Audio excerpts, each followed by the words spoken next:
Hi, good morning, everyone. How is everyone today? We're going to get started, or I'm getting started now, so please take your seats. Welcome to the 12th Annual Medicare Stars Conference. And I'm Audrey Wu, and I'm a Vice President and producer with Strategic Solutions Network. Now, I don't know if you know, but usually we run events that we also put together. My colleague Roz Applebaum put this together, but she injured herself on a hike. So I'm here running it. And please feel free to ask me any questions throughout the next day and a half. And also Jeff is out there at registration. So between the two of us, we will help answer any questions that you may have. We had a wonderful day of workshops yesterday. I don't know how many of you were there, but it was very successful. And I just want to go over a couple housekeeping items. One of the most important is, where's the bathrooms? So that's all the way down that hallway. And all the breaks and food refreshments are going to be in the exhibit room, which is next door. That includes the cocktail reception tonight. But lunch is going to be on the outdoor terrace right outside. It's not going to rain. It looks really overcast, but I checked, and it should be fine. We have a beautiful exhibit lineup next door, so please wander through and take a look throughout the next day and a half.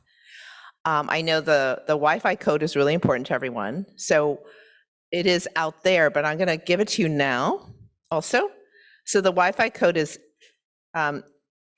in caps SSN WLB 22. SSN WLB 22. Circling back to the workshops, if any of you have the feedback forms and have not filled them out yet, please do, and you can give them to us at the registration desk. They're always so helpful, for us to know what we should improve and what you liked and didn't like. We are also live streaming this event today, so I want to ask everyone we'll probably do handhelds with the Q&A and just try to really capture all the Q&A, right? So without further ado, let's get started. And I'd like to introduce our chairperson for the next 2 days, and that would be Rex Wallace. He's principal of Rex Wallace Consulting. So please welcome him. Thanks. Thank you. Thank you. Thank you. Hey, good morning. This is on, right? Yeah. Okay. Hey, yeah, welcome to Long Beach. Super excited to be here and to see everyone. So many of you I've been working with for a long time and never gotten to meet before. This has been great already.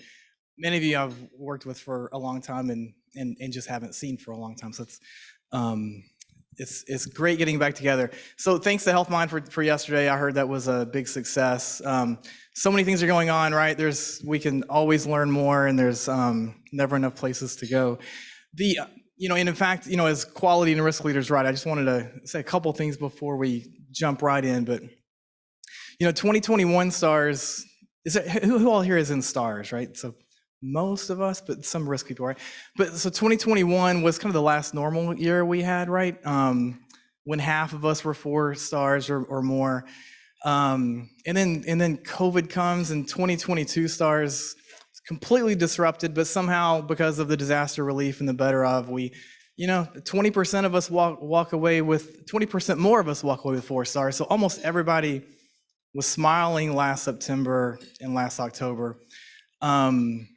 And then 2023 stars, we're just a few weeks away from that, right? Anybody nervous about that?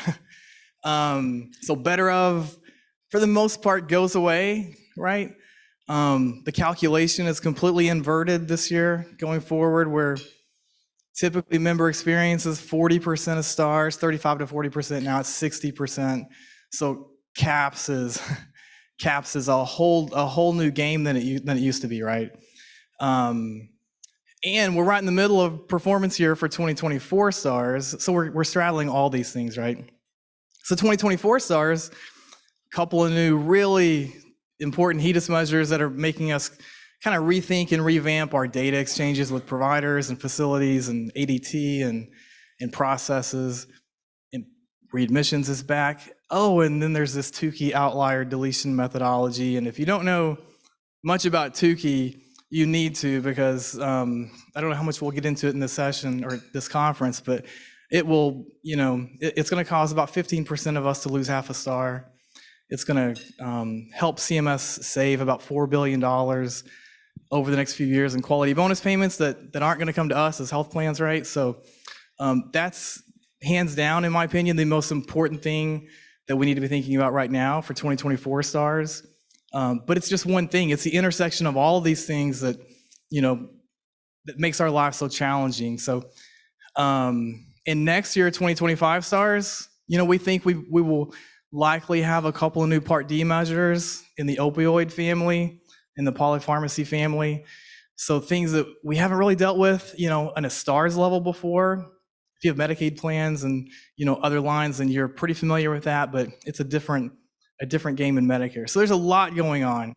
For a long time, and I don't remember ever having this much change in this amount of time, and straddling the intersection of so many things. So conferences like this is so important for us to collaborate. I think it's how we do try to stay on top of this. And if you can walk away with a few nuggets of wisdom, you're typically really good. Looking at the agenda and knowing many of the speakers, I think we're in really good hands for the next day and a half. I think we're really gonna have some great dialogue. I'm looking forward to being part of that, looking forward to introducing you guys and to learning from all the speakers.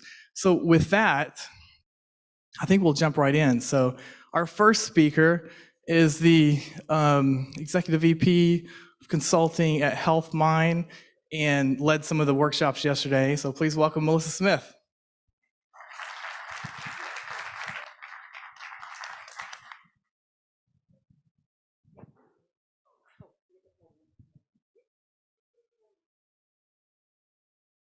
Sure, great. Clicker. You bet, awesome.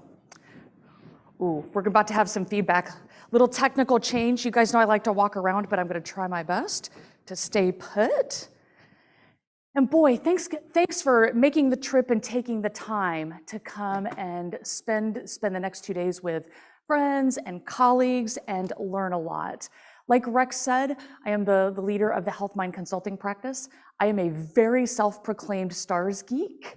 I hope I am joined by lots more stars geeks in the audience. Anybody else willing to proclaim yourself as like here, ready to learn a lot? Okay, look around. Lots of hands raised. Everybody's enthusiastic.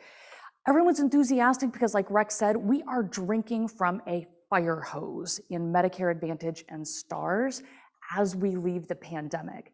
There's probably never been a more exciting time to be in this business.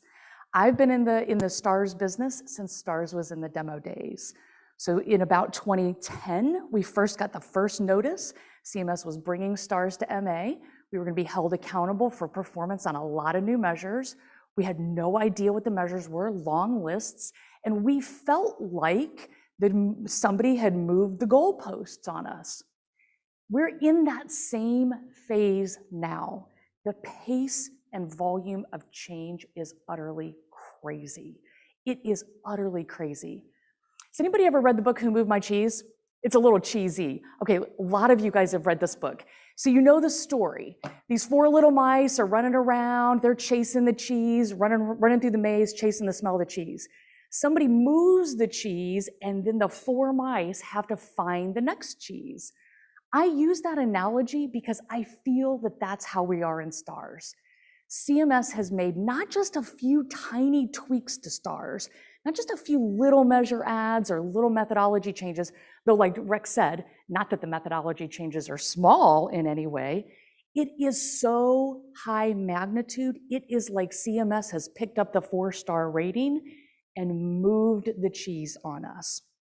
So if you have not read the book, or if you haven't read it lately, make a pit stop by our booth. We had 100 copies shipped over here so that everybody can have a copy. It's like a 20-minute read while you're sitting out in the sun.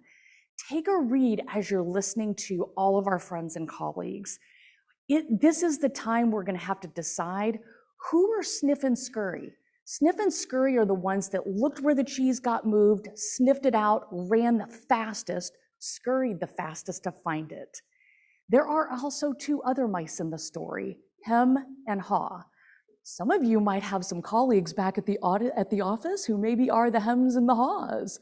I'm going to assume that since all of you guys are here, that none of you guys are the hems and the haws. We have some folks hemming and hawing, just like hem and haw in the story, and really struggling with how and what to do differently in order to find the new cheese, which is our 4-star rating. So like I said, go find our booth. I'm excited for everybody to sort of think a little differently about this wave of change as we go through these next couple of important months and years.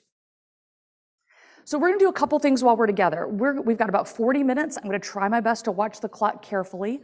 We're gonna talk a little bit to open our 2 days about what's changing, why it's changing, and then by all regards, how in the world do we change in order to find the cheese and be 4 stars? So starting with the what. I apologize, this is an eye chart. This slide is a full list of all of the known and potential changes coming through to star ratings in the next 5 years. Now, I get the luxury of opening this conference and not doing a deep dive education on every one of these changes. But as all of you who are speaking in the next 2 days talk through the next couple days topics, many of you are going to talk about these changes. At our booth, we've got a handout that's a full list of these changes so you can keep track of the ones you've heard of, keep track of the ones you found a SME to talk about, and that you walk away from this conference feeling empowered to solve. Now, there are some experts in the room that I want to help you guys collaborate with, because RAS and Strategic Solutions is nothing if not a hotbed of industry collaboration. So quick show of hands, where's Kimberly, Dwight, Cynthia, Liza on my team? See, there's Liza. Cynthia, Dwight are over in the other room, they're experts. Rex is an expert. Any other consultants in the room that are the experts? Okay, so find Rex, me, Cynthia, Dwight, Kimberly, Liza. We're all here with the full technical knowledge under each of these changes. Every single item on this eye chart needs time and a group of people in your organization to think through the logistics and the mechanics of the changes. Every one of these requires full-on 4-alarm change management to get through. So I want to highlight a few of these. Let me see. Audrey, are these slides available for folks online to access on their devices already? Okay, great. So, and I do apologize that you can see there's so many changes, we couldn't even get the font big enough to really see the details. I want to call out about 5 key changes that are embedded in this long list that need super important attention, and I hope you guys are going to be actively listening in the next few days for details. The first one is new measures on the horizon. All of you guys know new measures are hard. New measures usually roll into stars with a national average star rating of about 2 or 2.5 for the first couple of years it's a new measure.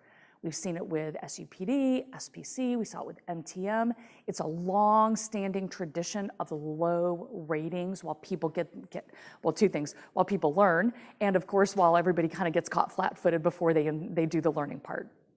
So we have 4 new measures that may be added or will be added.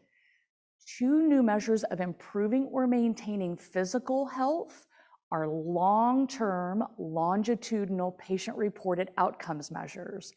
They take effect on 1/1/2024. That means when CMS gives us our 2-year legal notification they're coming, we're 25% through the notification period in order to ready ourselves to not be in the 2-star zone. Those are coming. This is a good time to walk around the vendor hall and figure out what your vendor options are doing to change outcomes. CMS also has done all of the regulatory legwork necessary, should they desire to add the KED, Kidney Health Evaluation Measure, and the Beneficiary Access and Performance Problems, or BAP measure, in 2023. Now, I'm going to pause. It's June of 2022. CMS can legally add those two measures, KED and BAP, on 1/1/23 if they want to. They have signaled a desire for years to add KED. We should be ready. That will be a big change. This administration is also a really, really aggressive compliance regulator. There's a lot of chatter in DC that the BAP measure is very aligned with what CMS's priorities are of being a tight regulator, and they may accelerate adding that instead of kicking that down the road too. So those new measures, you guys all know that have been in STARS a while. New measures take a long time to figure out what you can do, what you want to do, make the investments, adjust your processes or your vendor contracts to ready yourselves for new measures. Time is now to act, for sure. There are also 4 other changes that are really important to know about, think about, and ready yourselves as you walk around with your colleagues in the next room over. Beginning in 2023, in our middle column, CMS has redefined their past performance criteria. Past performance criteria is a criteria by which CMS approves or denies new contract applications and service area expansions. They will now deny both if a contract held by a legal entity has either a Part C, a Part D, or an overall rating of under 3 stars for 2 years in a row. Let me pause for a second. That's a pretty harsh punishment. How many of you guys showed up today with growth plans on your C-suite's agenda? Raise them high. Everyone has growth plans. Everyone has growth plans. Every one of us has to think back, do we have any little bitty contracts with one little bitty summary rating that might be putting our growth at risk if we've let a little STARS weakness roll through? A couple other big things on the horizon, looking a little further out towards the right-hand side of this slide. CMS is pondering by 25 or 26 of adding a new STAR measure, measuring the percent of our non-SNP members with whom we do HRAs. Let's think about that. How many of our non-SNP members do we do HRAs? What's our completion percentage of HRAs? They're also thinking about holding us accountable through STARS for interventions if those HRAs show a member with food, housing, or transportation gaps. Again, these are long, hard problems to solve. We think it's important as you all spend a couple of days that you think through the beginning thoughts of what are you looking for next door? What are you looking for from your colleagues to see how they're changing? Everyone's changing. Everyone's changing. There are lots of other changes. I don't want to bore you guys with all the nuts and bolts. A couple of big ones. CMS last week released their new plans to operationalize the National Quality Strategy. It's a stellar blog written by Administrator Brooks LaSure. If you haven't seen it, there's a link on our LinkedIn page. The National Quality Foundation has released its plans to digitize HAAS measures and all other outcomes measures. NCQA is working on digitizing CAPS, so you can feel innovation, interoperability, modernization, and pace of change is awesome, and it's exciting as we go through this wave of change. So what we like to do as we kind of talk through these changes, we like to bucket the changes ourselves into 2 natural buckets. We like to think through changes from a near-term standpoint of what's staring me in the face that I've got to deal with now, and what is coming down the pike that I need to think through and really ideate, marinate, ruminate over. And I apologize, these slides didn't come through with super duper easily readable text. I was hoping you guys would have them digitally. So we're gonna be a little creative here. So you can see I tried to be creative as we went through. Okay, so let's talk about the why. Why is CMS doing this work? CMS is doing this work because, as Rex said, all of these changes save CMS money. CMS is a ruthless, relentless regulator of us. We like to think of the government as friendly. We kind of like to think of them as police officers. They are using us to change the mathematical money trajectory in the trust fund, which is currently slated to be insolvent by 2028. That date was 2026. The latest trustee fund pushed it out to 2028. Now think about who's being funded through the trust fund. It's people for whom the government will continue to be accountable for their health care. The beneficiaries aren't going anywhere. So CMS is officially getting hard focused on bending the MLR cost curve and changing stars to reduce disbursements. Very clear, reducing disbursements. We're lucky that CMS has given us a clear direction of where they're taking the program. Again, the details of the words are going to be in your slides. The right-hand visual comes straight out of the CMS quality strategy.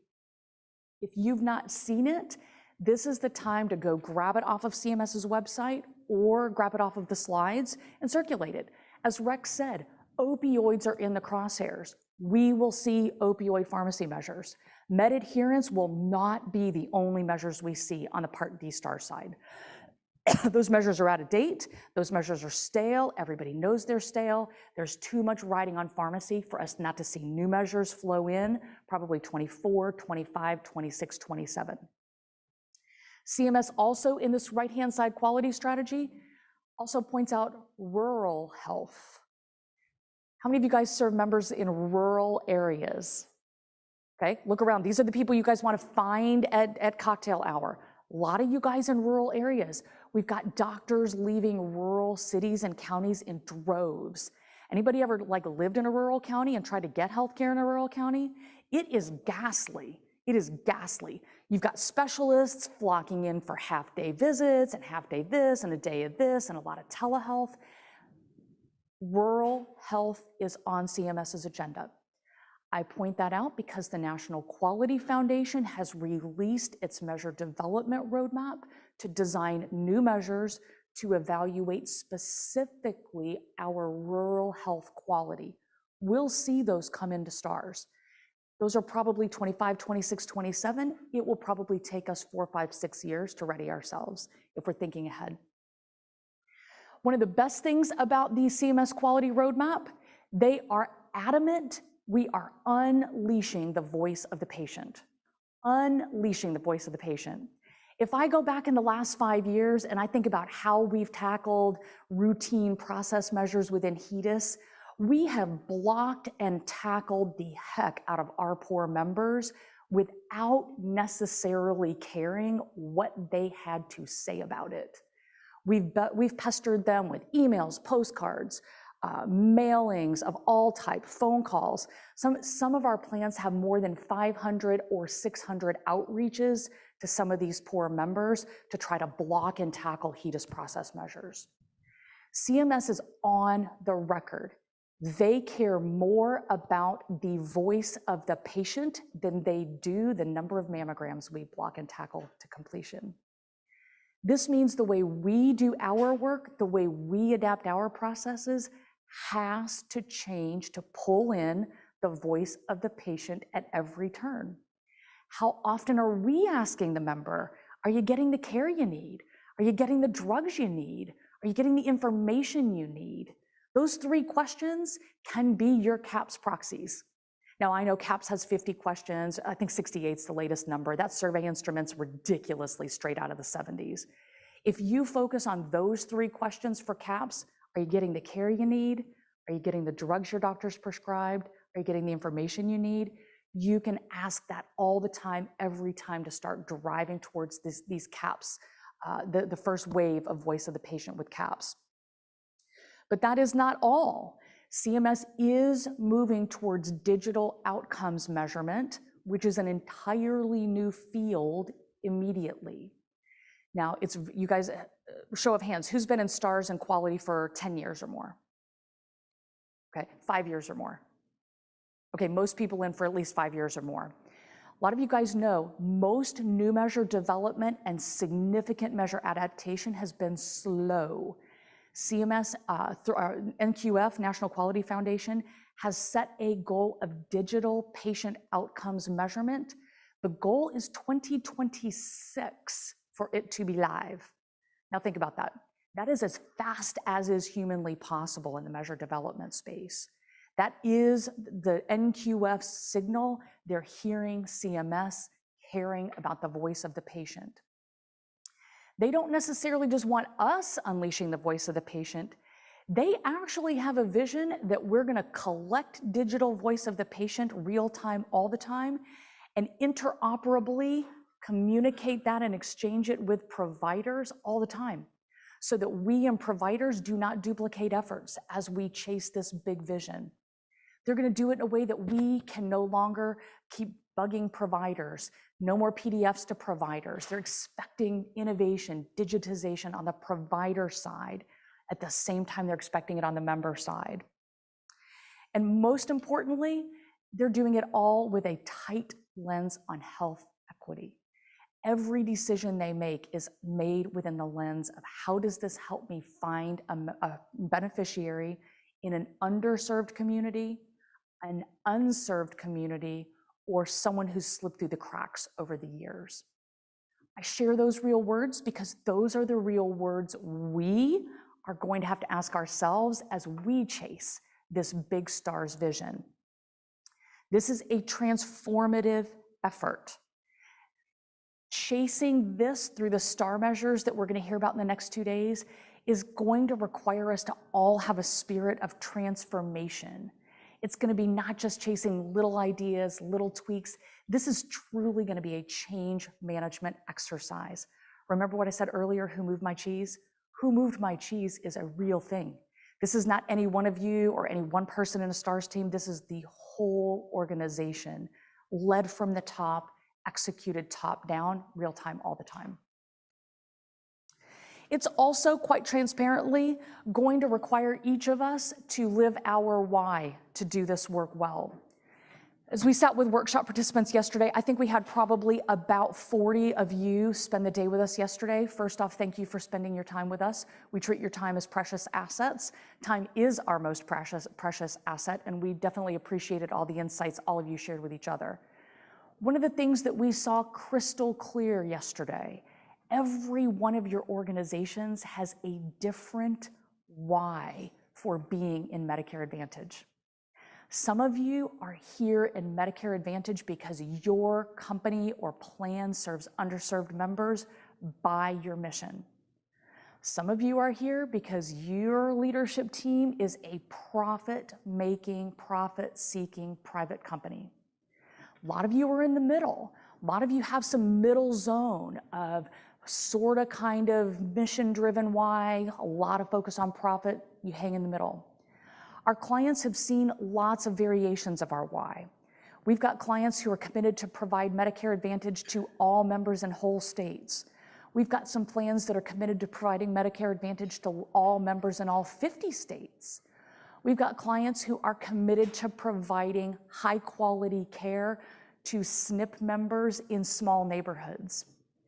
All of you, as you think about how to solve these STARS issues that we hear about in the next 2 days, it's time to know your why. The problems we're trying to solve from here are the hard ones.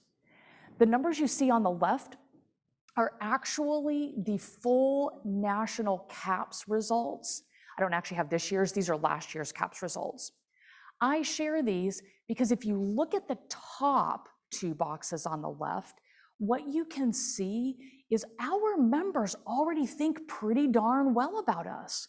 We're not starting at a grade of a D or an F trying to get to a B- or a C+. A lot of you guys might think back to college or high school. Think back to how you studied for a test.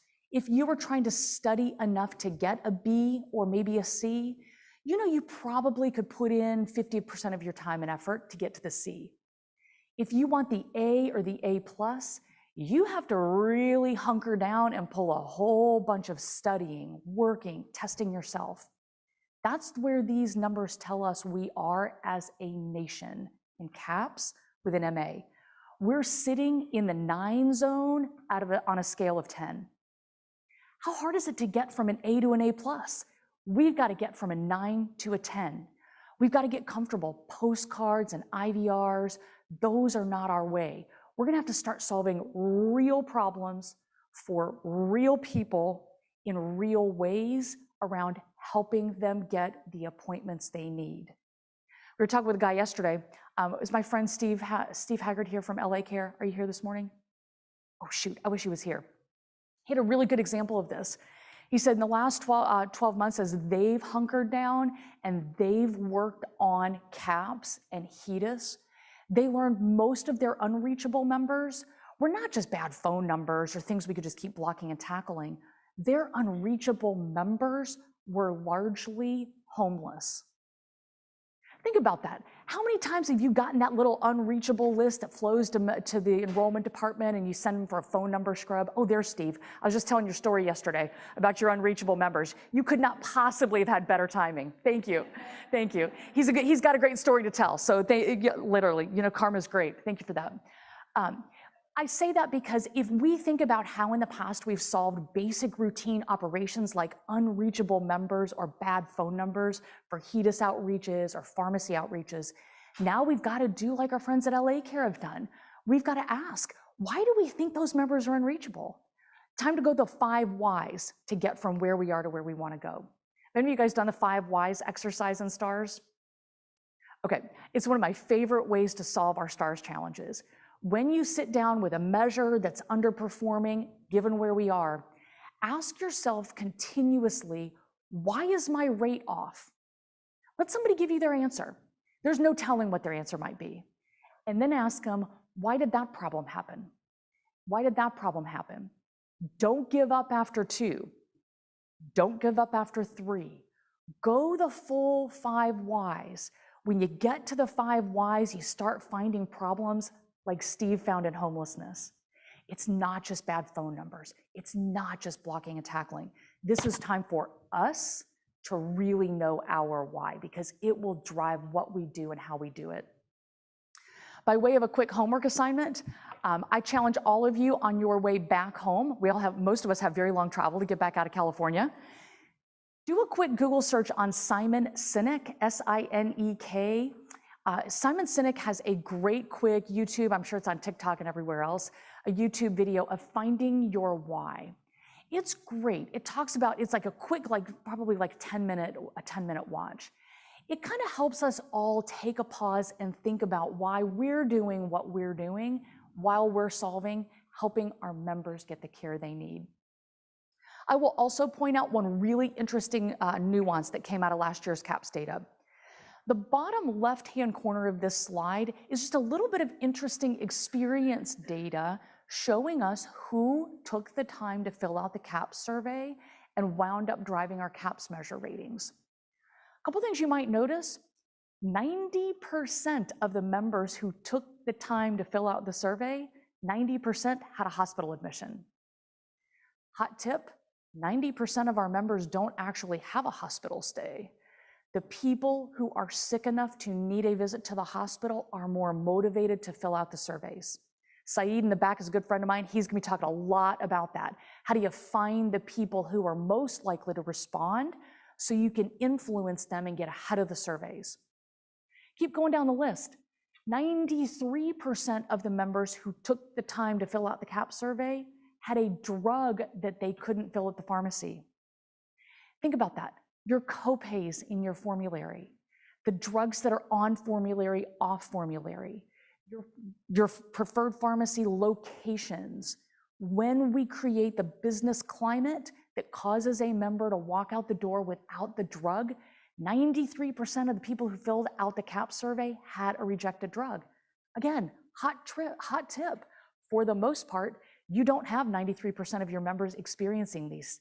You can see the people that we put through the rigor of difficult processes, hard events, unpleasant experiences, they're the ones who most want to tell us how they feel about our plan.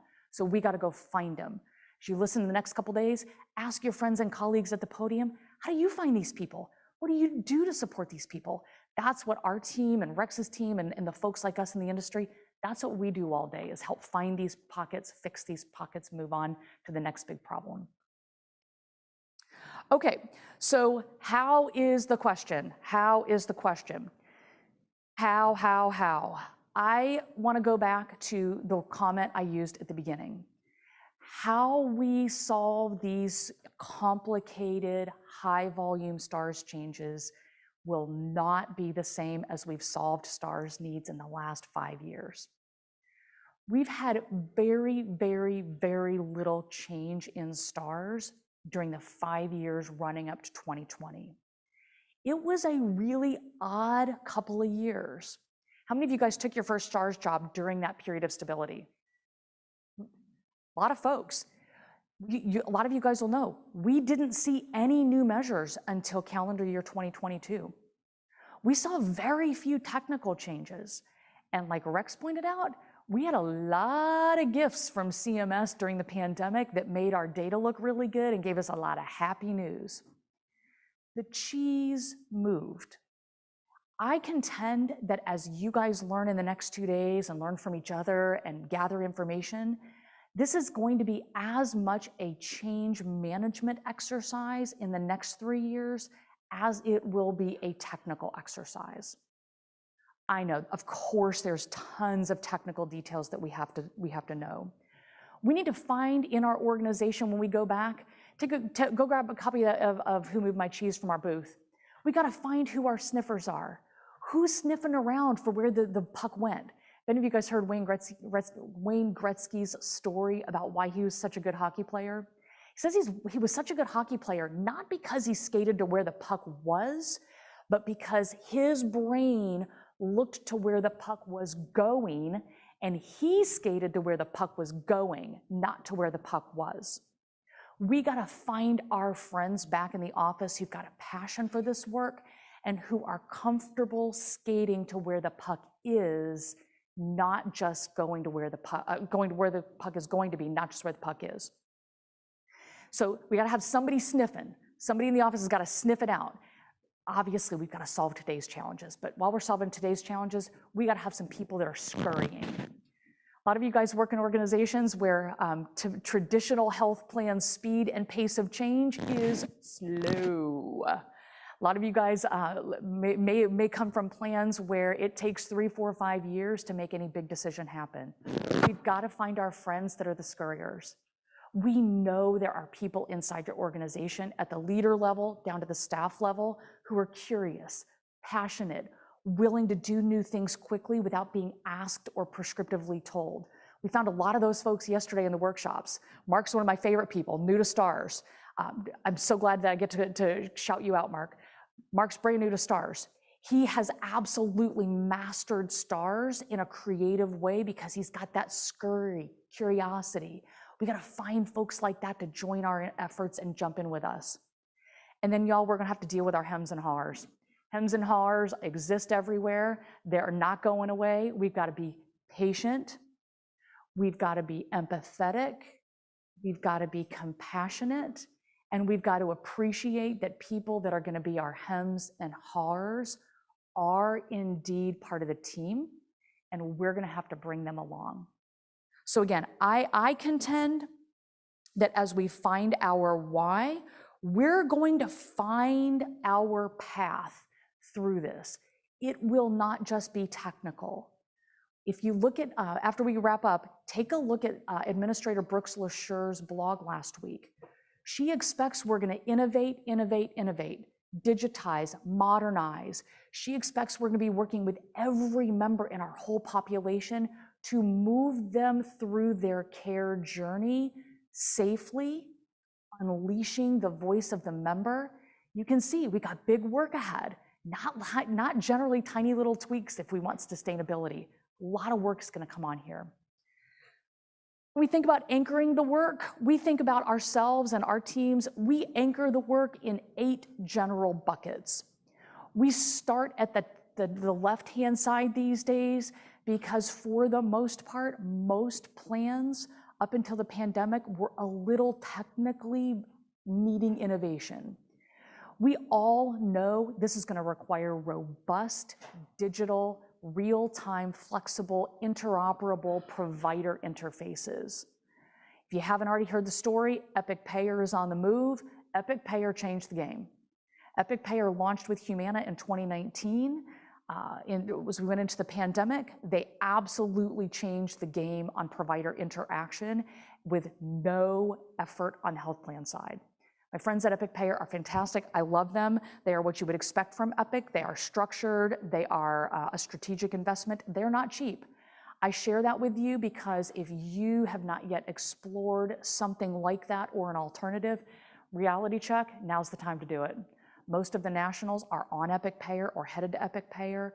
Most of the big mid-sized plans are headed that way. The technical adaptations are serious, and that one single vendor changed the game in the provider interoperability.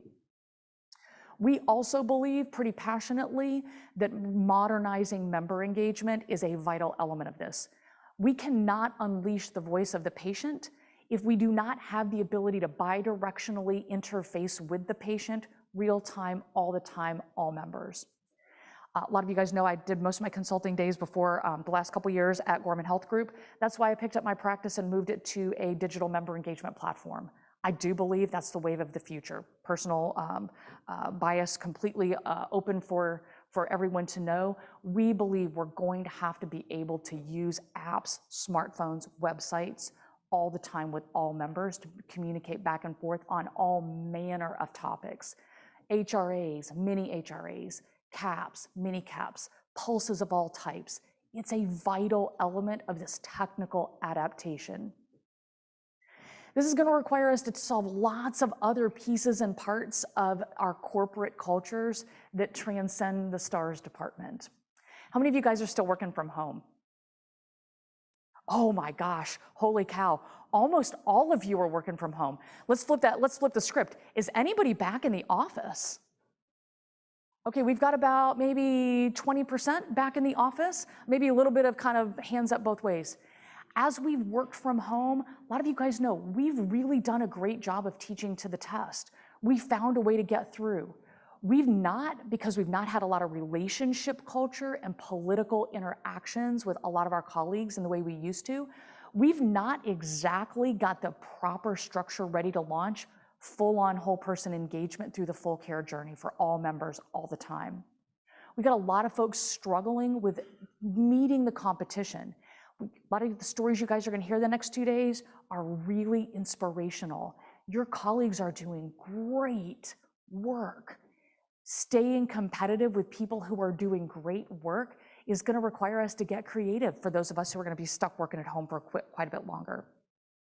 I also want to say this is where, when we do this hard technical work, our leadership skills of compassion and empathy for our coworkers will come into place.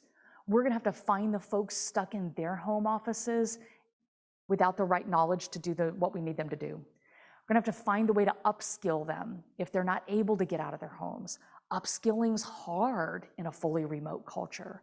Upskilling's hard if you can only get approval to go to one conference per year in this amount of change. These are the things we're gonna have to get really smart and creative to cope and adapt. This is definitely a world where we've got to re-educate our leadership team. Most of our leaders just say, get me to 4 stars, tell me exactly where I am, project me with precision, make sure I get there. We've got a lot of reteaching to do, y'all, at the leadership level. Most of our leaders do not understand what we've talked about in the last hour and what we've got coming down the horizon. So a couple things I would say as we ask ourselves if we're moving fast enough. I like to think that there is a difference between high volumes of activity and high volumes of productivity. This is the time to look back at your STARS work plan of the past, give yourself permission to stop doing things that are obsolete. It's hard to stop things once you start. If it's not producing results, give people the permission to say stop. Give people the permission to focus on new productivity, new results. A lot of us run meeting to meeting to meeting to meeting and hope that our staff will work late nights and weekends to compensate after we consume all their work hours during the day. Time is your most precious asset. I have seen no plan in the last 2 years struggle to get budget for stars. None. Plans can get budget by the tens of millions of dollars. What they can't find are people like you with this kind of passion who are willing and able to spend the time. Time is precious. So try a lot, fail fast. We like to say try a lot, don't pilot a lot. Tiny little pilots consume your time and don't produce what you need. Try 12 things and hope you find 2 that works. That's how those of us in the demo days got to 4 stars in an environment like this where there was no roadmap and we had to own our identity and own our successes and failures. Try a lot, fail fast, move on fast. Give others permission to decide to pull the trigger to do something and then pull back if you need to. And above all, make sure you're making big strategic investments where they matter. When you change the way you make your decisions in this way, you will change what you do in a way that accomplishes our measure needs. Okay, so as we think about this, again, I am on the record. This is a technical issue this year. I also, from a change management perspective, I know a lot of you guys are not comfortable in the change space. We want to give everybody, and it's a little bit hard to see, but you can get in your package. We've given everybody a couple of examples of what good change management looks like. And I want to start by telling you what good change management does not look like. If I imagine the volume of stars changes each of you is here to learn about in the next 2 days, what good change management is not looking like is anyone who walks in the door and says, this is how we will succeed. This is when we will do it. And this is our problem. There's no way to know that. Again, I'm going to go back to Stephen at LA Care. There's not a way to know whether it's homelessness that's our biggest problem, or empty food pantries in our members' homes that's the biggest problem, whether it's simply money that's a big problem. I mean, have you seen the price of gas is like $6 a gallon in some places? Our poor little members, I mean, they're on fixed incomes. It may be money that's the problem. We have no idea what the problem is and the solution is until we're sure we've done a good change management exercise. This is going to require, as we tackle these stars changes, a lot of space. This is not running around in and out of 30-minute calls, and then you get to minute 29 and say, oh my God, we're out of time, got to move on. I'll see you next week for the next week's standing meeting. This is a lot of space among people who know your plan, people who know your doctors in your provider network, people who know the clinic settings, people who know the neighborhoods. They need the space to talk about Dr. X, Office Y, Site Z, drug formulary issue A, or copay issue B. This is going to require a lot of folks to really think differently about how we solve the new needs of stars compared to the old needs of stars. Again, we've used the word why. I'm going to go back and count how many times we've used the word why. We challenge each of you to go back and really put the word why all over your stars work planning, your stars meetings. You can't possibly ask the question of why often enough in this new environment. Okay, and I'm going to wrap up with my favorite punchline around my cheese story. At the end of the day, all of you guys know stars is important to all of you. I know all of you, a lot of you, I know how important this work is to you. The more important the work is, the more people hold on to what they know. It's like the baby, right? You think about the ugly baby, it doesn't matter what you've built. If it's your baby, you're gonna hold on to that baby as tight as you can. I'm not saying any of you guys have ugly babies in your stars world by any stretch. But what I am saying, like Rex said, a lot of you guys are gonna drop in your star rating. But the more important your existing work and work plans are to you as people or your colleagues as people, the more people are gonna hold on. We can't yank it out. We're gonna have to empathetically evolve our way to loosen up the grip on the old cheese and finding the new cheese. The more important the 4-star rating is to your leadership and your organization, we believe the faster all of you guys are going to find it. So if you don't know how important it is to your C-suite, that's probably mission number 1 when you get back. Ask your C-suite, how important is it, so you can chase at their pace. Okay, last little cheat sheet. This is in your deck. As though this was not enough, there's so much change working around us in STARS. We had a hard time even making a list of all the different things going on that will impact STARS. From regulatory oversight with a compliance lens, to Congress tackling Part D pricing changes, to so many SNFs, like 50% of special skilled nursing facilities at financial risk. We've got all sorts of things happening that impact each of you differently. Time to go back and really think bigger about STARS. STARS will be the output of how well we deal with and understand all of these types of changes on our members, our doctors, our network. So again, these are the things that keep us up at night, keep us busy. I thank you, Audrey. I think we're right up on time. Have I hit right on time? Awesome. Thank you. Enjoy the conference. Learn a lot from each other. Rex will tell you, Rex and I first met at a Strategic Solutions conference. Strategic Solutions events are the best networking events. And find your friends, find us. I see Kimberly, Dwight, Cynthia, and Liza are in the back. Quick raise of hands. We've got Dwight, he's ECDS. Kimberly is all about health equity. Cynthia is all about STARS. Find them at lunch. They're open books, and we can't wait to learn with you the next couple days. All you, Rex. Thank you, my friend.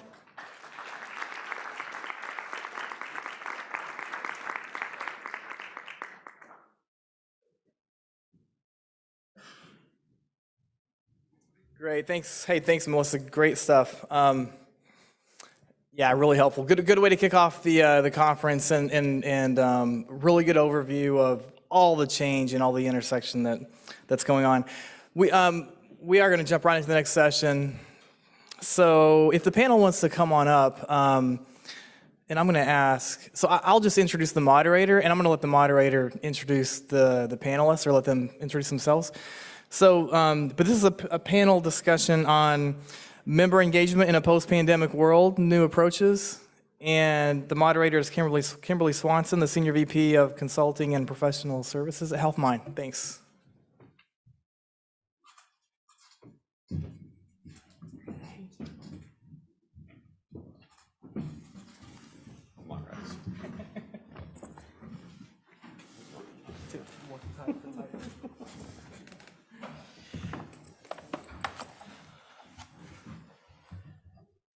Well, good morning, everybody. Thank you so much for being here with us today. Our topic today is about member engagement, which is obviously a key theme of the whole couple days here. As you know, we are all really thinking about modernizing our member engagement strategy in many different ways. So I am Kimberly Swanson. I am Senior Vice President of Consulting and Professional Services at HealthMine. I am recently coming from a health plan where we were able to achieve that 5-star, and really excited to be here with you guys today and talking about really innovative ways to reach our members, and talk with our partners here on our panel. So I'm going to pass it over to Sam. Yeah, good morning. I'm Sam Bartholomew. I am a STARS program specialist over member engagement at Priority Health, and we're based in Grand Rapids, Michigan. We are responsible for 1 million lives in the state, and 220,000 of those are Medicare Advantage members. And we have 3 age contracts. One of those is a dual contract. And I'm Dan Weaver. I'm the Executive Vice President of Product Operations and STARS Strategy at Nations Benefits. Prior to joining the team last fall, I spent about a decade at a large Blue Cross Blue Shield plan up in Pennsylvania, managing STARS programs. Glad to be here. So Sam, can you kind of tell us a little bit about how you engaged your members at Priority Health during the pandemic? Yeah, so for us during the pandemic, our top priorities were around really maintaining trust with our membership, and then making sure that members continued to see the value that we were providing them as their health plan. So, during this time frame, there was a lot of uncertainty. We really looked at, what are those touch points that we're having with our members, and is this really serving the purpose that it needs to be at this time? Is this the reassurance that our members need from us? So we looked at, all of the information, the touch points we were providing to our members and saying, you know, is this a top concern for them? And during the pandemic, a lot of our members had questions around vaccinations. They had questions about how this would change their coverage. Were they still going to be able to get value out of their benefits? So we really looked at telehealth as an opportunity for our membership, and they responded well to us. I know this isn't the case for all health plans, but our members did end up really embracing telehealth, and we reduced cost sharing due to COVID allowances, so members were able to access this benefit at no cost. And this was something that we continued after the pandemic, looking into our benefit design, because we saw that this really worked for our membership, and it increased our utilization of telehealth benefits for primary care, specialty care, and especially in the behavioral health space. So because we knew that this worked during the pandemic, it was something that we carried forward into our benefit design as well. Another thing that we also implemented during the pandemic was the use of in-home test kits for preventive care services. And I say this with the caveat that we did this very closely with our provider network. So we didn't want to just go out peanut butter spread to all of our membership with this. We wanted to work with our network to say, okay, which patients of yours are going to respond best to this? Who is this really appropriate for? So we provided our network with their patients who we had an interest in engaging with, and gave them the opportunity to work with us on not just who we were reaching out to, but how we were reaching out to, and then when that touch point was occurring. And also worked on co-branding with them. So we were able to see that, you know, if a patient saw that their provider was really invested in the program that we were doing, they were all for it. That currency of trust for our membership really lies in their provider. We also worked really closely on the back end to make sure that everything was tied up care coordination-wise with PCPs getting the results back. We know that that was a really big concern for our network, so we were able to make sure that that was a smooth process and members could go back to their primary care provider and coordinate that care and have that discussion with their provider. So how were you able to engage the providers during the pandemic when they were so busy caring for their patients? Yeah, that's a really good question that you brought up. So we focused really heavily on making sure that we were in lockstep with our providers. And when you talk about member engagement, like, members are also patients, and you have to see the provider side. So we looked at how our network was managing capacity-wise, and made sure that they were in agreement with how we were connecting with our members. And that's something that we actually continue to do. It was a takeaway from the pandemic. We were, kind of forced due to capacity reasons to be in lockstep with those providers, but we have stood up such a great provider engagement strategy where we are working with our providers to develop member engagement campaigns, stay on top of what we want to do as a health plan, and make sure that that really works for their capacity, how they want us engaging with their patients, and so that we're coordinating, we're sharing the same message. Patient experience is member experience. Great, thank you. Dan, we will pass it over to you and talk a little bit about your experience supporting your health plan partners during the pandemic with member engagement. Yeah, so, one of the most interesting things that I've seen in that space is really how do you engage, right? So, when I've spoken about member engagement, the first thing I always come back to is you have to treat every encounter like gold, right? We've talked about things like, treating the whole person and, trying to find a way to maximize each opportunity that you have. So one of the things we've tried to provide for all the plans that we've worked with, and one of the things I've seen, especially coming in as requests from the plans that we're working with, is how do we make a better encounter? How do we make a better engagement? You're finding the value up front And I loved Melissa's, let's talk about the why. And I actually made a little side note on one of my notes because I had found a version of this slightly differently that I wanted to share. I just had to, which was imagine anytime you're engaging with a member, writing an invisible statement in the front of whether that's an email, a telephone call, or whatever it is that asks, basically, you are receiving this communication because.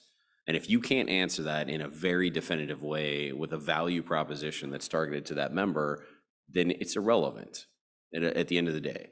And 2 or 3 of those, and you're going to tune somebody out. And I think to my own phone, and every day something hits my inbox, and I'm getting some message from some company that I actually love to shop with, or something that I need, but because they're bombarding me with emails, I just start to ignore them. They eventually just go to the spam folder because I never open them and read them. And it's been the same thing here. So one of the things at Nations that I love, it was actually one of the things that attracted me to make the move out of the healthcare plan, kind of like Melissa was talking about moving into digital, is that their model centralizes across the sort of supplemental benefit spectrum. So when you have a member who is utilizing a hearing benefit, or they're shopping using their OTC benefit, or now they've got something like a healthy meals option where they can, subscribe and get their food box or order meals, through their care managers, they have a centralized point to come to you. There's already a need based there, right? So what we've been working with our providers to do, our clients to do, is to maximize that encounter and make sure that they're not only being able to complete whatever transaction or inquiry or whatever it is that they needed to do, but how did then you connect the dots? You talked about engaging with providers during that time. We actually have partnered with some of our clients to do some very unique programs where somebody's shopping patterns through, say, their OTC benefit or raising flags of information the health plan might not have yet. You might not know that somebody's dealing with incontinence or that they're experiencing those imbalance issues, as an example, but through their OTC shopping patterns, or if they're using a flexible spending card, through some of that retail data, you can actually highlight things to the health plans. So what we're doing is trying to make sure that we are being the best partners possible and really, creating that kind of closed loop circle so that you're able to holistically engage that member. Some of our plans will feed us data, care gap information, those types of things, so that we can have the best conversation when we're engaging with them. But likewise, to really truly drive outcomes with the products that we offer, we've closed that loop and tried to make them engaging as well. Absolutely. We just heard Melissa say, a lot of us in the health plan world tried a lot of pilots, good, bad, or whatever, during COVID. So Sam, I'm really interested in what you guys learned and what you really wanted to continue to invest in this year and also in 2023. Yeah, so for us, we like to keep a pulse on our membership through member events and really being involved in the community. And pandemic put a lot of pause on that just because we weren't able to gather in person, but we found that our membership really did respond and enjoy connecting with us virtually. So we have transitioned our member information meetings, our member town halls where we gather feedback from members and have an opportunity to interact with them. We've been able to translate those into a virtual setting and continue to get really good attendance with that. Another thing that we are continuing to do is just little touch points with our membership to let them know that we're still, we care and we're involved in making sure that they understand we're there for them around caring for them in the pandemic. So we send COVID care packages to our members, super popular with our members. We get a lot of calls saying, hey, can I get another one? Can I order this for my friend, my spouse, my children? And we're able to fulfill those requests for our members. We continue with member advisory councils with our membership. And then one thing that I love, and it's not necessarily a measurable touch point, but we do work really closely. We're owned by Spectrum Health in Grand Rapids. So we partnered with their children's hospital to do a contest around the children within the children's hospital creating a holiday card for our members, for our Medicare members. And that was really well received by them. Just, we're close in West Michigan, throughout the state of Michigan. So to have that connection and see us in the community has been great for our members. That's really unique, actually. Yeah, so that's a great idea. Dan, what about you? How are you continuing to support your health plan partners after well, the pandemic might never end, right? So we're saying post-pandemic, but is it? We just keep being the most awesome partners that we possibly can. No, it's really interesting because I love what Melissa was talking about, and I always love what Melissa talks about. You know, you asked the question, Melissa, how many people here are still working from home? And obviously we had a lot of hands go up. What we didn't ask was how many of you are excited about that or really love that you're still working from home. And there was a phenomenon at the beginning of the pandemic where all of a sudden all these companies realized, wait a minute, we're more efficient now that people have this flexibility to work from home. And a lot of the people were loving the fact that they didn't have to commute into downtown or whatever it was in their situations. But there's a phenomenon now, which is being called digital fatigue. So there's a lot of folks where companies are now starting to see people have gotten burned out on the Zoom environment or the telehealth even, environment. And there's this, for the heavy utilizers of that, really, we're starting to be burdened by it. Now, obviously, that'll balance out, and I think in the Medicare senior space especially, some of this is still being introduced as new, but I think back to my parents, my in-laws, other folks that I know that are in that senior space and watch how they react to this overwhelming bombardment of this digital environment. And I can see bits and pieces of that, where this technology that was forced upon them is still frustrating or whatever. So I think one of the things that I would say, and I was really glad to hear Melissa kind of hint on this too, when you look at what are people doing, it's how are you investing for that in the future? As an example, we're completely redesigning the entire interface that we offer to all of our health plan partners for their membership, because healthcare has always been about a decade behind the average industry in terms of just how you interact with these things. So knowing that we're going to force people there, knowing that the industry's headed there, that ECDS is going to drive us there, and interoperability and all these fun things, how do we make sure that as we evolve for that, we're doing that in a way that's actually going to address that experience? How do we make it easier? Simple examples of that are, seniors, and this is all stereotypical commentary, obviously, because your baby boomers act differently than your mid-range seniors to your 90-plus people. But, seniors in general don't navigate, say, your hamburger menus as well. They interact much more in a visual way than they do. And there's some really interesting studies out there around the personas of digital engagement and all that fun stuff. But you're asking, what do we continue to do? I think the best and biggest thing that we can do there is make sure that the products, the services, that the interventions that you're designing, that the things that you present to your members and the way that you try to approach it to them, that the value proposition to them is clear, and that you simplify as much as possible the use of that. So your partners, the folks that you're working with, if you're not building it yourself, if you're not doing it yourself, how are they addressing that, looking down that pipeline of that 5 or 6 years to say, where's this going to be? If people are designing a solution for today, because, oh man, we just really need to be able to let people order food boxes online, as an example. That isn't solving where this is going to go in 3 years and 4 years and 5 years. So how do we work with our health plan partners? How do we, get information from the members and talk to providers too, who are going to be driving people to potentially utilize these services to build the most robust solution for the future that's truly addressing where the industry is headed, instead of just fixing today's problems and hoping that it lasts for the next 10 years. You're absolutely right. One of the statistics that we shared yesterday, which is just mind-baffling to me, is that in the next 15 years, there'll be 52% more people eligible for Medicare than right now. 52%, because of the baby boomers. And when you're thinking about member engagement, I mean, it's just a totally different ballgame. And also, not only is that growing by 52%, but the people are changing, the demographics are changing.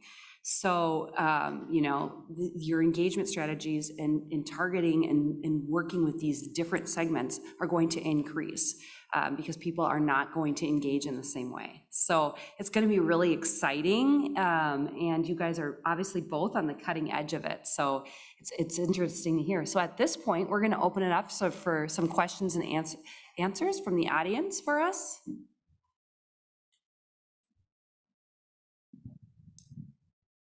Anybody?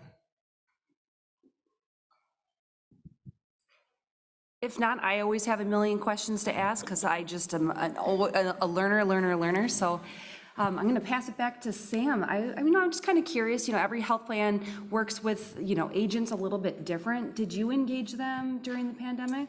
Yeah, our members, I would say, so we get 80% of our business through agents. Our members love our agents.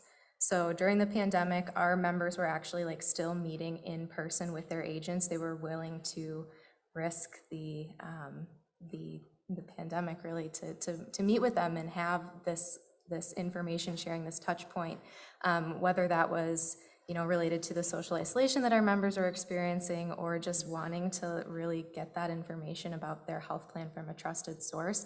So we worked really closely with our agent management team to make sure that they were equipped with all of the information that our members were asking most. And then we also sought feedback from our agents to say, okay, like, what is it that your members are asking of you? What are their top concerns? Because often members might not share that feedback with us directly. It might not be something that we see like in our call center data, in our grievances, but it's something that agents bring to our attention. So if you are in the STARS world and you're not interacting with your agents, I would really recommend using them as a source of information when it comes to how your members are experiencing your plan. That's a really good point. Yeah, when you think about member engagement, it's a lot of different partners. Yeah. It's not just your providers, it's just not your members. So very good point. So Dan, like, I'm coming from a 5-star plan, and every time we looked at vendors, we were always a little bit nervous, right? They're a huge extension of your brand. Are they going to deliver, the 5-star customer service type of experience that, we all want? So how do you ensure that Nations Benefits does that for your health plan partners? That's a great question. And yes, same boat, and many of the folks that are in the other room, I've had conversations with and or even worked with in my past lives. So that was another one of the most interesting things in sort of the attraction to making a move to Nations. Because like you, high performing plans, my background had been get to an underperforming plan, get it to that 4.5-star mark, and really let the leadership decide if they're going to actually invest enough to get to 5. But did that in all the different spaces, regular plan as well as DSNP. And consistently, I used to have this frustrating for my vendors approach of, yeah, I can do it better. I want the control, you know what I mean? And there was a lot of times where I'd take work away from vendors because I was unhappy with the level of service that they were providing. So from our perspective, one of the things that I found really interesting about Nations is they treat that as a part of the DNA. So there's no, oh, okay, well, if you want this extra level of service, or if you want us to do this kind of concierge kind of thing, well, okay, let's get into a pricing model and let's talk about whatever it is. Their modeling is really straightforward. And I always found that interesting because I had entertained them back when I was at Gateway Health as well. I was like, okay, well, who are you guys? What do you do? Why should I send my business to you? Part of the reason that I joined was because of their commitment to really making sure that their service levels were superior. I mean, they do all the basic stuff, right? We staff 24/7, 365. They have, I think, we have like 6, 7 native languages in-house. We don't have to use like outside translation services for.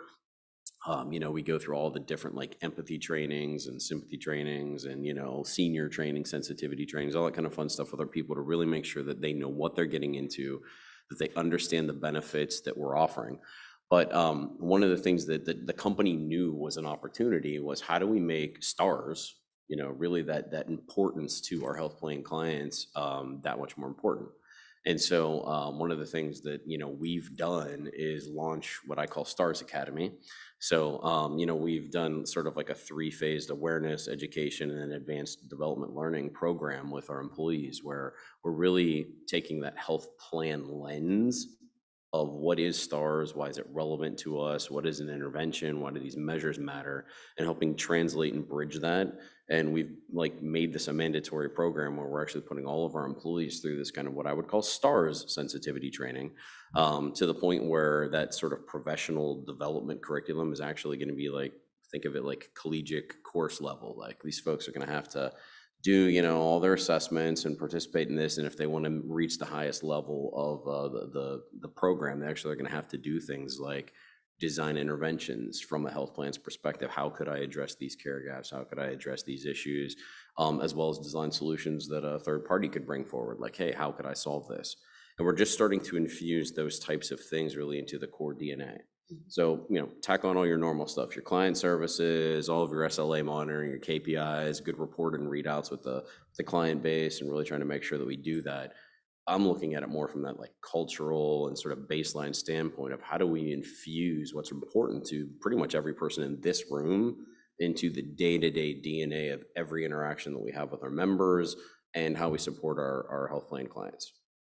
Absolutely. I love that, Stars Academy. I haven't heard that, but that's great. And I think even more important too, when you're looking at all the different lenses and doing the sensitivity training, and like you brought up language, it's never been more important with health equity and the imperative. And you'll continue to hear me on my soapbox on health equity being a public health person, but I'm just so, finally we're embracing this and really making good progress. So that's really great that you're really forward thinking and training your staff. And so, health plan partners can feel comfortable working with a vendor like that. So thank you. We have a question back here, Kimberly. Yep. A question? Oh, Hi, Steve Haggard with LA Care. I'm asking another question today, sorry. no, we love your questions.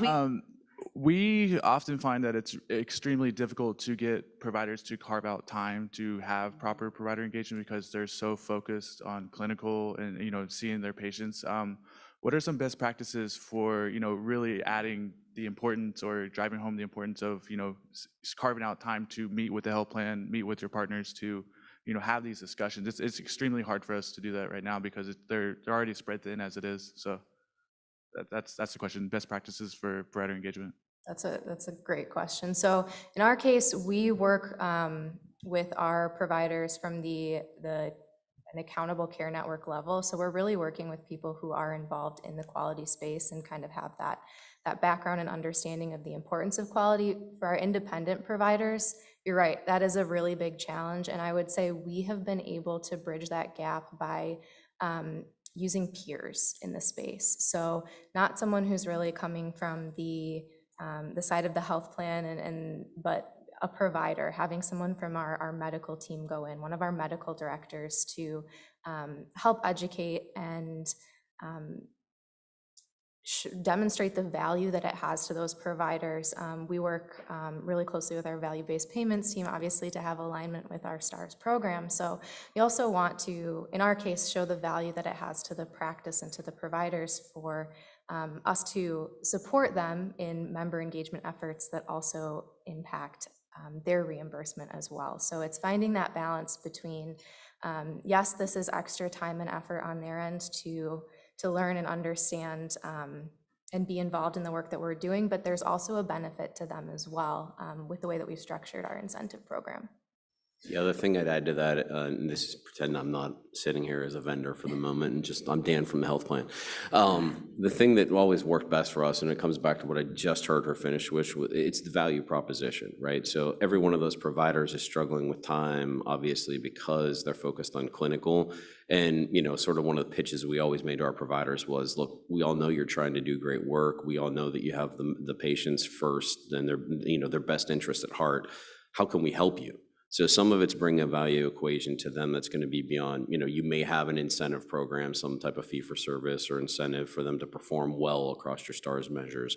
But it's also about the partnerships and the opportunities you bring, hitting on the ways that you're supporting their members to actually help improve their health, sharing the programs with them that they can actually inform patients about when they're engaging with them. But also, do they have specific needs? We dealt with some providers that were having some very specific technology issues or some very specific, sourcing issues of getting, certain merchandise equipment, products that they needed. Were there ways that we as the health plan could sort of intervene in some type of strategic partnership that would help them sort of, I don't know if you want to say debt them to you or whatever, but it's you're giving something as well as trying to take from their time, if that makes sense. Any other questions back here?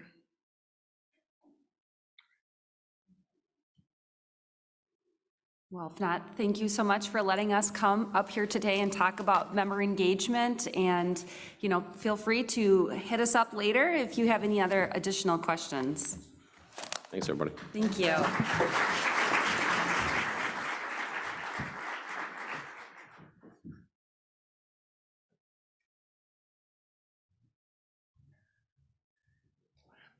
Thanks. Good stuff. So we're a little ahead of schedule now. So, hey, quick, did anyone else forget any? You know, we haven't traveled a lot, right, in the last couple of years. Did anyone else forget anything kind of critical, like from a clothing? So actually, I'm not trying to be hip. I actually forgot my dress socks. So if you see my ankles in these dress pants, it's not me trying to be hip. So I'm wearing my jogging socks. Is the next group ready? I guess we can jump right in. Yeah, it's Jamie, right? So, okay, we're going to jump into building a cross-functional, multicultural member engagement team to maximize data sharing and boost performance scores. So Jamie Galbraith she's the Quality Improvement Associate Director at UCare. Good to see you, Jamie. You be here or there?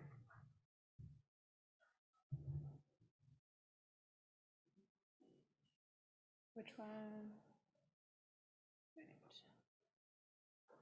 All right, thank you. My name is Jamie Galbraith. I'm the Quality Improvement Director at UCare. And just to kind of level set, I've been at UCare for 10 years. I've been in quality for 9.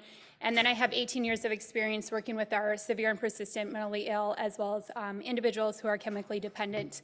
The work that I oversee at UCare is our HEDIS chart retrieval and abstraction, star rating programs for Medicare Marketplace, prepping for Medicaid, NCQA accreditation for health plan and health equity, and then our regulatory documents that we submit, as well as member engagement. And that's why I'm here to talk to you about building a member engagement team. So just to level set our agenda, I'll just re-hit our conference objectives, an overview of who UCare is, a situational briefing on how to look at your organization to identify creating a team to meet the needs of your membership, some outreach, and our expansion efforts. So just to kick off is I'll go through the situation briefing, which includes what is the situation, the background of your organization, the assessment and recommendations on how to move forward, how to build a cross-functional team, and then understand how to leverage your data. So just an overview of UCare and who we are. We are a nonprofit, non-integrated health plan in Minnesota. We do have a couple of shared Medicare products where we are integrated, but overall we are a non-integrated plan. We were founded in 1984 by the Faculty Department of Family Medicine at the University of Minnesota, and our organization is really rooted on primary care with a strong enrollee focus. We have about almost 1,800 employees, and then we service almost 632,000 enrollees. Medicaid is probably one of our largest populations at UCare. And then just an overview of UCare. Our mission, we're here to improve the health for our members through innovative services and partnerships across communities. I would say that quality really lives and breathes the mission of UCare and the work that we do to design initiatives around our memberships.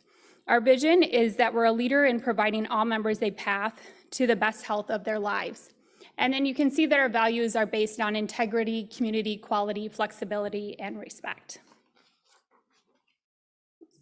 So here's UCare's membership. We are NCQA accredited for all 10 products listed on the chart here. We're also pursuing health equity accreditation for all Medicaid lines of business coming up here in November. But you can see our Medicare Advantage line, UCare Medicare is straight MA. We hit our first 5-star rating this year. Our shared product with Essentia Care is in northern Minnesota and western Wisconsin, and we actually hit our first star rating this year, which we came in at a 4-star. We also have another shared product with Health Fairview North Memorial. This is more in the metro area of Minnesota in some rural counties. We're hoping to get our first star rating this year. We haven't met enrollee thresholds yet. We have 2 D-SNP plans. Our Minnesota Senior Health Options, we have a 4.5 star. This is our 65 and older plan. And then our Special Needs Basic Care Medicare, we hit a 4-star. This is our 18 to 64-year-old plan. Marketplace, we're a 4-star, and then you can see our different lines of Minnesota Medicaid health care programs. So kind of a situational briefing on member engagement, and this is what we looked at within our organization and what's going on with member engagement. And what we can see is that within health services, it's really uncoordinated. And so when I talk about health services, I talk about all the departments that report up to our chief medical officer, including quality and population health, pharmacy, clinical, mental health services. And what we're seeing is that there's engagement specialists across all the teams within health services. Some make sense, and some, it's really siloed and duplicative work at UCare. We're seeing that members are receiving multiple messages from different teams, but it's the same message. Members were not using their preferred method of communication when they want to receive notifications or be engaged on the screenings that they are due for. It also causes disruption with customer services. So if members call customer services back, they're not as likely to transfer them to the direct team on who provided the outreach. So having one point of contact with customer services, who's leading the efforts at UCare. And then a lot of our programs aren't being measured effectively. In quality, we look at these analyses, but it's not looked at across all teams within UCare.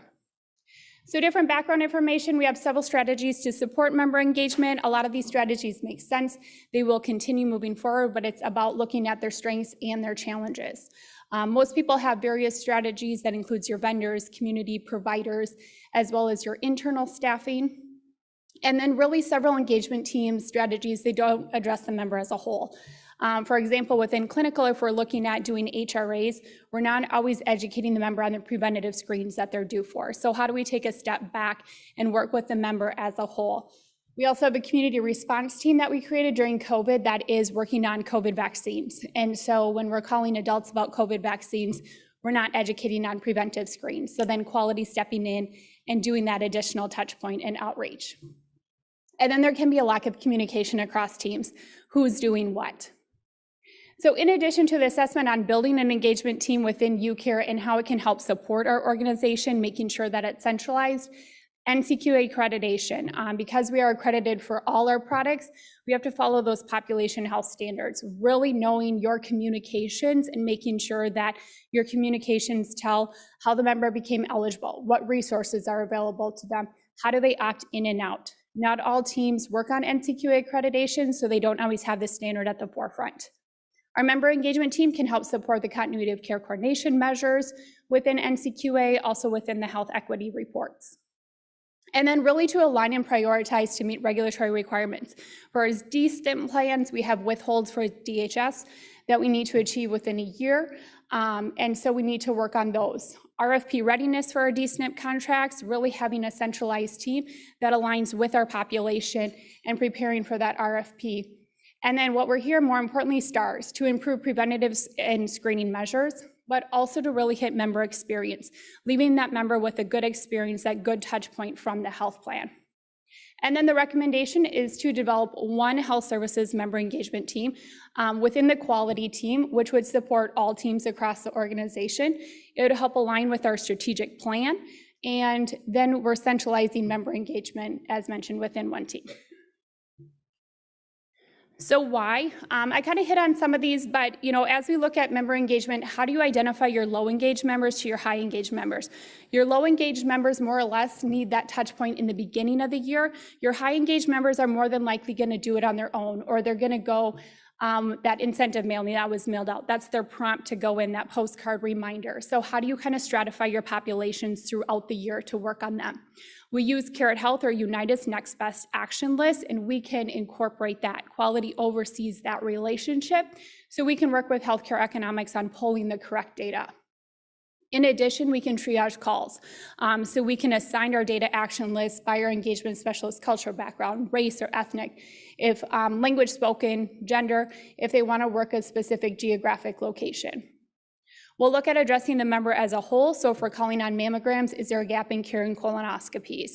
We'll also talk about your annual wellness visit. And then for DSNP plans, we really push dental in Minnesota as well. So we're addressing all areas. In addition, we're trying to close the loop with our care coordinators within clinical services. So if they're not able to reach the members on getting their HRA completed, how can we work and partner together? We will also assist in scheduling appointments. Some member engagement specialists within UCare outside of quality, it's more of that reminder that you're due for this screen. It's not taking the time to assist a member in finding a provider, helping schedule the appointment, and then we'll help schedule transportation and interpreter services as needed. In addition, we can do Q4 pushes. So when all our star ratings come out, we need to really see big increases at the end of the year. We can easily shift internally. This next one is really rebuilding trust. I was at the ACHP conference a couple weeks ago, and Jan Berger from Health Intelligence Partners really shared about what's going on with the healthcare system. They did a lot of surveys on our members, or just members in general, and what they found is 1 in 4 individuals do not trust their family, their friends, or their neighbors. In addition, all ages, gender, race, culture, and socioeconomic levels found healthcare very confusing and complex. I think we kind of know that, and how do we help our members navigate this system, especially when you think about your immigrant populations, people who are not from here. How do they navigate this system? There's lower trust in health ecosystems, and they're less likely to engage in preventive care. To build trust, health companies must build confidence in the health ecosystem. And these are kind of the core buckets that I looked at from her research, and really what to do to build a member engagement team, that communication aspect. Having compassion and empathy when you're reaching out to your members. Having that cultural competency does make a difference. Making things personalization while you're on the phone, whether it's your materials that you're sending out to members, and it's all about rebuilding relationships. So kind of just to take a deeper dive into our member outreach at UCare, here's kind of our current strategies. As I mentioned, we have vendor, community partnerships, provider partnerships, and internal strategies. So here's kind of our internal structure. It's a very busy slide, but this is where you can see that member engagement is across all of health services, from clinical to disease management. You have our mental health team with our community response team. Pharmacy is doing member engagement, QI, HEDIS, and STARS. Within QI, I oversee the QI, HEDIS, and STARS team, and you can see even within my leadership, it's not centralized. Having it across 3 teams does not work well either. So kind of looking at the strengths, how do you move forward? What makes sense to move forward? Again, there's going to be strengths and challenges. Really having all these diverse partnerships, whether it's the vendors, it's the community provider, internal, it supports UCare's mission. We're about innovative services, being in the community, supporting members and the community. It helps us with RFP readiness, our ability to triage any calls, whether it's going to disease management. Does our member need MTM services? We can transfer to pharmacy. Providers, they're great to do outreach on behalf of UCare. They have that existing relationship with the member. Sometimes members want to hear from their providers. They don't always want to hear from their health plan. Communities, they're trusted organizations within the communities, within these neighborhoods. They're diverse, they're tailored toward those cultural and specific needs of the members. In addition, with vendors, they're great for in-home testing for members who are not going in to see their providers. And they can help support quarter 4 pushes when you have a high volume of calls that you're trying to make. Internal, sometimes you already have an existing relationship with the member depending on the outreach. We can triage any internal referrals based on what the member needs, and we can always transfer to customer services to help the member get any benefit questions answered, et cetera. So here's kind of the challenges is what we're seeing as UCare. As I mentioned, it's not centralized in one location. It doesn't align with our strategic plan. A lot of the work can become siloed at UCare, and it's difficult to manage all these initiatives or always know what's going on. Having clarity and providing that to customer services so they know what team to specifically outreach to at UCare. There's a lot of lack of inconsistency with our internal documentation platform. So how do we become consistent on how we're documenting? We understand who's doing outreach, the type of outreach that they've been doing. Managing your do not contact list and looking at that preferred method of communication is not always happening. Provider challenges, they may not always align with our action lists that we're sending to them. They have limited resources to conduct outreach, and oftentimes our providers will tell us we're not gonna prioritize your action list over another health plan. So with UCare sending action lists, all the other health plans in Minnesota are doing the same thing. The attribution method our providers don't always like. Some of their members aren't going to their clinic, but they're attributed based on healthcare economics list. And so they'll send those members back to us, or they just don't do outreach. Community challenges. Some community, they don't always have an existing relationship with a member. They also have limited resources on doing outreach, engaging, providing health education, and they struggle with not getting a hold of the member at times. Vendor challenges, it's just not a part of UCare. Materials need to be approved, going through, working with our marketing teams, government relations on getting all the documents approved as well. When we do large Q4 pushes with our vendors, they don't always schedule appointments. They will prompt the member, remind the member, but they're not taking the time to schedule appointments. They can be difficult to collaborate with on getting your data needs back, making sure that you can measure effectiveness of these programs. And then they're not aware of UCare resources. So we have incentive mailings that we can send out. They can't transfer into customer services, and then they can be very costly. Internal challenges, a lot of teams can be focused on completing regulatory requirements. Let's do the HRA and we need to move on to the next member. We don't always have time to come back and hit all those preventative screens, then follow up to make sure that the member went through with their screen. Being aware of members' gaps in care and incorporating that into the touch point. We're not always aware of that, or we're not always using the data. There's limited follow-up on scheduling appointments and just limited resources. So here, just to look more closely at quality improvement, so underneath my leadership, we have one FTE, member engagement specialist. They do speak English. And then we brought in a couple temps to kind of better support our populations. We brought the temps in last year at the end of September to kind of help with outreach efforts and to start building the team. So we have a Native American member engagement specialist. We only have about 10,000 total Native Americans, but it is a huge focus for our state to work with this population. So we found the value of bringing in a Native American specialist. UCare also supports a lot of the Somali and Hmong membership within Minnesota.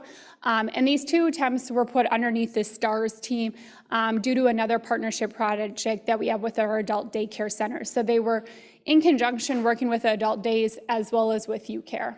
And then on the HEDIS team, we have a quality review specialist that's focusing on MedRAC, which will continue to stay there because that makes sense. So kind of looking at some of the impact analysis on outreach calls that we did in Q4. This is high level, and as I mentioned, we did bring in our specialist. Our full-time has been at UCare for the entire year, and then the other temps came in at the end of September. So they didn't have a lot of time to do outreach calls and make a big impact last year. And then when we looked at the breast cancer, or all the measures that I'll share, is that we cut off on 12/31. We really use that HEDIS specification. So what we need to do is go back and see who did we contact later in Q4, because they maybe closed that visit in Q1. So we are looking at all member engagement outreach, and then we break it out by our general. We have interns at UCare that come in, our public health students, as well as CHWs that help do outreach as well. So you can see the number of people that we contacted, the number of visits that were completed. We had a little bit higher with our just general. They had more time working with UCare. They had about a 58% visit completion, and then within our other populations. Again, hoping that looking back in Q1, that we'll see more outreach efforts. Colon cancer screening, we had higher again within just our member engagement, general overview, providing outreach at 58%. Within our different racial breakdowns, a little bit smaller. They've had less time to do outreach to connect people to resources. They also struggle with that cultural aspect. Not all members understand the importance of getting these screens here at UCare. We had our biggest success, and I don't have this one broken out, but it is diabetes screening. This one I think is easier, where we saw a 90% completion rate for A1C testing, neuropathy screening, and I think it's more because we could get into PCP. We had a lot of issues getting in and scheduled with specialty appointments, and I think that's why we're seeing lower results with mammograms and colonoscopies. Additional services and efforts, so having kind of that member engagement team within UCare, not only did we educate on the preventative services that they needed, but we talked about COVID vaccines, where they do for their COVID vaccine, where they do for their booster shot. We could request incentive mailings for our members or other health promotion offerings. We have various kits that we offer to members, and we could just put in the ticket to get that sent to our members. Social services referrals, we use NowPow within Minnesota, so we can easily link the member to food insecurity resources, housing, legal, et cetera, depending on their needs. For our members who have diabetes, not all of them are enrolled in disease management. so we can easily do a referral to disease management for the member and get them enrolled in the program. Our substance use referrals, this came up a lot with our Native American population. After we provided education and outreach on preventative screens, a lot of our members asked, how do I get a Rule 25? How do I get outpatient services? And so our engagement specialist was able to connect them to outpatient chemical dependency treatment. Translation, this is one area with UCare that we don't do well. We don't always translate our materials. So how do we better align with our population and their needs? So we can leverage our member engagement specialists on translating IVR call scripts and recordings. I know we talked a little bit about this yesterday in the STARS workshop and using Google Translation. Because we're going with health equity standards, we have to make sure everyone is certified that can translate within UCare. So we were using a vendor to translate some of our things. And when you have somebody from the Native come in and work for UCare, they won't translate it. They say it looks like you just translated it from Google and it doesn't make sense to us. So I think having that Native person is really important because they had to change some of the wording on how they translated it so it made sense within their culture. These are lessons learned and feedback that we heard from our members. A lot of our members didn't always know that we had an engagement specialist dedicated to working with them. So within our Native American one, they weren't always aware of that. Our Native American specialist, she has a more common name due to her being married, so people didn't identify she was from the Native American community. So when she introduced herself, she said, I'm UCare, I'm a member engagement specialist, and then began talking about the preventative screens.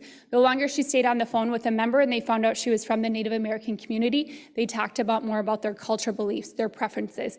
So she changed her approach. She started introducing herself as I am UCARE's Native American engagement specialist. Members knowing right off the bat that she's from the Native American community, they were more likely to open up right away.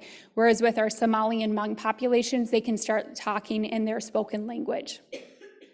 With really seeing it with our Somali population, also with our Hmong, knowing the religion and the cultural beliefs first and how you deliver the message was really important to approaching our members.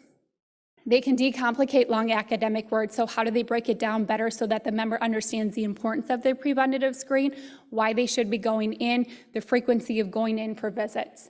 And then members just really, truly appreciated having somebody be able to call them from their own culture that can speak their language.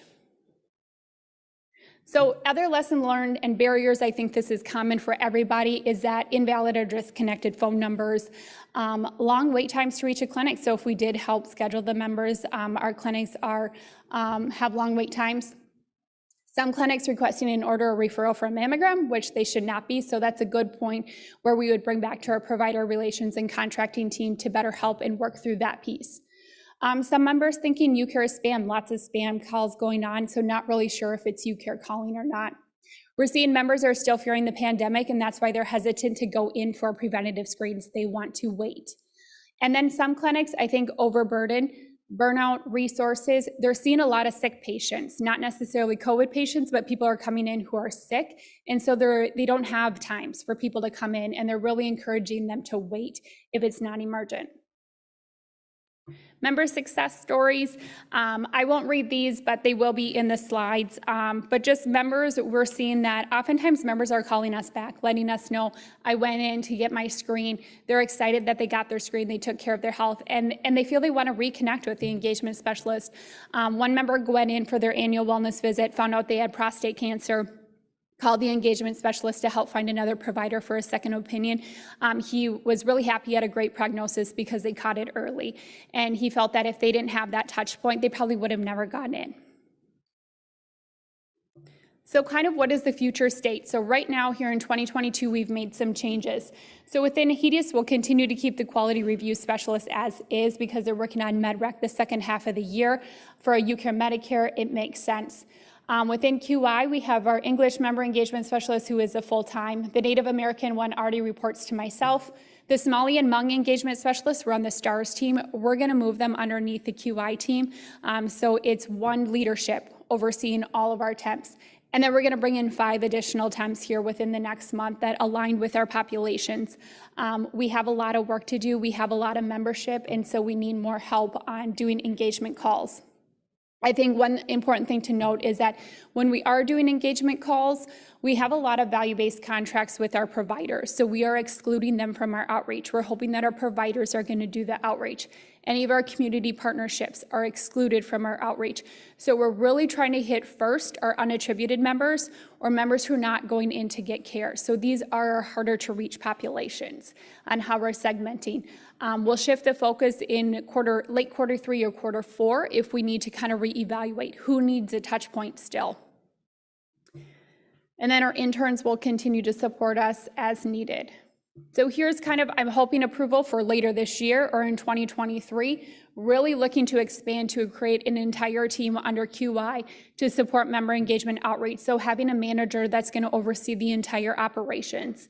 Having 2 member engagement coordinators, these coordinators will help service all of health services. So looking at if clinical wants to do an IVR call, they can put in a ticket and we will have a member engagement coordinator dedicated to working on the IVR call. We will help write the script. We will make sure that it aligns with NCQA standards.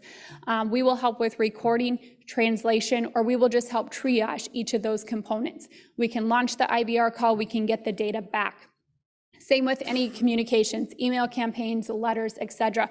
We're doing a lot of work supporting our pharmacy team who's doing MedRec, MTM, CMR completions as well. They're doing a lot of outreach to us and they're already leveraging quality due to resources. And then really looking at expanding our member engagement specialists. So hoping that we can move our attempts to FTEs, but then really having them dedicated to Medicaid, Medicare, so that they really understand kind of the benefit structure, what offerings we have to offer them. And then making sure that we have a couple RNs on staff when we're really working those clinical measures, especially if we're doing more education around diabetes or hypertension. We want to make sure that we have those clinical. And that's all that I have. Questions?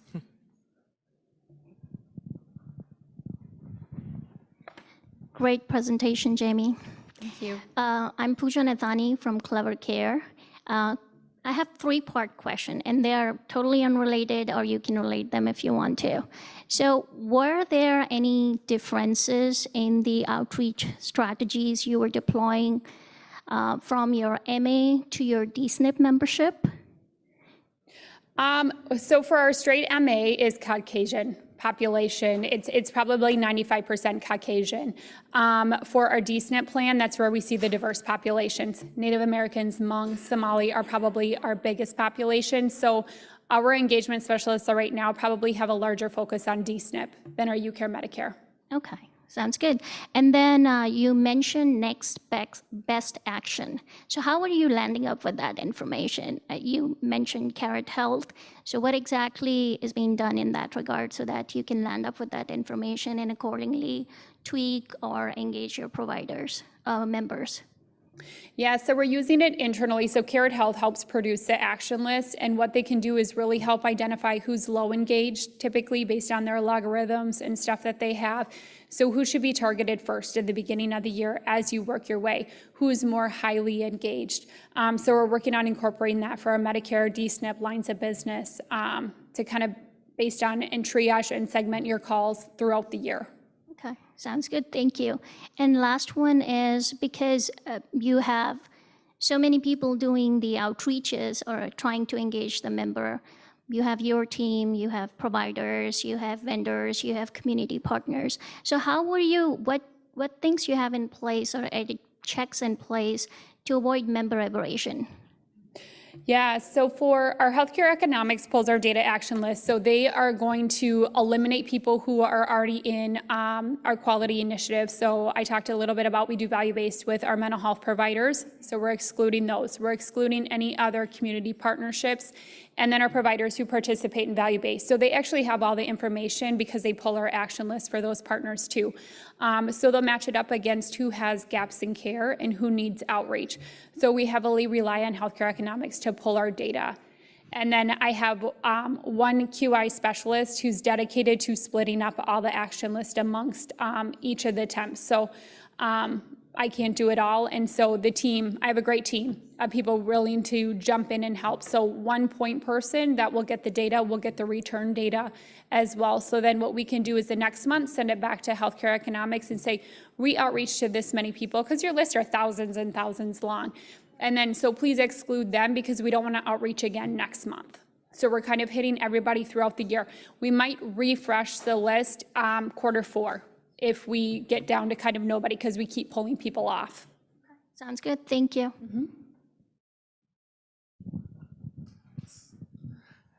Anybody else?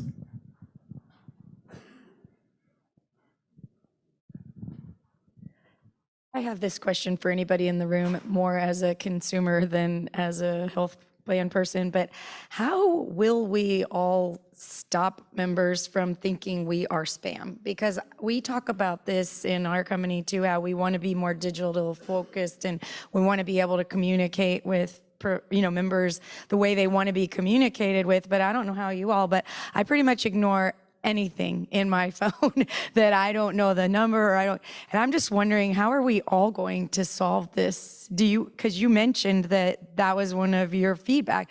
Did you come up with a solution for that? How to convince people you're legit? Not really. I think it's just providing that education.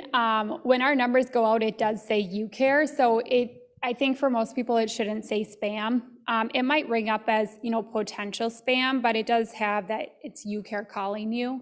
That's kind of one of the hard parts is that when we do outreach is that if they miss a call from you care, they call customer services. And then customer services doesn't know necessarily who called and why. We have changed a little bit where our engagement specialists will have their direct number that goes out to the member. So if they miss a call, they can call them back directly.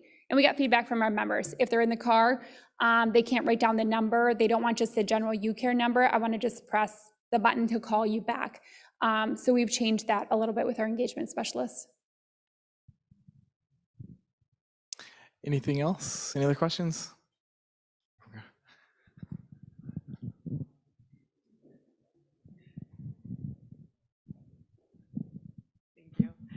I was wondering if you could talk a little bit about the recruitment process and then the onboarding of your member engagement specialists and then the interns that support them. Yeah, so with our temps, HR more or less likes to work with temp agencies. So they certify that our engagement specialists can speak the language if we're asking for bilingual staff. We do sometimes allow external people to apply as well. We have a whole onboarding process where we have a huge presentation. The quality improvement specialists, I have to give them kudos to that. They help put it together. It's an overview of who UCare is, really kind of starting back. And this is what UCare, here's our mission, vision, why we're doing what we're doing. Within our presentation, we have all the resources. So it has all the incentives that members are eligible for, how to transfer to customer services. We have examples of call recordings in there from our member engagement specialist within the presentation. We do lots of training. It's harder and more challenging working remotely and doing that because you can just pop by your cube or somebody can call and you can listen in, whereas remote we can't. We're kind of back in the office if you would like to be. So we have done in-person training as well. For our interns, it's great. It's very rewarding. It's a lot of work. We have agreements in place with a couple colleges in Minnesota. So our community health workers really needing an intern site. So we have agreements in place. And so I usually try to take a couple at a time, but I get public health students or CHWs that come in. They get the same onboarding, the same training as a regular member engagement specialist. So it's a great eye opener for them, and they do appreciate seeing, and they really see how many people are uneducated about why do I need to go in for this screen? I didn't know that I was due. I didn't know that I should get my annual wellness visit. Or some people have just given up on scheduling. Dental's a big deal in Minnesota. A lot of people can't find a Medicaid provider, but because we've outreach and we offer help to do it for them, they get really excited and they'll schedule their appointments. Great, thank you. Hey, I have one too while I'm walking over here, but you guys do such a good job of engaging the organization, which I think is, a secret sauce to STARS, which is reflected in your scores. I'm curious, this is member engagement focus. What does this look like for member experience and retention? Is that owned by QI, or is that enterprise-wide, a central team, or? It's owned and led by QI. Usually I put in our work group structures just to level set. So we have a quality measures improvement committee, which I oversee, and underneath there, we actually have 9 work groups. So we kind of follow that population health approach where you have keeping your members healthy, emerging risk, and then you start putting your measures into those buckets. We have enrollee experience. So we bring over people across from the organization. We have a member experience manager not located within quality. So it's really providing education on how everyone hits STAR measures. I think people forget that the work that they do, customer services, sometimes we don't always score well in customer services for outside of our UCare Medicare product. And so, but customer services doesn't know how to convey that. We went from temp to really having FTEs because temps couldn't help answer benefit questions. So we're trying to continuously educate them. That can impact CAPS, having FTEs that better understand our benefits. Having these touch points with our members is the goal, is that hopefully that they had a really good experience, that they outreach, and that they will remember that. We do an intern CAP survey I'll talk about that later this afternoon, but we'll leverage our engagement specialists to call our dissatisfied members. So we have an open text box field, so anybody who rates us super low or said, I'm really unhappy, we will give them a call back to make sure that their issue had a resolution to it. So that's how we'll also leverage our engagement specialists. My turn. Thanks for the slides, Jamie. I just wanted to know if, do you guys have any member feedback on the IVRs, and have you guys looked into texting campaigns?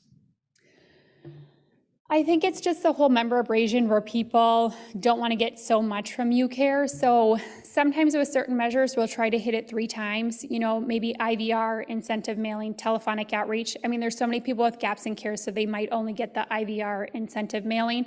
When we offer IVRs, sometimes we offer an option to press 1 and we will call you back. Otherwise, what we are working on as an organization is more on member preferences. So we're getting it set up where, do you prefer to receive an IVR, an email, a mailing, telephonic outreach? We're trying to build out qualities a little bit more because ours is so specific. So really going back to using members' preferred method of communication. Carrot Health can kind of help produce a little bit of that right now, just based on kind of their census information and within this geographic region, who prefers a mailing versus a live call. So we're trying to leverage that specifically. Text messaging is a little bit harder. I think our legal team is very, very strict on that. We are hoping to improve that with our member. If members check, I want a text message for preferred method of communication, we can start texting them. Pharmacy is looking at launching that for outreach efforts. I think in regards to MedRec, we're going to help lead that. So I'm going to see how that gets launched and then look at seeing if we can launch it as well. But members will have to opt in to that. Got it. Thank you. Anyone else? No? I think that's it. Right. Jamie, thanks so much. Good, really good.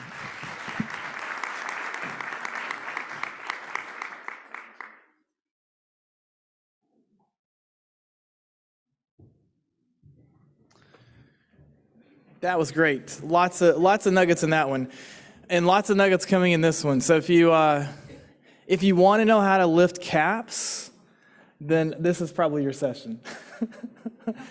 No pressure. But yeah, I know both of these people pretty well, and have gotten to watch them work together and be a great, like a case study of a high-performing vendor and a really sophisticated and engaged health plan working together to get 5 stars on every CAPS measure. Not to take your thunder there, but seriously, this will be a good one. So I'll welcome to the table Saeed Aminzadeh he's the CEO of Decision Point, and Kim Barris, who leads quality at Select Health. So come on up.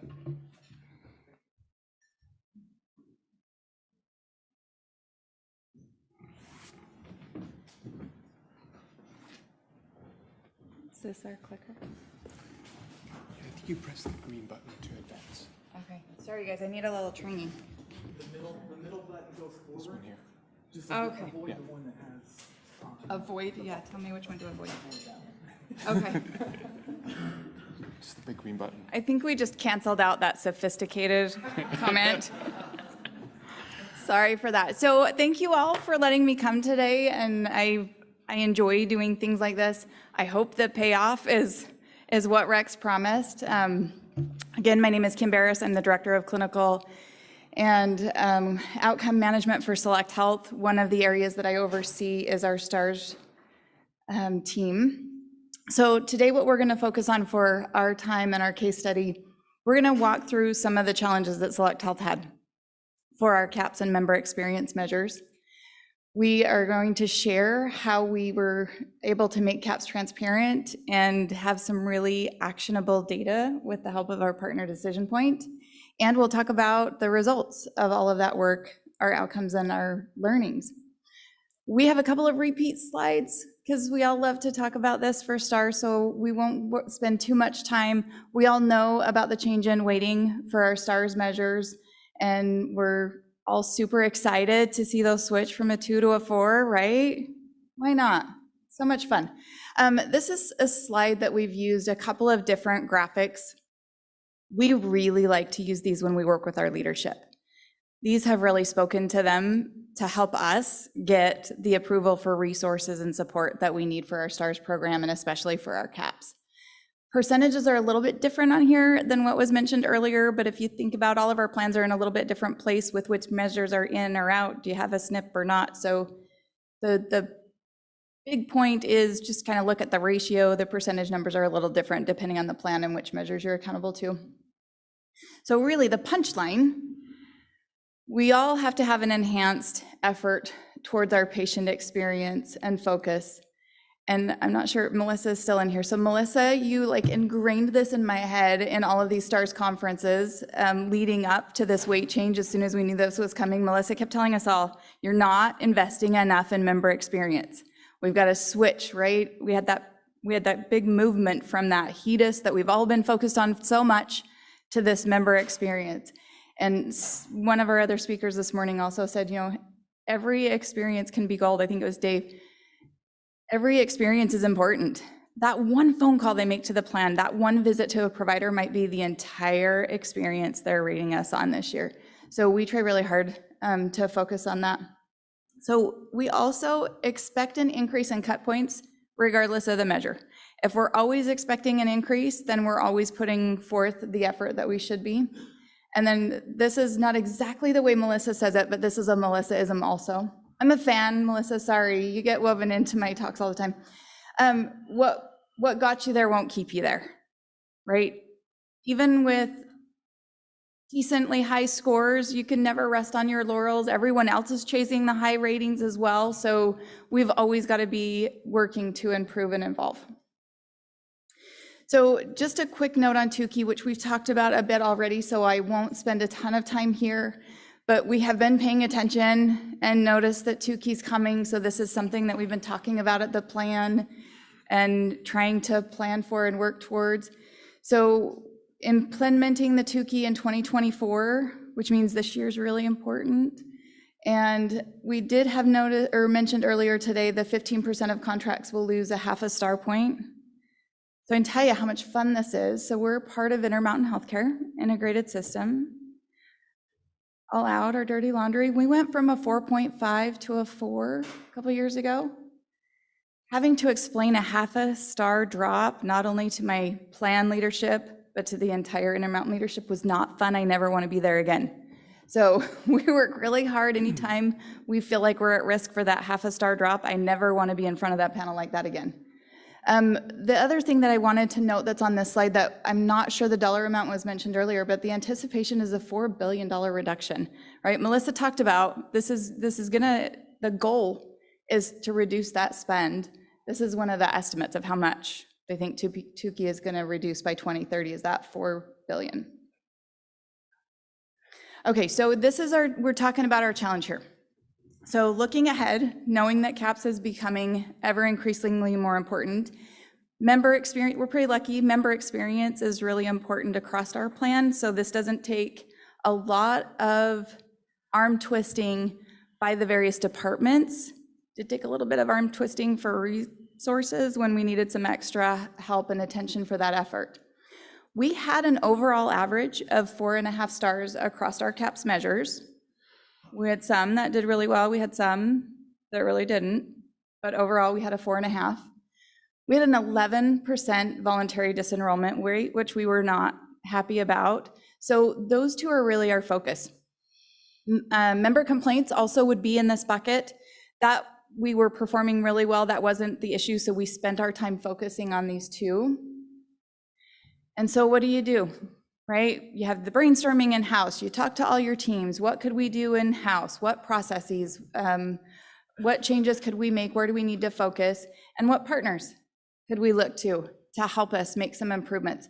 And so I have just kind of a little show off. Sorry, I'm also a big fan of Decision Point. So when Saeed asked me to present with him, I was like, you bet.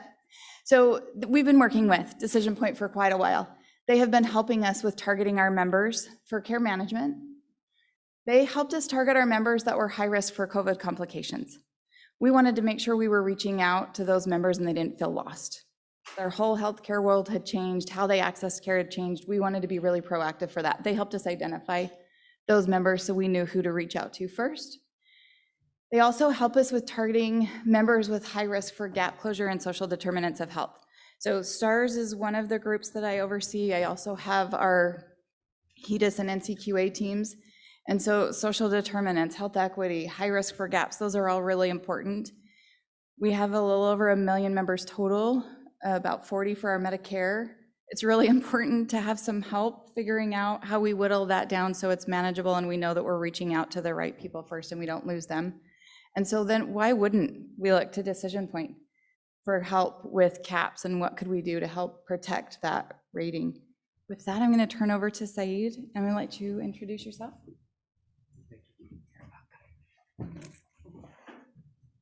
Thanks, Kim. Sorry, the font's got a bit messed up in the transfer here, but I'll talk through it anyway.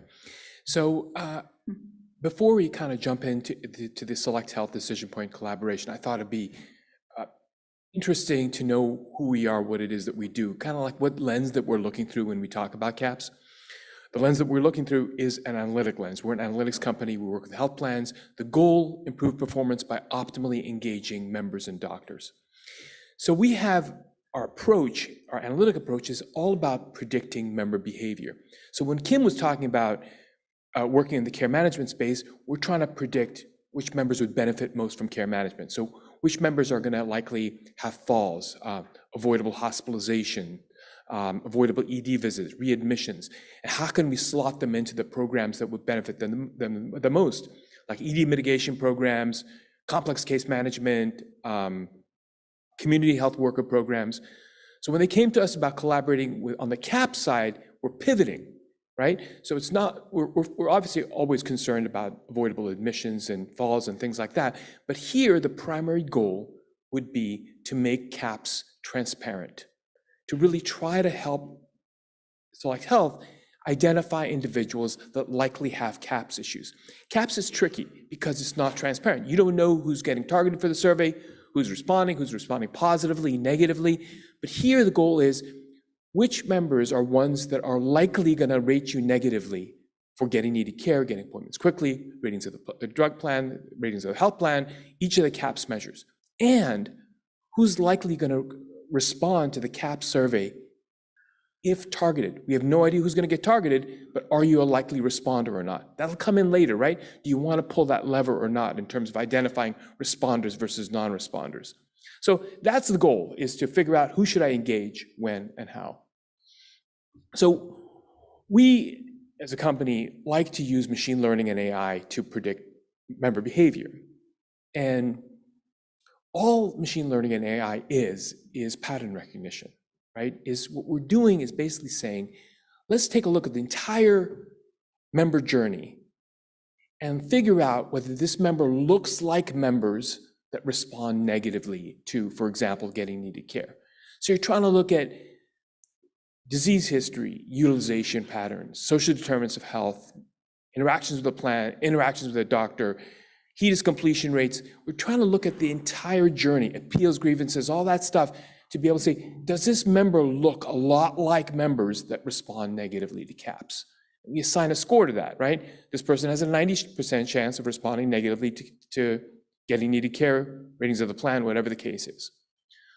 What we're also trying to do is, again, no idea who's getting targeted, is this person likely to respond to the survey itself if targeted? And the question, as I mentioned earlier, is do you want to pull that lever or not? Well, it depends on what your approach is. We'll talk about this a little bit later. If my approach is only to improve CAHPS, yes, I want to figure out who's impacting my CAHPS scores, who's a responder and who's a negative responder, and who's a positive responder.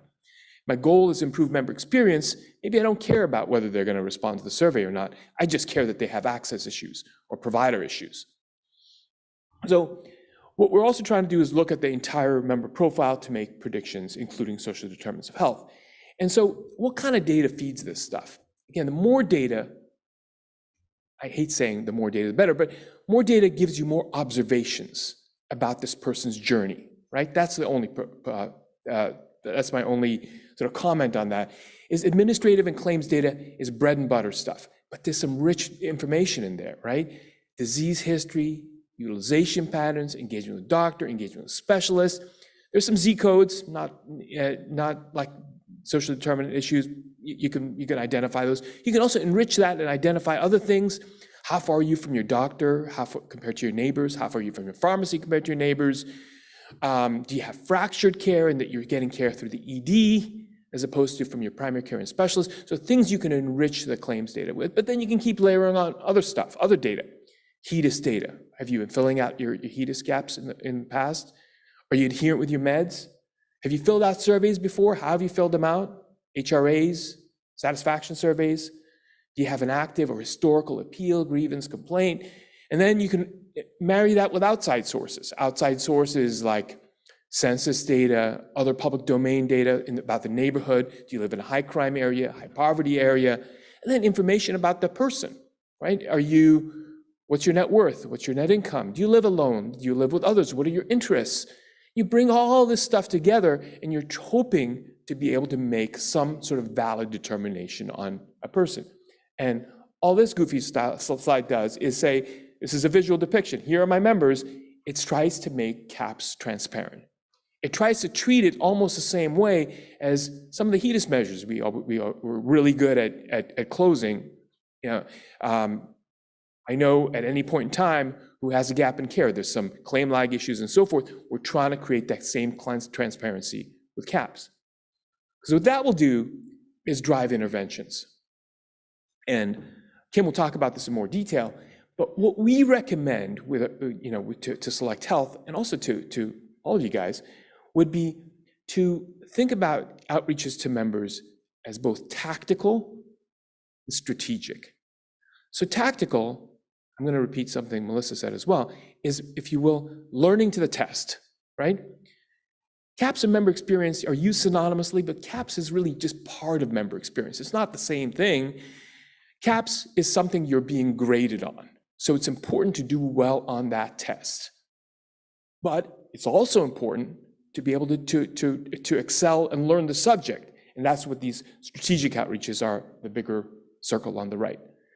So these tactical outreaches are all about sort of pre-CAHPS engagement to specific members. And the goal here, and this is what we call a just-in-time outreach, because it's just in time for CAHPS. Right before CAHPS goes out in early March, January, February, you want to reach out to those individuals. These are people that are likely negative raters and likely responders. We're trying to change the trajectory of their behavior. How do we do that? Coming up next. We're also trying to encourage members that are your promoters to respond to the survey if targeted. So it's a bit of a political campaign, right? We're trying to change the vote for people that are likely negative responders, and we're trying to get out the vote for people that are your promoters. But then, and you saw this earlier with one of Melissa's slides, is CAHPS doesn't stand by itself, right? If I have CAHPS issues, real or perceived, multiple CAHPS issues, that behavior manifests across the board. If I have an open gap, I'm less likely to close it. If I am on certain medications, I'm less likely to be adherent. If I have a chronic condition, this is one of Melissa's slides, I'm more likely to have an avoidable admission. So these members are ones that you're already outreaching to in your care management area, in HEDIS area, in your emerging risk area, In your pharmacy area, why not infuse concepts of caps in with that communication? And again, sometimes we talk to care management, it's like, oh, well, we do that. Yeah, you do that as the fifth step, but what about trying to lead with that as opposed to get to it after the HRA, after the discussion of benefits, after this and that?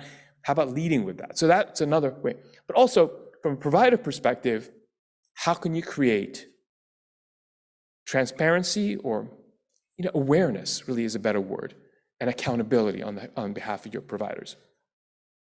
So this is kind of a visual depiction of when it would occur. You can see in March, CAPS is in the field. January, February, do the just-in-time, the pre-CAPS outreach.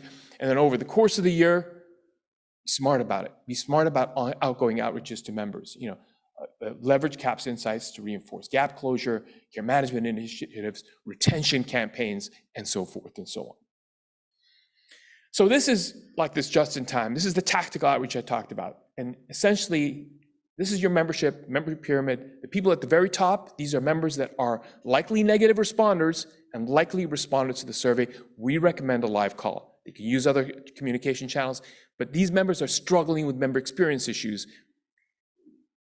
A live call, we found, works best.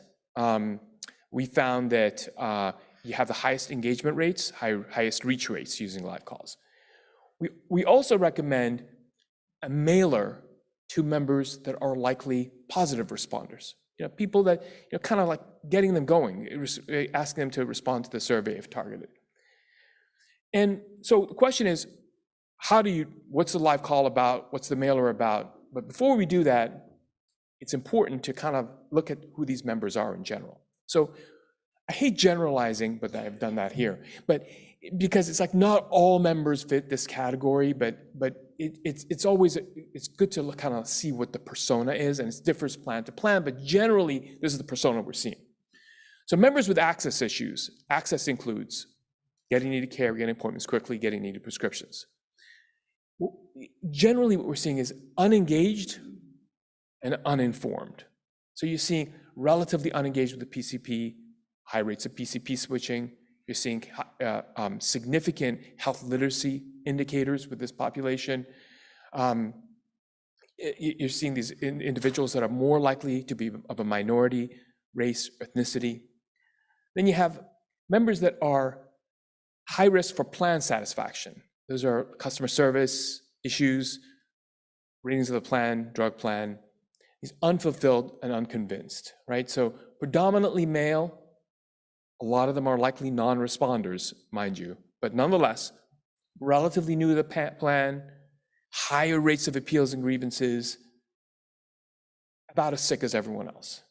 And finally, on the right-hand side, engaged but not benefiting. These are members that have issues with their doctor, like ratings of healthcare quality.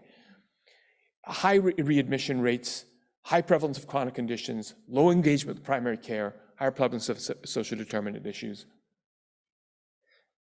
And so I don't know how to hit the back button, so I'm not. But so the question becomes, how do we outreach to them? And this is a bit of a call flow. You can't really see this, but you'll be able to see it in the handout. But generally what we're trying to do here is, again, differs plan to plan, but we're really trying to get the member in. There's been a disruption, we want to address that. Disruption would be network disruption, disruption in their meds, some things like that. We want to address that up front. But then generally what the call does is goes into two branches. You saw in the earlier slide when we talked about engaged versus unengaged, really want to really separate those out. For people that are unengaged, really we're fighting against a perception issue, right? So even if you do these mock surveys, mock CAP surveys, like a simulated CAP surveys, off-cycle CAP survey, whatever you want to call it, these are the members, if you look at the data, they're asked, did you call customer service in the past 6 months? They'll say yes, but then you go back and they haven't called customer service in the past 12 months, 24 months, maybe ever, but so the perception is it's going to be poor. Have you gone to the doctor in the past 6 months? Yes, but then you go back and you don't really see, it's been 24 months since they've gone to the doctor, 12 months. So what you're trying to do with these members, if you will, that are relatively unengaged, is really try to reintroduce them to the plan. talk about certain benefits that could be important to them. You're trying to engage them, right? You want to talk about over-the-counter drug card. You want to talk about various cool benefits that the plan has. And then for individuals that are engaged, again, these members are struggling to kind of make sense of the plan. They're struggling to make sense of the system. You want to go a different route. You want to talk about the relationship with the doctor, helping them make an appointment. Again, this is going to be real challenging this past year. I'm sure some of you guys are seeing some lower rates for getting needed care, getting appointments quickly. Those are real. That's because of COVID. It's really hard to make an appointment and get to see people quickly. Help navigate some of the support and so forth. Those are all good things to do. And then the mailers to likely positive responders, this is like a get out the vote thing, is we try to use, like different ways to encourage members to respond to the survey. So one of them is people respond to surveys if they feel like they're being, they're listened to. So words like, you matter to us, so does your opinion, your voice matters, your opinion matters, all those are good things to add in there. And then really try to have some bullet points in there for conditioning. Conditioning would be really try to use similar words that's in the survey. Like, we rate you a 10 out of 10. That might be controversial, maybe not. We always want to be there for you, always, that's in the survey as well. But again, you can really, there are different ways to say this stuff. There's no, negative, there's no magic bullet here.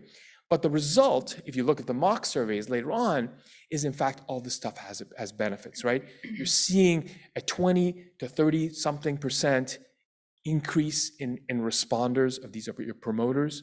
And with the other stuff, that just-in-time CAPS outreach, you're seeing about a 25 to 35% lower negative rating. So again, you're hitting it from both sides, you're seeing some results.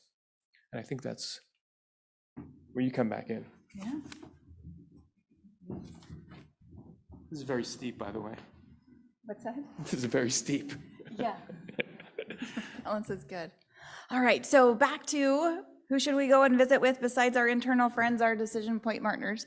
So just as he's been describing, Decision Point helped us to identify those who are likely to respond to the survey and likely to respond negatively. So as we look at this population, we have a couple of pronged approach to this piece, and I want to just kind of touch on really quick. So we just saw the slides with the messaging suggestions and what can you do. The other thing that's been really great about Decision Point is if we've got our own scripting, great. If we're not quite sure where to start, they've been really great to help us kind of grease the wheels with some suggested scripting or mailer outlines and content material there. So as we look at those members and we decide what are we going to do for this cycle, we did just as prescribed for the total population, sent out I'm thinking of the comment we had earlier about how do we worry about all of this spam stuff, and please pay attention and listen. So the very front page of this mailer we sent out, and it's kind of a trifold brochure, is CAPS is coming. Here's what it is. Please answer it. Don't ignore it. We want you to help us be better. And then throughout the rest of that piece, we described, as you had noted on your prior slide, some of those benefits that we thought made us stand out.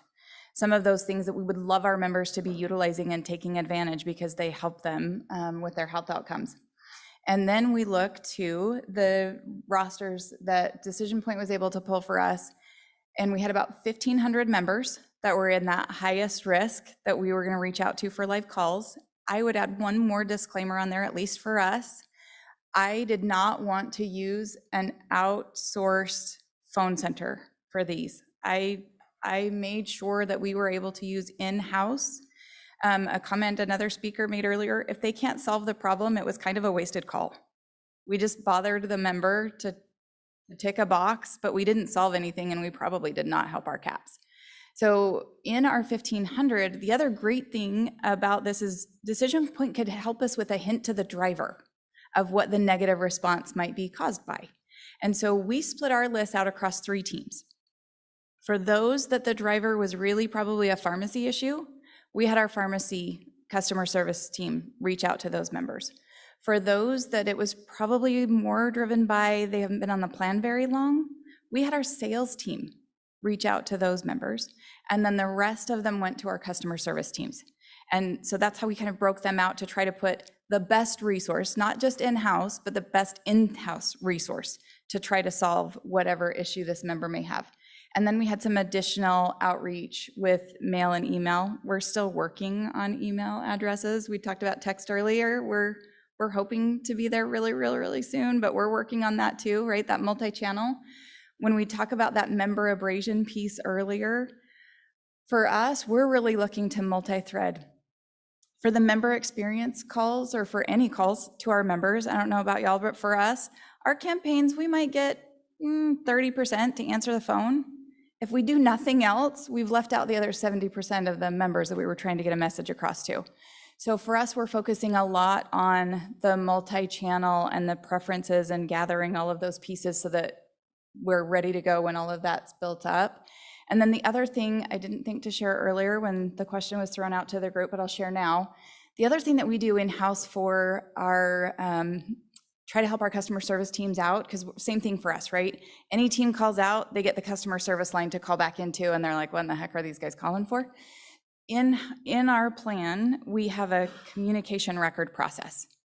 Anyone who is initiating a call, a mailer, any kind of outreach with a member, regardless of what it's for, is supposed to send out one of these distribution records. Then our customer service team has a repository. They have an example of what went out. They know which team to follow up on. So that's how we work. It's not perfect, nothing is, but it's been a big help so that those teams can quickly get the member to the right place. We also try to provide them talking points. So if it's just kind of a quick validation question that member has, maybe they don't even have to transfer them. So that's one of the things that we try to help for that. So the punchline, so I'm really sad. We were a 5-star, not sad about this. We were a 5-star plan last year. And for the better of, we only used it for 2 measures. So in our math, we feel pretty confident we would have been a 5 anyway. I've been carrying around these pom-poms all year. So our president and CEO has started to tease me about my pom-poms. So now I think I need to go get different colors so I can mix it up a little bit. But if I had them, I'd be waving them right now. And it would be so dorky and so fun, but I forgot them. So in our improvement then, with all of this great work Decision Point helped us with all of this outreach, with all of this work between our teams, we ended up going from our overall average of 4.5 on our star ratings. Every single one of our CAPS measures, both Part C and Part D, were rated at a 5 last year. So we were thinking this was a pretty successful little game, right? That was a lot of fun. We also were the highest CAPS performer across our little market, Utah and Idaho. I know there are lots of plans that are much bigger than ours, but we were pretty proud of that too, still am. For our average CAPS then, for the improvement, it was about a 2.5 across the board for all of those. But I told you earlier, some of those, the average looks really pretty good, but when we looked at our individual scores, we had a couple that were really bad. So to see those go from that lower end of the scale all the way to a 5 was just, sorry, I'm a nurse by background. So these members, I tell our doctors, they're really mind them sharing them with you.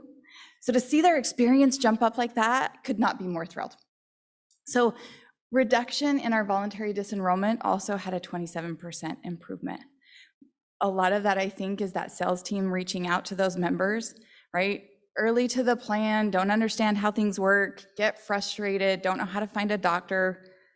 Those are the folks that we're seeing disenrollment, not so much anymore. This was a great success for us. So kind of this is my little lessons learned, right? Become an experience-centric organization. We've heard it a few times already today. Every experience could be the one experience that they're using to rate your entire plan. For us, what we're also working on messaging at our plan is that doesn't mean a phone call. That doesn't mean they went into the provider's office. This is baked into every single process or interaction that the member may have with us.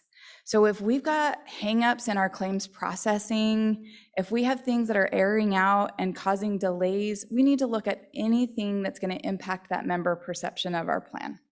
So when we talk about being member experience centric, it's everywhere, not just in the customer service team who answers the call or case management who reaches out. So we also create awareness and accountability for CAPS across providers and provider groups and our plan. In our plan, we say everyone, no matter your job title, is responsible for customer service, quality, and sales. Everyone.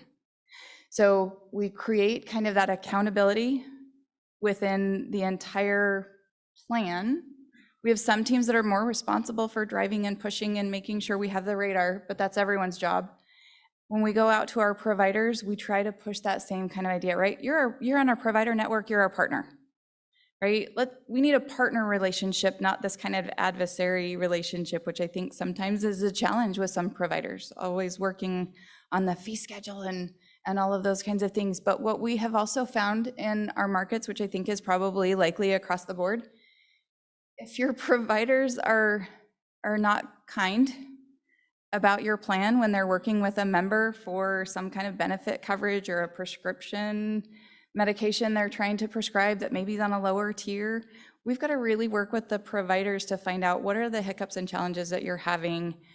Let's make sure that that relationship is in a good place so that when they're talking to members about their plan and situations and how do we work through things, they're a huge impactor on the perception of our plan. You are done being tortured by me unless you have questions.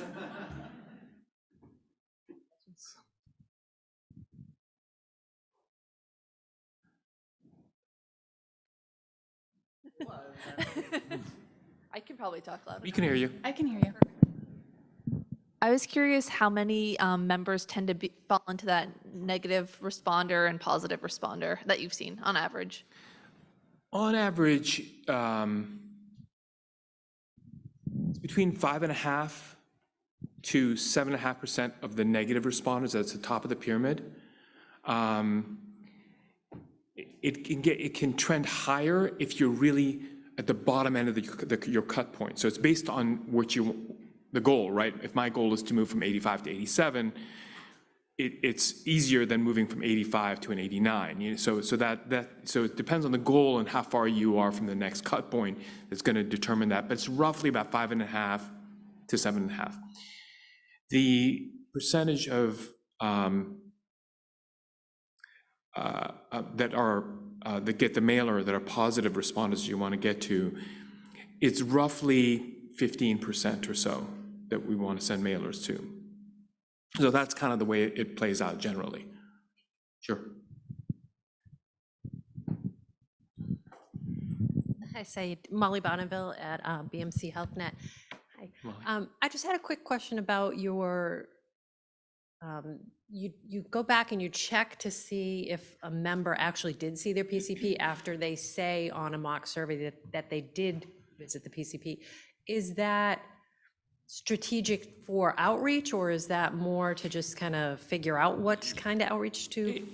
Well, it's strategic for outreach for later, but you kind of want to get an idea. I mean, you're doing these mock surveys for a reason, is to not only get a pulse of what's going on with the membership, but also this is your opportunity to kind of link it with other types of data to see who these members are that are responding negatively and positively, and kind of try to triangulate to why, if you're not asking them directly in these mock surveys. So with that, it gives you an idea of what's going on. So yeah, you want to do that so you can see it. Like, okay, you said that you've seen your doctor in the past 6 months. I mean, I don't think the member's lying. It's the time passes, right? It's like, have you gone to the doctor in the past 6 months? Yeah, it could have been 7 months ago, could have been 12 months ago, but I lose track of time. So could you call customer service in the past 6 months?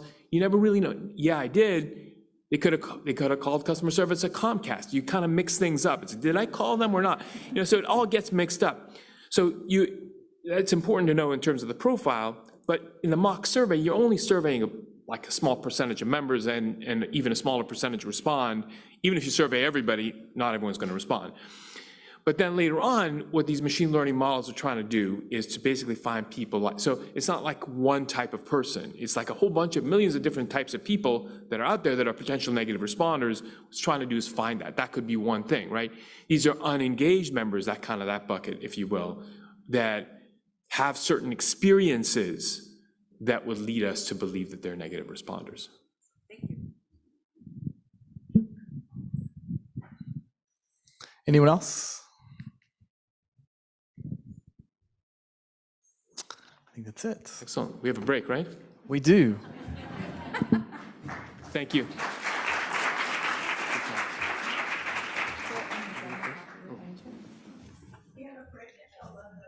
Yeah. So refreshments next door, right? And we have a break until 11:05. So please be back by then. All right. Thanks, everyone.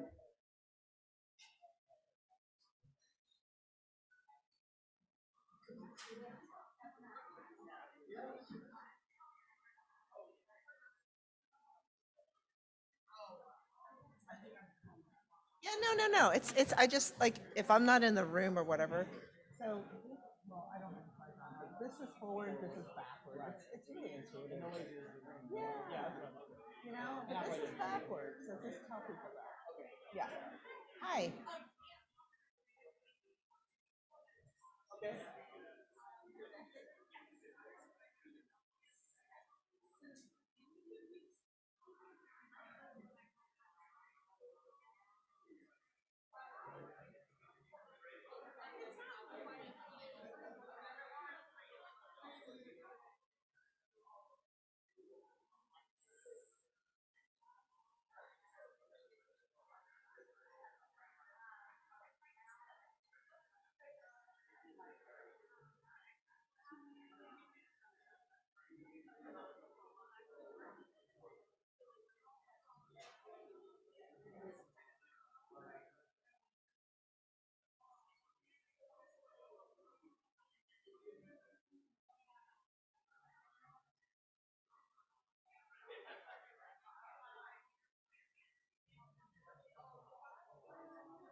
I'm just gonna go names and tell who you're from, but then you can go to the more extensive. Well, that's what I was gonna ask you, actually. You're the one I'm looking at. Say it for me. Okay, just like it was. Burn, okay, not burning or anything. Hey.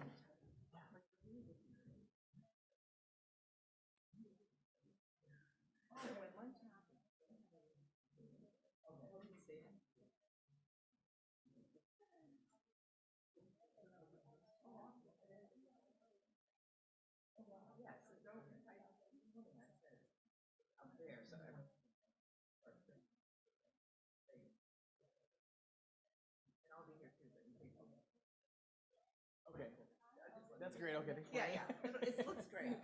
Good. Okay. The weather kind of cleared up. Yes, Okay. weather. Good. It's all nice and sunny. Good. Good. Yeah, good. yeah. Okay. So I'll get. I'll give you a second then. Okay.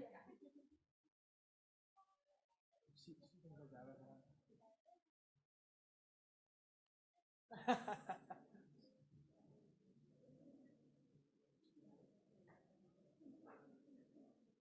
I'm trying to think of who I know from Lakewood, but I can't think of the names. Stars, like predictive analytics kind of stuff. But...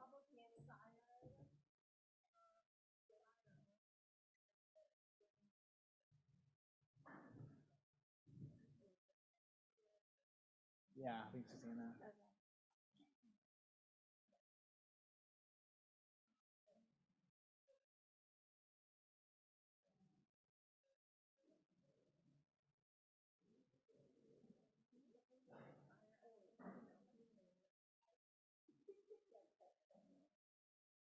Are you guys talking to me?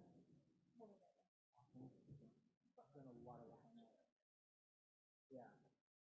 What you mean like from an outline removal and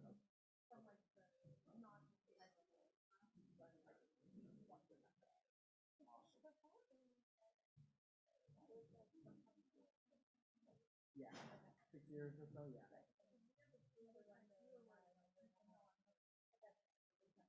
Yeah, mine's from the final rule from like 2 years ago. But let's see, 24 to 30, yeah. Okay, I think we're going to start back up. People are probably continue to come in for just a minute here, but our next session is staying ahead of the star rating curve, a case study. So we're going to get deep into some numbers here, I think, and this is going to be interesting. So we have Linda Lee, the managing principal for Health Management Associates, and then Christina Byrne and Ann Pograbitsky, both, Christina, consulting actuary from Wakely, and Ann's an associate actuary from Wakely. So please welcome these guys. Thanks. Awesome. Do we have the clicker? Oh, you can start. Okay. We don't have the clicker. The microphone's on. There we go. So this is forward, backward, and laser. Okay, thank you. All right, hi everyone. Welcome to our presentation on staying ahead of the star rating curve. We appreciate each of you taking your time to join us today. I'm first going to give an overview of the major upcoming stars changes in the Medicare Advantage program, including the removal of the COVID EUC protections, as well as the new 2-key outlier deletion methodology. Then Ann is going to discuss tactics and opportunities for HEDIS and medication adherence reporting and ways to best identify member chase lists. And then Linda is going to close us out with a case study leveraging leveraging industry best practices to identify CAHPS opportunities and strategies for improvement. With that, we will start with quick introductions. I'm Christina Byrne. I'm a consulting actuary with Wakely Consulting Group. I've been supporting the submission of Medicare Advantage bids since joining Wakely in 2015. My most recent work has been focused on managing Wakely's suite of HEDIS products as well as other internal quality initiatives. Linda? Hi, Linda Lee with HMA. I've been with HMA for 5 years as managing principal. Prior to that, I've worked over 20 years at various health plans, primarily in the quality and stars improvement space. Hi, everyone. My name is Ann Pograbitsky. I'm an associate actuary with Wakely. A little bit of context on the perspective we're bringing. Wakely is an actuarial consulting firm, so we're very heavily in the data and analytics side of things. My primary focus at Wakely has been our medication adherence team and heading up our client relations with reporting and member chase lists. And then also I focus a lot on ACA individual and small group filings, which is a little bit of a sidebar to what we're talking about here today. But if you're a plan that has multiple lines of business, definitely this conversation spans more than just Medicare. So excited to be here and talk to you guys. All right, as mentioned, I'm going to start with an overview of the major upcoming changes in the STARS program. Probably not a surprise and a very common theme. So first I'm going to cover how the COVID EUC protections impacted the Medicare Advantage program. The intention of this policy was to implement the hold harmless provisions under extreme and uncontrollable circumstances to avoid punishing plans for poor performance during that period. COVID-19, with no surprise to any of us, met that criteria for an extreme and uncontrollable circumstance for 2020. Hence the designation of this status for all Medicare Advantage contracts in the 2020 performance year and thus 2022 star ratings.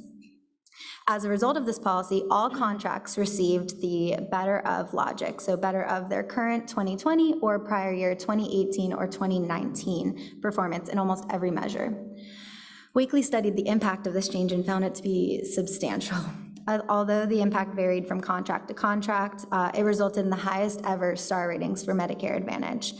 It also, our estimate of the impact was about $3.5 billion. This is relative to the expected 2023 spending without the EUC policy in place. So pretty substantial, $9.64 PMPM. We also estimated that this equates to about a 0.8% increase in the overall MA spend. Along the same lines, we saw a huge influx of 5.0 star contracts. So this reflects a historic prevalence of the top performing contracts. This is more than ever before, and beneficiaries that are in a 5.0 star or have a 5.0 star plan in their service area have a unique opportunity to be able to switch to a 5.0 star plan at any time during the year. So this gives an opportunity, an unprecedented opportunity for mid-year growth in those 5-star plans. The number of contracts that received a 5-star rating grew 252% from 2021 to 2022 star ratings. Both of the aforementioned and unprecedented impacts on the 2022 star ratings can cause for potential opportunity as well as disruption in the MA STARS program. So since CMS is going to be ending the EUC protections, any plans that saw an increase that was due to those protections being in place as opposed to better quality performance will potentially see a decrease in their stars. So any benefits that were set in place as a result of the increased revenue that they had during this time need to be very cautious of giving the members too many increased benefits and then potentially having to take them away the next year. So have to be really cautious of that. It's also important to note for organizations in competitive markets who may be competing against more 4, 4.5, 5-star plans or contracts in their service area due to the increased ratings. For plans that were new in 2019 or later, there were less benefits from the COVID EUC protections. So when compared to more established plans, we'll need to, it'll be important to see like how their competitors use the increased revenue and where they put that money for the benefits in the marketplace and kind of adapt from there.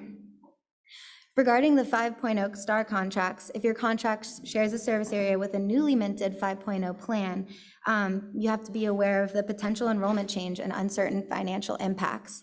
Wakely observed that the impact of the intra-year enrollment growth noted for mid-year enrollment for 5-star plans, it ranged from 3.8 to 5.1 stars, which exceeds the growth for any other star rating and shows success with the special enrollment periods. Okay, next I'm going to talk a little bit about the upcoming STARS program changes. So talked about what's going on in 2022 and then the return to the normal scoring methodology post-COVID for 2023 STARS. But another thing that CMS has announced is that there's going to be several program changes, which I think is going to be a really hot topic over the next couple of days. But they received a lot of negative feedback on the large variability in star rating cut points over one year to the next. So without stable cut points, it's really hard for plans to plan and manage their stars quality programs. So unstable cut points makes long-term planning and long-term planning difficult because they cannot reliably project what the cut points are going to be and therefore their stars. So CMS is attempting to improve the stability of cut points over the next couple of years with the introduction of the mean resampling for 2022 stars, the introduction of the 5% guardrails for 2023 stars, and then the Tukey outlier methodology for 2024 stars. A couple of other quick notes on this slide that we'll get into a little bit more is going to be the increase in the caps weights for 2023 from 2 times to 4 times. And then one other note was the transition from traditional to digital for breast cancer screening for 2025 stars. Note that that is currently based off of NCQA timing, and CMS has not yet made a statement on it, but we think that it is most likely to be in place for 2025, and then COL to follow shortly after for 2026 stars.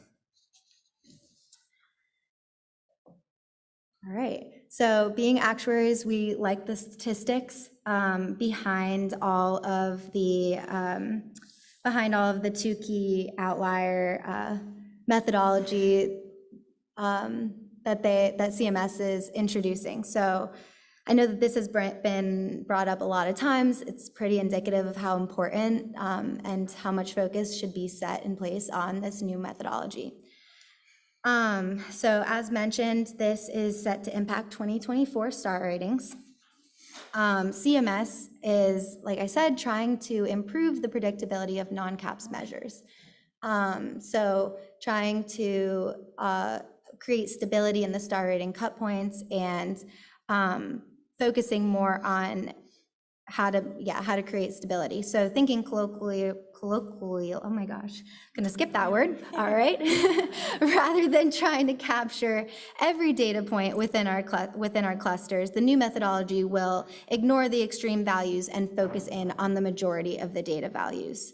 So removing these outliers means that the cut point methodology has less low-performing contracts to use in the clustering methodology, which essentially then moves all of the cut points up, resulting in a negative impact on star ratings and then in turn MA revenue. Here we've summarized the major changes to the STARS program. I've mentioned all of these already in previous slides, but this focuses a little bit more on the revenue side of things. I mentioned the COVID EUC protections impact already, but the Tukey outlier distribution is expected to have a $1 billion decrease in MAO revenue in the initial year that it is implemented. The replacement of measures from traditional reporting to digital is also expected to have a decrease on MA revenue. And then the CAPS weights is actually expected to be a good guy, at least for most MAOs, and increase the revenue for those plans. All right, and then my final slide is kind of just a summary. It's another way of looking at a lot of the topics that Melissa brought up earlier and just kind of highlights the major changes that have already been, that are not just proposed, but they're confirmed and in place for 2023 stars and beyond. So to talk a little bit about the color coding here, the retired measures are highlighted in yellow. Any measure that has an increase in weight is highlighted in blue, and then measures that are being removed you'll find in green. And then I think the place to focus the majority of your attention is going to be on the orange boxes. So 2024 stars, as mentioned earlier, there's going to be a lot of changes. There's a lot of new measures coming back off of the display page and going to be impacting star ratings. Most of them coming back with a 1.0 star, and then controlling blood pressure, increasing in weight to 3 times. So it's a maybe hopefully easier way to kind of visualize all of the changes and where to focus attention. It's a new point in the STARS world where there's 6 different measures that are going to be coming back with a weight of 1.0, and a lot of places to focus your attention to make sure that you're getting your stars up. So now I'm going to shift gears a little bit and talk about tactics and opportunities specifically for HEDIS and medication adherence, but can be applied across the spectrum on STARS measures, and how to create reporting that's going to address these program changes and that's going to help you monitor your performance so that you're not just finding out 2 years down the road what your performance was. So I think when we talk about reporting and analytics around specifically HEDIS and medication adherence, what we're really referring to is tracking member intervention. So I know throughout yesterday's workshops and today we've talked about closing the gaps. What does that really mean? And it depends on what measure you're looking at, but typically that looks like getting a member in to see their physician, getting an eye exam, getting a mammogram. For medication adherence, it's getting a pharmacy refill. And when we talk about intervening and interacting with our members, what we're really trying to do is have extremely targeted interactions. We want to have an interaction that's going to satisfy multiple goals at once. We want to target the medication refill and the mammogram and the blood test all in one interaction. And then creating reporting that's going to help us get to those targeted interactions. And really what we're trying to do is what we at Wakely refer to as interaction fatigue. If you're calling your member every single week, if they're getting a phone call multiple times about the same thing, they're going to become disengaged, and we want to avoid that. So what does interaction fatigue look like, and then potential consequences? If they've already picked up their prescription and you're calling telling them to go get it, they're going to get frustrated with you. Similarly, if they've already seen their doctor about the service that you're trying to get them to have, they're not going to appreciate that phone call, they're not going to appreciate the text message, and even just frequency of communication. If you're reaching out to them every week, every month about the same thing, they're just going to get annoyed. And that has some really potential, really dire consequences when it comes to member engagement, because they're no longer enjoying their interactions with your plan. They're frustrated, they're annoyed, they're gonna stop picking up the phone for other concerns. Even if it's their physician calling, they have such a negative view of the plan and of their healthcare in general, they're not gonna pick up the phone for their physician. They're not gonna pick up the phone if it's a billing issue. So the consequences of having poor interactions can then ultimately lead to lower participation in their own care. They don't care anymore about getting the services you're trying to help them with. And we've talked about CAPS becoming more important. Ultimately, this will lead to lower satisfaction scores. Your members are not going to be happy with the way that you're interacting with them. So how do we create the data streams and the reporting that's going to help you avoid all of this? So really, when we talk about this, the overarching theme is timely reporting and real-time analytics happening when you're targeting your members. So what this looks like in actuality is decreasing that lag time between the data that you're using and when you're creating your reporting. This looks like considering your data source. I'll talk about this a little bit in a case study, but one prime example is using CMS pharmacy data, their PDE files, versus getting your data directly from your pharmacy benefit manager. That is a multiple week difference in the timeliness of your data. And that's just one example. Supplemental data and lab data for HEDIS measures, very similar. There can be a lot of lag time in when you receive that data and when you're able to use it. So how do you create processes and systems that are going to decrease that time so that your reporting is timely and accurate? And then on the flip side of that, not just on the data intake, but then on the actual reporting, how do you create an efficient process that can look like automated data transmission? Instead of having someone on your team have to manually click and drag files every week, that you can automate it. You can create systems with your IT departments. You can engage the different departments within your company to say, okay, every day at 4 p.m., this file is getting transmitted. If you're doing it internally to your clinical team or your quality team, if you're working with a vendor, we're going to transmit that data automatically to that vendor. That's going to decrease your user error. It's going to decrease time if you have someone out on PTO. Like we had a client who was like, well, we never got their data because the person was out for 2 weeks. Similarly, minimal manual adjustments to your reporting. I know we try to be specific to the people we're creating reporting for, but at the same time, that then takes peer review. That takes a lot of time and energy to check the manual adjustments. So minimizing those adjustments so that you can have data intake, report out the door in a very quick and efficient manner.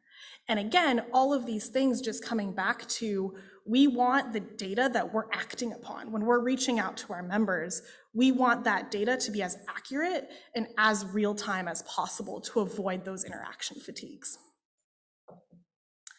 So I'm going to talk a little bit about a case study about a client that I've worked with.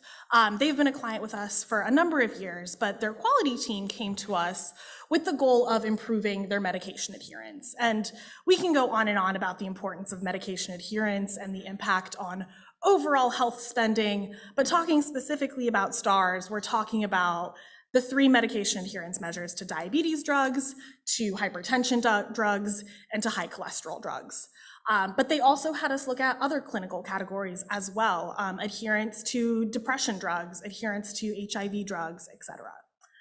On their first iterations with them, our process was set up so that they would send us their CMS PDE files. For those who are not familiar with PDE files, they're extremely standardized. Every single health plan gets the same file format, very easy for us to intake. But there's a 2 to 3 week lag with those files. And so what ended up happening is their customer service teams, their clinical teams were coming back and saying, well, our members are saying they already got their prescription fills. I believe the number was like 1 in 5 calls was resulting in I already got this prescription, why are you calling me? And so we took a look at our internal processes to see what was happening. And they gave us a few examples of members. And as we were looking through these examples, the data that they were saying, okay, this member got a fill, we were seeing that in the data, but it was coming in a month after we had already done the reporting for them. So the real question and the real challenge for us was, how do we decrease that lag time? And I mentioned data source. So this particular health plan actually ended up working with their pharmacy benefit manager, and we now have an automated data stream from their pharmacy benefit manager to us to automatically send us a daily file of the prescriptions that were filled that day. So our lag time with that file is less than 24 hours. And what that ended up resulting in is, based on their customer service clinical teams that are actually interacting with their members, they've seen significantly fewer complaints. And we're still using that PDE data, since that is ultimately what will be used to measure this, measure adherence, but we're supplementing that with this more up-to-date data source. And as with a lot of these changes, it's hard to get a good sense of how it will impact STARS ultimately, because you find out your results multiple years down the road. But based on our own internal measurement of their adherence rates, we are seeing some pretty significant improvements. So kind of the flip side of this is, once you have this reporting, how do you actually prioritize what members you're going to be interacting with? And there's a number of factors involved with this. And really, when it comes down to patient care and patient engagement, is how are we going to prioritize this to get the best outcome possible for the member? And it's obviously very dependent on what your health plan's goals are. A few of the things, and these are definitely not an exhaustive list of items that you can think about, but urgency of interaction. So for example, with medication adherence, we look a lot at members who have missed a fill, but then who is close to not being able to be adherent for the entire year. We're going to prioritize the people that have missed multiple fills, that have missed 30 days worth of fills, because they're the ones that, if they don't get a fill within the next, say, 10 days, they're automatically a gap. There is no way we can ever close that gap, and prioritizing those more urgent interactions. Similarly, looking at potential for successful intervention. We talked about this with the CAPS results, but it can be applied across all the different measures that we want these interactions to be successful. We don't want to be reaching out to members with no result. It's a waste of resources at that point. So can we look at members who were adherent in the past year? Or for example, with our HEDIS measures, if we're looking at someone who got an eye exam last year, but hasn't gotten it this year yet, let's reach out to them because they already have a provider that they got it from last year. Similarly, the certainty of the gap. We talked about the data. This is where it takes thinking through that gap, like how much time has passed between the end of your data and when you're reaching out to this member. If there is potential that that member got their medication fill or a service in those 2 to 3 weeks, maybe it's not worth reaching out to them because you're running that risk of having a negative interaction with them for that reason. So looking at the reliability of your data and then how up to date it is. And then, as I mentioned way early on, the potential to group multiple interventions together. So if someone is missing a mammogram and an eye exam and a blood pressure test, can we get them to their physician to get all of those services in one? That's really when successful intervention starts to happen, is when we can group this care all together and look at it holistically. And we talk a lot about, I know this was a topic of conversation during the workshop yesterday, but we're not just trying to check boxes with these STARS measures, right? Like what it really comes down to is this is an accountability system to good healthcare. So how do we shift that focus to good overall healthcare? And then this will come with that. Another piece that we have found really successful, this is something that came from a client multiple years back, but they took a different approach to how to target members. And they actually decided to engage their physicians and their pharmacies to help them with this gap closure. We have adherence reporting that is tracked by provider group, and by pharmacy. And this is twofold. This way you can target the pharmacies that have low adherence rates. You can talk to those physician groups and be like, hey, just so you know, your members are struggling. How can we support you? And then also vice versa, we can steer our members towards physician groups, towards pharmacies that have really great programs already in place to do this. And that way, it's not even the health plan that's spending resources trying to get these members into getting their fills or getting their services, but we can just steer them to physicians that are already doing that. I heard of an example of a women's health group that had women's healthcare days where they can get a mammogram, they can get their annual checkup, all of their testing done in a single day.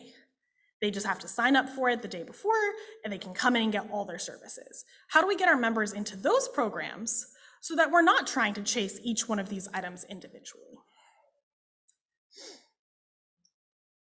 And then just in general, and I won't spend too much time on this because I know we've had quite a bit on this best practices idea, but how do you make those interactions really meaningful? Recognizing that yes, you can interact with your members and you definitely should be, but also with physicians and with pharmacies to get that broader healthcare engagement. Using a mixed media approach, we've talked about meeting our members where they are at. If a phone call is the best way for someone, let's do a phone call. If email is best, if a mailer is best, really meeting them where they are at. Spacing interactions, so we don't want to be texting the same person every single week, or grouping them together so that if we are going to text them, we're going to text them about multiple issues at once. And then combining with general health education. That's really what it comes down to, is it's health quality. That's why this conference is called Quality. How do we give them a broad, good healthcare experience, still targeting our goals, still getting our STARS measures, but really focusing on that member experience within healthcare in general. And then last but not least, recognizing when the interactions are doing more harm than good. If you're starting to get that interaction fatigue, if you're seeing your customer service representatives or your physicians or your pharmacies coming back to you and saying, well, this isn't working, people are just frustrated, then stop doing it. Regroup, re-strategize, Not every interaction is going to be positive, but when you're seeing more and more of those negative ones, you don't want to hit that interaction fatigue where your members are completely disengaged from your health plan, because that's just more harm than good at that point.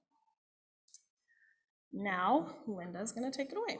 So I'm going to build upon what Anne and Christina have shared and talk about best practices and tactics that we use at HMA to help our clients with CAHPS improvement. Oh, just the middle one. Thank you. So we have modified a PDSA or Plan, Do, Study, Act approach to our CAHPS improvement strategies.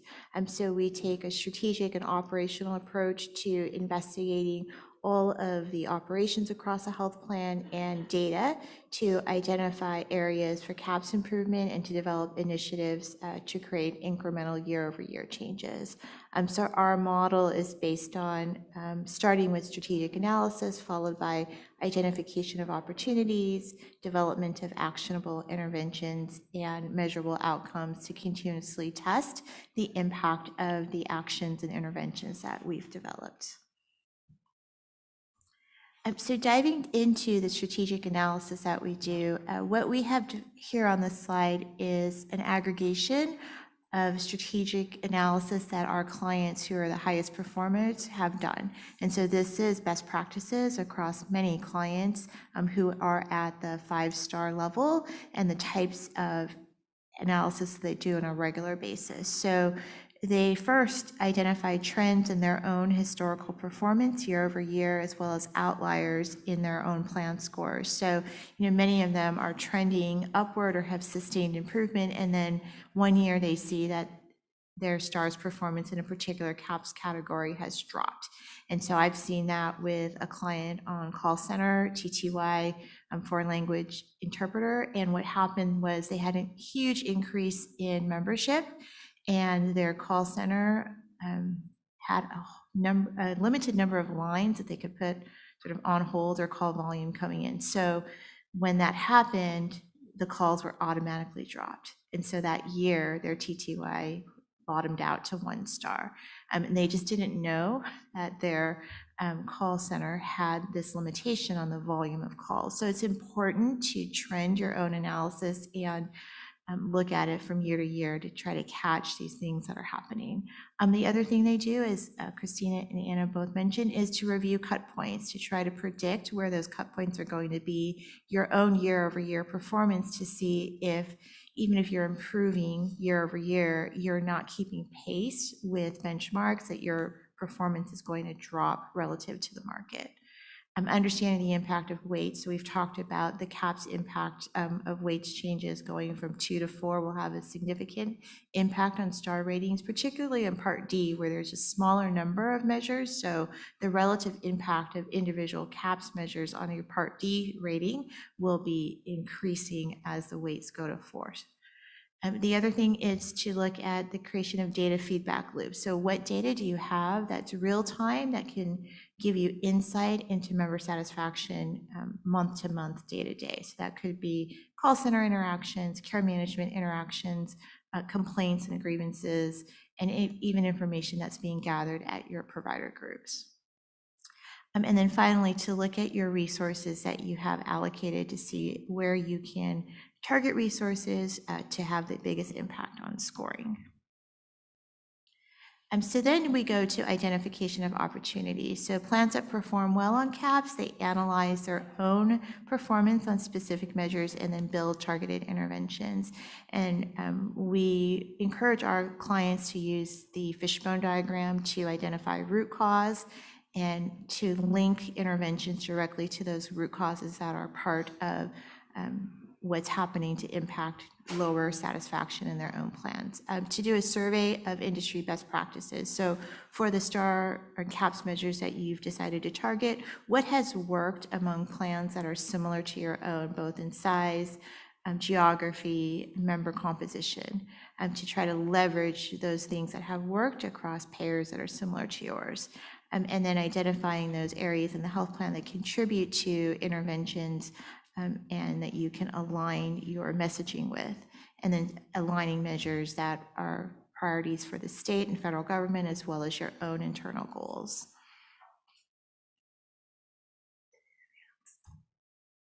Okay, and then creating actionable interventions. And I think this is where looking at your ability to collect data and measure the impact of interventions is key.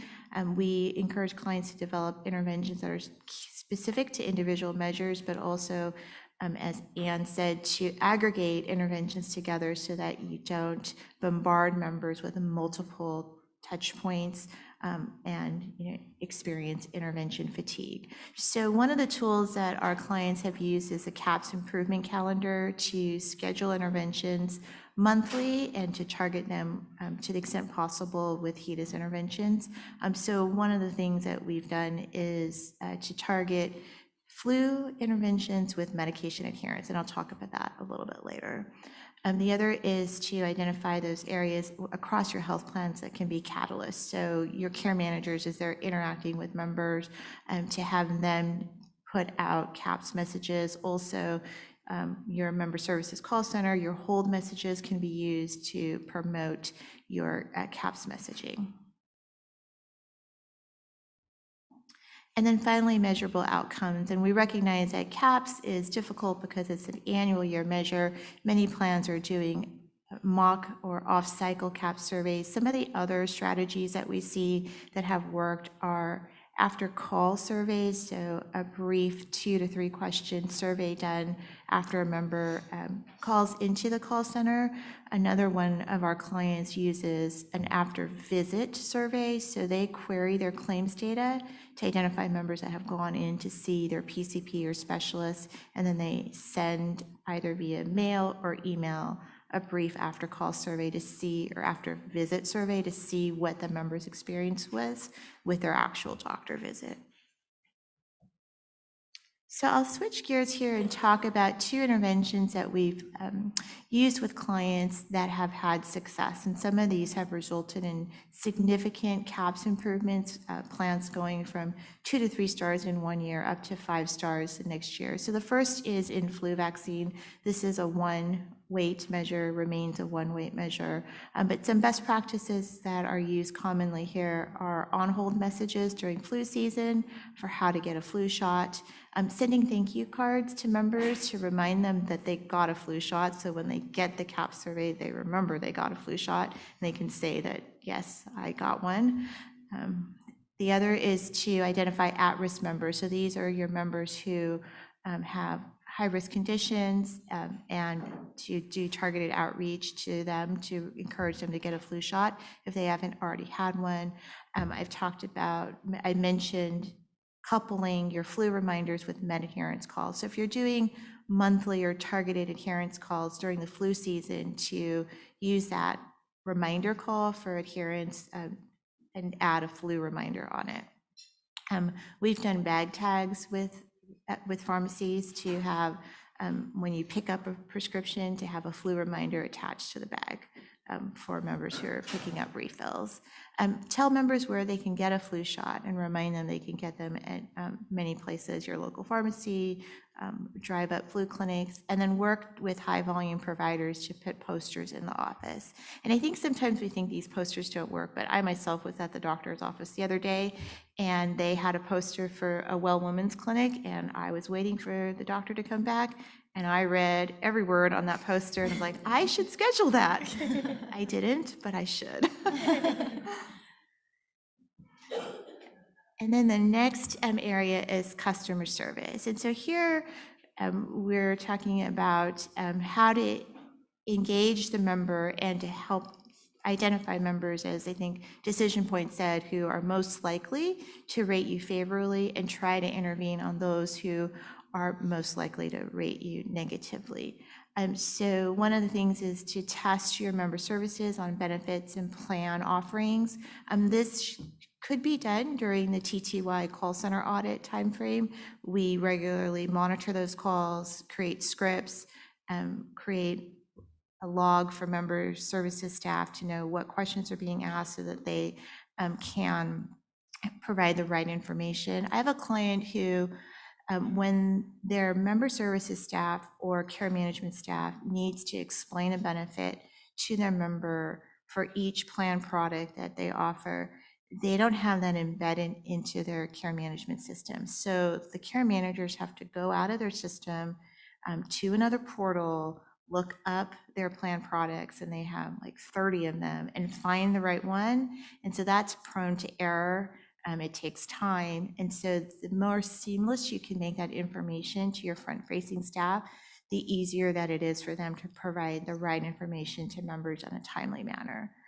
So provide oversight with frequent call audits to make sure that your call center staff are providing the right information and that they're doing so in a pleasant manner. For your high-risk, high-touch members, and these could be those who have frequent interactions with the healthcare system because they have chronic conditions, to provide them with a concierge or health navigator that can help them, with their particular issues or calls that they're making. But this could also be those who have the tendency to call into customer service and ask for assistance regularly. So I have some clients who put their sort of frequent callers in their high-touch concierge model as well, so that they can provide individualized outreach to those members. And then outreach to members who have filed a complaint, to check in and see how they're doing and to see if you can intervene on any issues that they might have had. And then this listening post concept that we have on the last line here is something that we've used with success for a lot of clients. And so this is a call line where members can just call in and provide you with information. They want to talk about issues that they're having, concerns, ideas. And this gives them a forum to give feedback to the plan. And some clients, when they use this listening post, they'll follow up with a member to say, you had a great idea, we liked it, and we're going to move forward with that.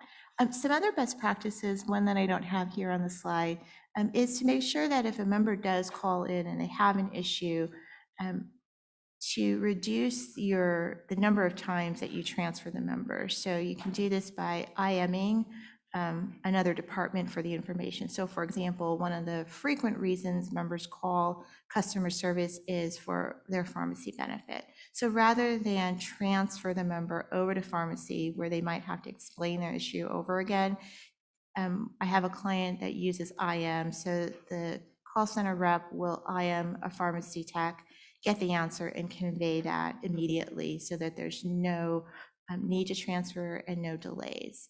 And another best practice is to have your call center system where front member facing staff can see the notes that are put into the system from anybody who has an interaction. So, for example, if I call my plan with a complaint, and I've conveyed it to the first person I've talked to, if they're not able to solve my issue, that when you go to transfer that member, don't have them repeat their complaint and then transfer them again. So now they've had to say their complaint 3 times and they're increasingly dissatisfied. I had this experience not with healthcare, but with my cable company last week. I got transferred 3 times. By the 3rd time, I've repeated it 3 times. And now I wasn't upset to start with, but I became upset at the end. And that 3rd person was able to solve my problem, but it took me having to explain it literally 3 times. Contrast that with my experience this week at Nordstrom, where I went to pick up a package. The person could not find it.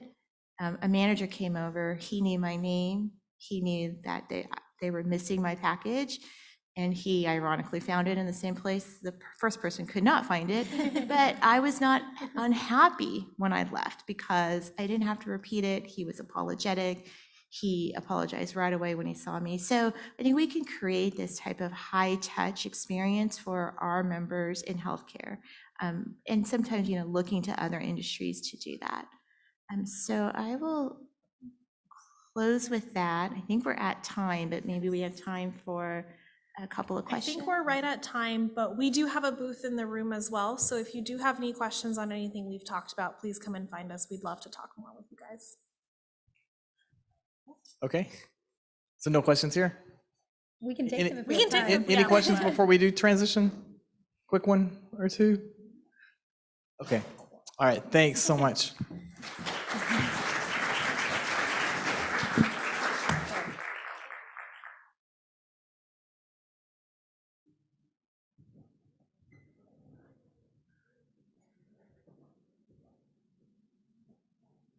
Okay, one more before lunch. So we have moving the needle on member engagement, adopting healthcare consumerism to mitigate SDOH barriers. And we have Sarah Ratner, the SVP of Government Markets and Strategic Initiatives at Acario, and Monisha Machado Pereira, Senior Partner at McKinsey & Company. You guys come on up. Thanks.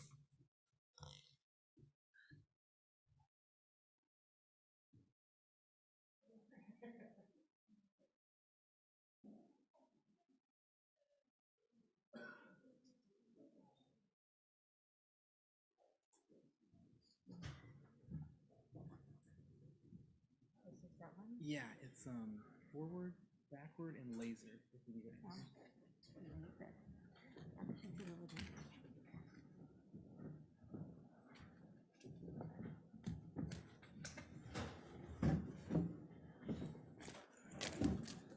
I'm going to try to do this with my mask on.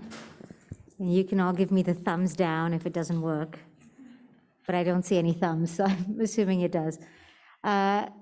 All right, well, thank you for spending a bit of time with us today. Sarah and I thought we'd spend some time with you talking about member engagement and then the confluence of healthcare consumerism, of the greater emphasis that CMS is placing on transparency, on high needs populations, on greater consumer experience, and how that comes together with social determinants of health and the challenges that pose that I'm sure all of you are facing as well. Let's go forward. So look, we live in a digital world. I feel like everyone has experienced that, knows that. And as we have gone through the pandemic, or sort of more endemic phase now, the use of virtual care has gone up, and in some cases by 3,000%. What we've seen, particularly for the over 65 population for whom this number is relevant, the amount that they're using that care has not come down now that more restrictions have been released. That care continues at that level, and so we expect this use to continue. That's much more digital, much more virtual. We expect that to sustain. We do a survey every year of Medicare consumers, and we ask them, how do you purchase? What do you look for when you purchase? What makes for a good experience? And there's 4 themes that I'd like to share with you that are on this page as well. The first is speak to me as an individual, understand what my needs are, understand what I am looking for. And so this whole notion of it being personalized is quite important to them. The second is recognize that not all channels are equal and not all channels are ones that I want to use at different points in time. And so there are times when having an email or a text is much preferred than a phone call. But if you're going to change my formulary, if you're going to change my physician, pick up the phone and call me, right? And so having the sense of omni-channel and when you use different channels of communication is quite important. Within that, mobile just ranked number 1 consistently, and so that's just something for you all to keep in mind. And then I think as the ladies in the previous session were talking about, resolve the issue once it happens so that it doesn't keep having to be repeated over and over again, right? So real time, frictionless, make sure that you understand my issue and are able to resolve it. And the 2 things that we thought were quite interesting, I'm going to try the laser. Oh, there you go. The 66% of folks who prefer digital channels relative to the 4% here. And so, the reason I want to just contrast those 2 numbers is people are not at this point indicating that they're going to leave because they don't have the most sophisticated digital solutions. However, given the number of folks, and that 66 has been rising over time, the number of folks who prefer using digital channels indicates that over time, if you don't have a more holistic set of solutions, you do risk losing members or risk of greater attrition of these members over time. And this is true, for Medicare as well. When we asked the Medicare members what they are looking for in particular, the top 5 things that they mentioned, number 1 was all around access, having the physician, the specialist, the hospital in network. A greater number of people we've seen now over time actually know what a star rating is. and then we'll make choices based on that. So if you look 3 or 4 years ago, we only saw 5 or 10% of people even knew what a star rating was, but 80% of that 5% would make a decision based off of it. Now that number is 76%. So it's a material increase. And not all of them say that it's, 20% of the 76 say it's the top reason they look for, but 76 say it's one of the most important reasons for them in choosing a plan, which you could imagine because, over 80% of folks are in 4-star rated plans. And so it is becoming more the norm, but it's also one that your consumers have experienced and care about. And then within that, having a positive experience tied to what we described before, making sure that coming out of every interaction that they have, even if it's only at the time of enrollment, it's positive and it sort of sticks with them. And it's no surprise that they are holding healthcare to the same high bar that they hold all other industries. Unfortunately, it's not keeping up, right? Like you can see, let me just, sorry, like that.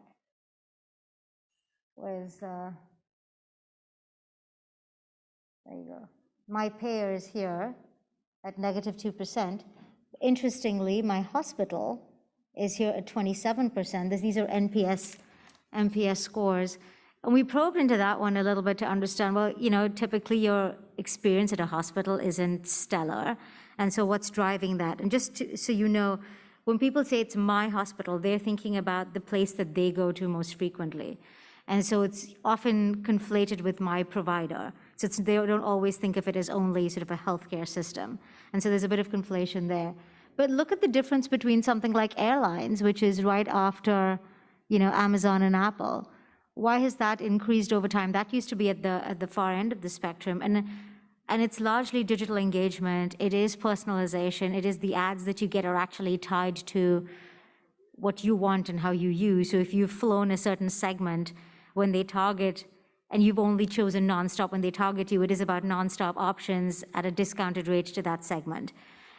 They have focused a lot on consumer engagement and consumer experience every time people call in. And so you've actually seen that increase over time. And it was funny because the lady before was talking about a terrible experience with her provider there, which I'm not sure if it was Comcast, but I think it's a more universal challenge with them.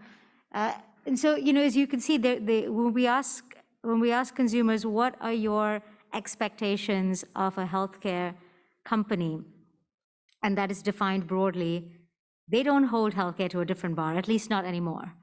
So the same expectation that they will have of retail, of Amazon, of Google, of Apple, they have of us all as well. And so sort of time to raise the bar on experience.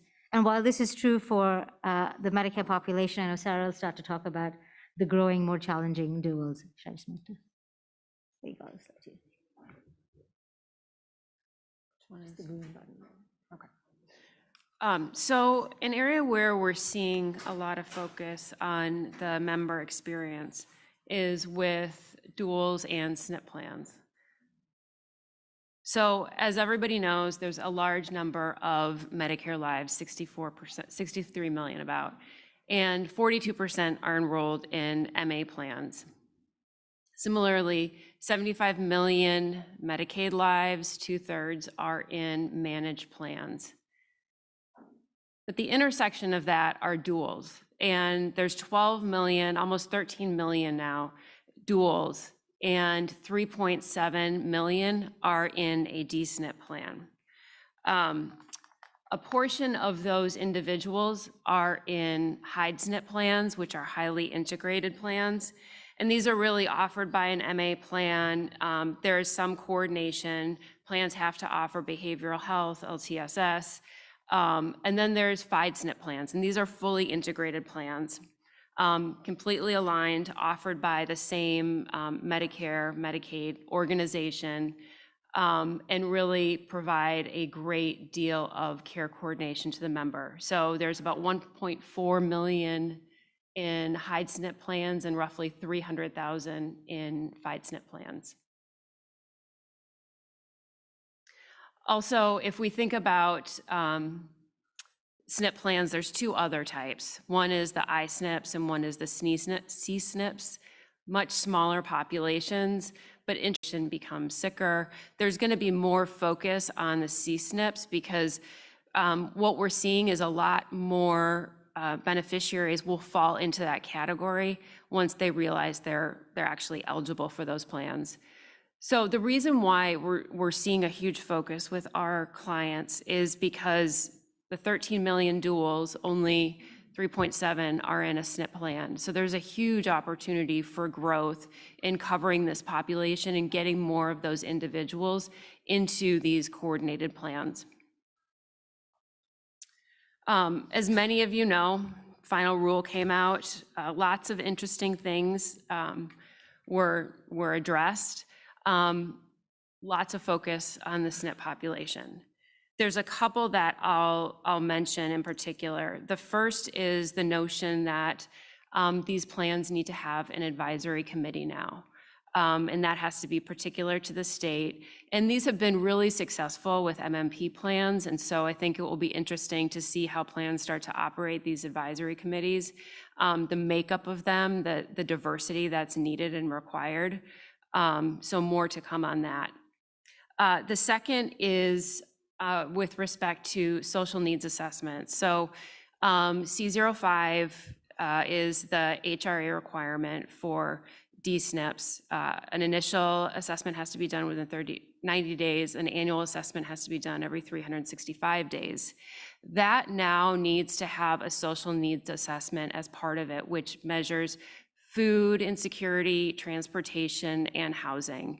This has been a trend that we've seen as we work with our D-SNP plans, and there's a much greater need to be able to flag those early and on an ongoing basis so that the plan understands what's happening, they understand the needs of the population, and they can pivot quickly because, as we know, these needs fluctuate constantly, especially with this type of population. So having that pulse and being able to tee up different resources, which we'll discuss in a little bit, is absolutely critical. The third area is the requirement for exclusive alignment for FIDE SNPs. So some FIDE SNPs have had unaligned enrollment, which has been a concern. And so what is happening now is CMS has said, no more. We have to have these plans exclusively aligned. And what that means is it's really offered by the same entity, the MA, the Medicaid plan are offered by the same entity or the same parent company or a related entity. Makes perfect sense because you can coordinate care a lot better across a plan that has the integrated systems, and especially ones that can talk to one another and manage that member much more closely. And the last, which I think is kind of the most interesting, but TBD, is states can now require that these D-SNP plans be operated exclusively as D-SNPs and not part of a larger MA contract. I think there's positives about this, as well as things that may be concerns for the industry. I'll talk about that in a minute, the implications of that.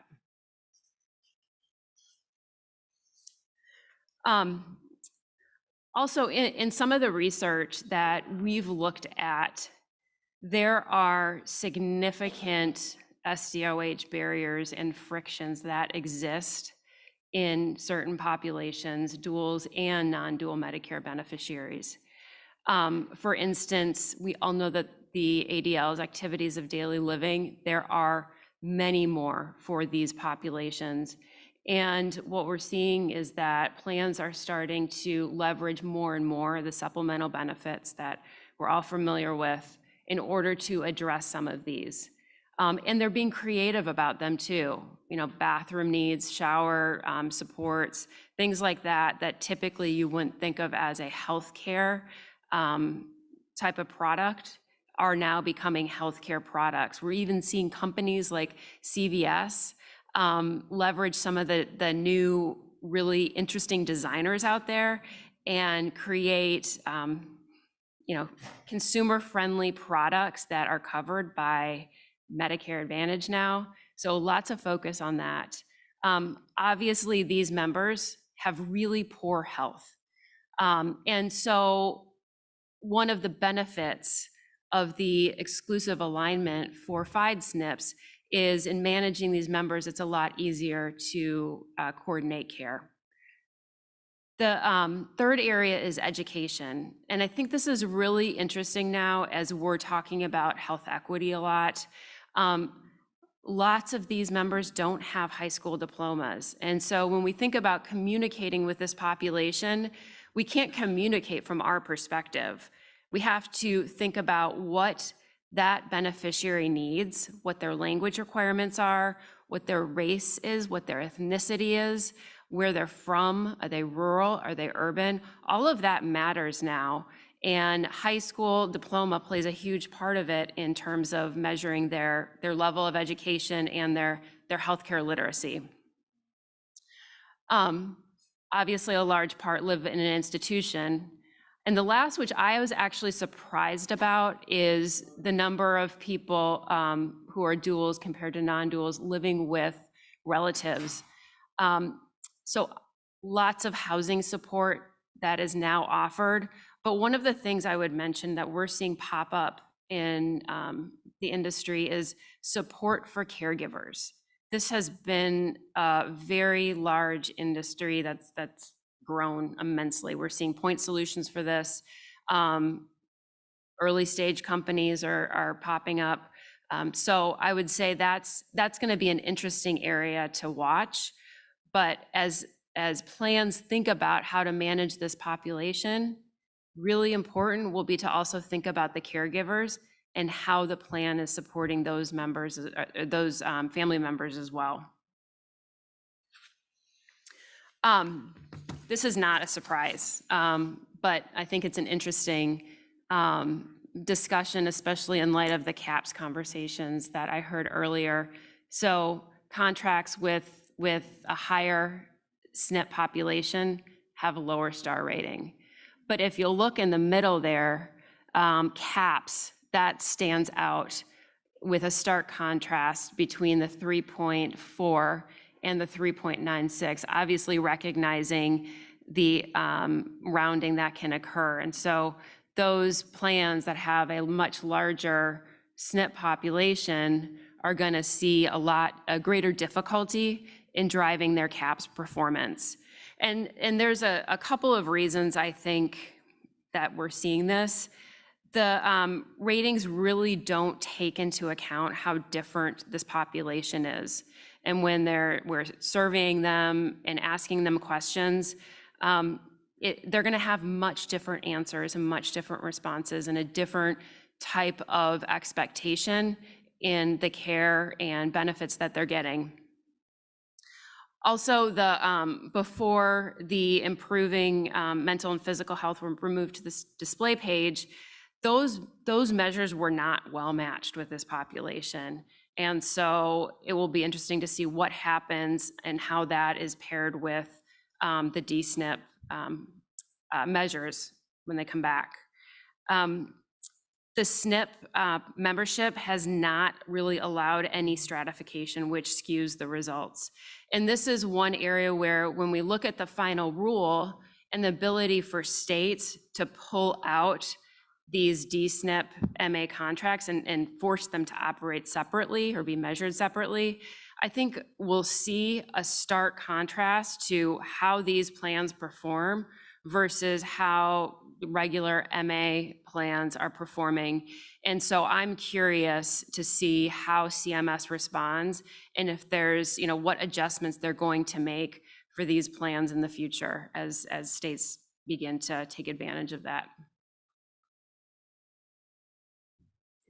Thank you, Sarah. So before we move to what do we do about all of this, we thought it would be helpful to understand why this is happening. And I know Sarah started to allude to what the challenges are, but as you think about, if you think about this from a dual standpoint, and we interviewed a number of these types of consumers, and their challenges are multifold. they start by saying, we're actually not even sure which provider will accept us.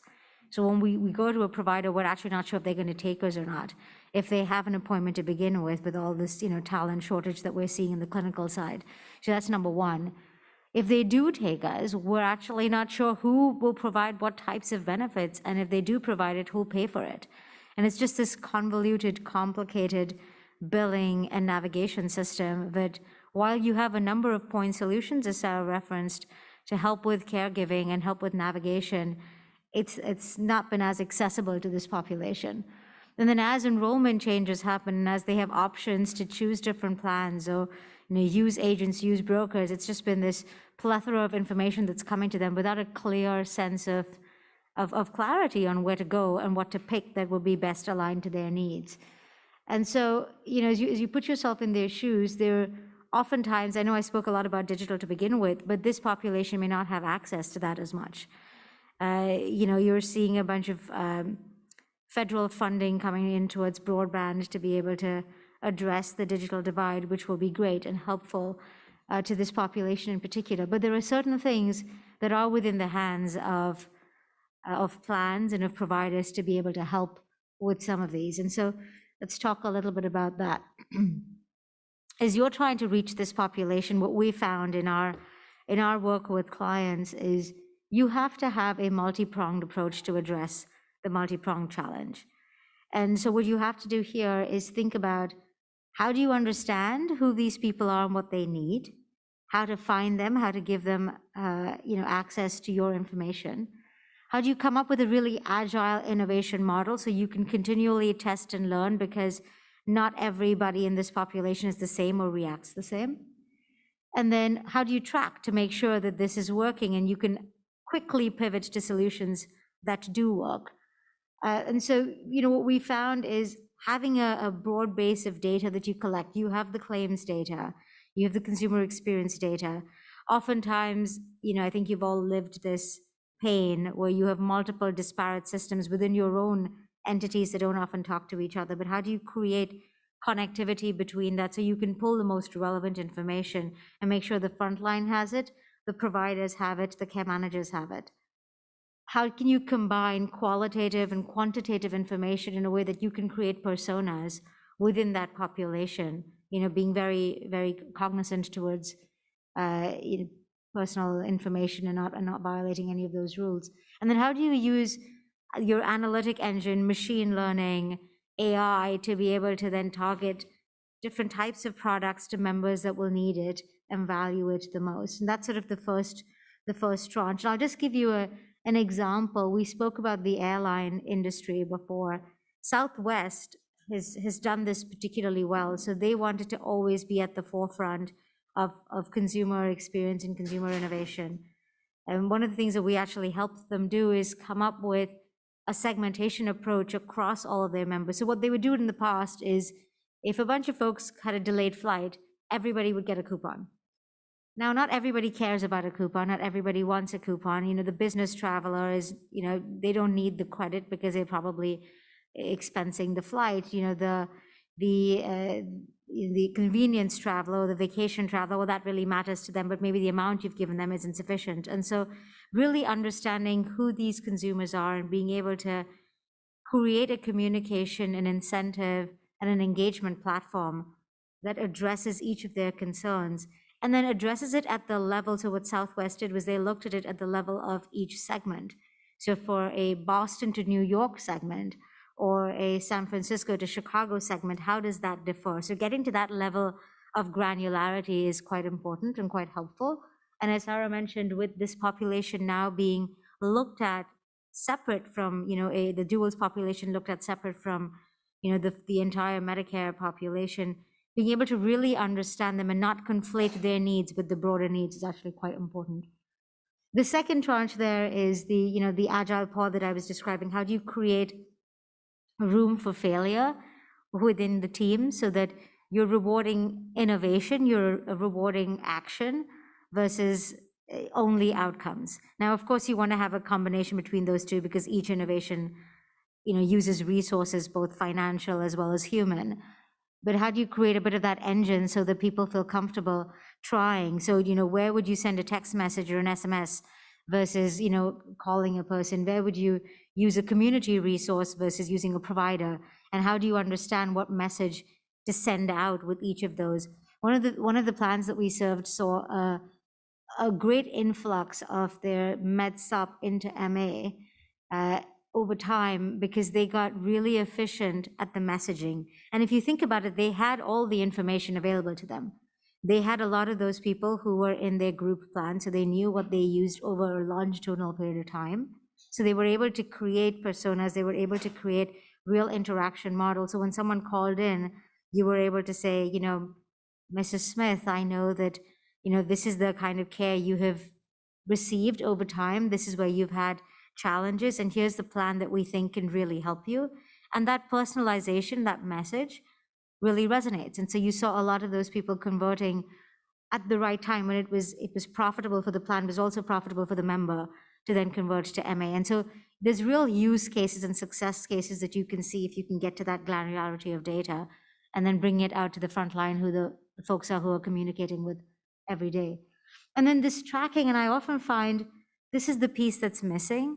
You track broader outcomes like membership or your star rating, but not to the level of, is this particular intervention delivering the outcome that we thought it would, and by how much? And getting to that level of insight is often really valuable. And I know, this sounds like a lot to do, but if you can chunk it out and say, all right, for this particular population, let's take one market, one set of individuals in that market, maybe a market where you have a greater share of the market, or you have greater information, or providers are willing to take risk, or you've been able to build pipes into the provider systems. Being able to chunk it out and then create systems that can be translated over time is a way that we've seen this to be quite successful. You want to, Sarah, talk about how to make this real? Yeah, so when we speak about engagement, it can be really nebulous and difficult to actually make it real and understand, well, what does that look like for a member? And so it's helpful as we think about it and we think about engagement to look at this practically from a member's perspective and understand how does this play out across their experience. So let's take Michael. So Michael's eligible for free or reduced cost internet access and a device. This is through the ACP. We know that 80% of people who are eligible for a free device or broadband access don't even realize it. And a fundamental flaw with digital health is that we assume everybody has a phone. We assume everybody has broadband access that meets the FCC's minimum broadband speed. And we assume that they are appropriately digitally literate and can actually understand how to operate Zoom or log into their computer or troubleshoot. Lots of assumptions that we're making that are false. So Michael realizes he's eligible for the internet after outreaching to him.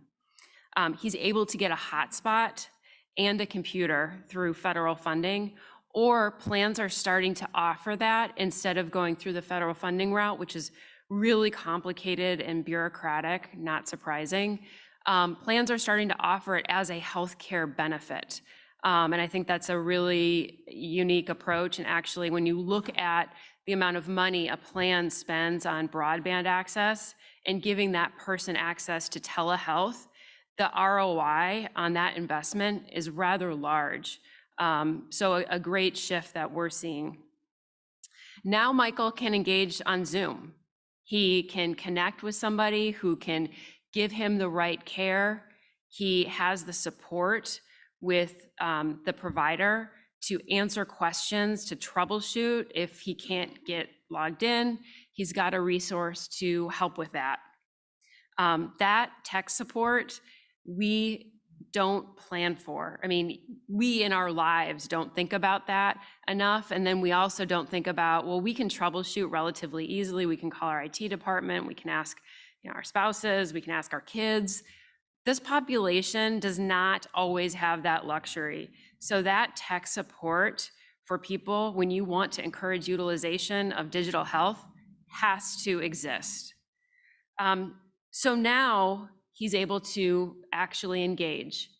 And he can also then access a digital app that offers social support. We know Michael, through the past couple of years, has been socially isolated. We can tell from the data and from the information that we have that he's got nobody, and his family lives far and he doesn't have anybody really caring for him. So that connection to the social support we know is really important, and teeing that up for Michael is critical in his healthcare journey. And then we can outreach to him last for engaging in med adherence programs or trying to solve for certain functional needs. But if you see this approach, there is a dosing and a cadence through which we are offering these types of programs and benefits. We can't just slap them all out there and say, Michael, go figure it out. We trust that you'll be able to make appropriate decisions. It just doesn't happen that way with this population. And one of the ways we're seeing members engage consistently is with rewards and incentives. So when we've looked at this in the past and we've studied it, we've seen a 5 to 10 point increase in engagement when rewards are offered. And these can be time-based rewards, they can be milestone, they can be even tied to the supplemental benefits that plans are offering. So different ways, but that type of reward and incentive mechanism has actually moved the needle. And we also see intuitively that the larger the reward, the larger the utilization and activation into programs. And we referenced this before where we talked about how are plans trying to differentiate themselves. So in the past it was, well, I'm going to offer a zero premium plan. Well, that's become commonplace. And so ways to differentiate now have been through increasing provision of supplemental benefits. And we've highlighted the ones here that we found to be best in addressing, or at least trying to address, the underlying SDOH challenges that we see in the population.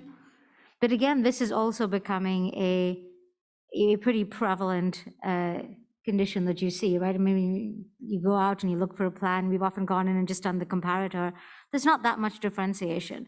And so I know Sarah will talk about this in a second, but one thing that I'd just like to seed for you all in the room, which is what will be the source of differentiation over time. You're losing, there's in an inflationary environment, in an environment where there are talent gaps, both within your own organizations, but also with providers, where we know the great shortage in skilled nursing and clinical labor, where costs are definitely likely to go up.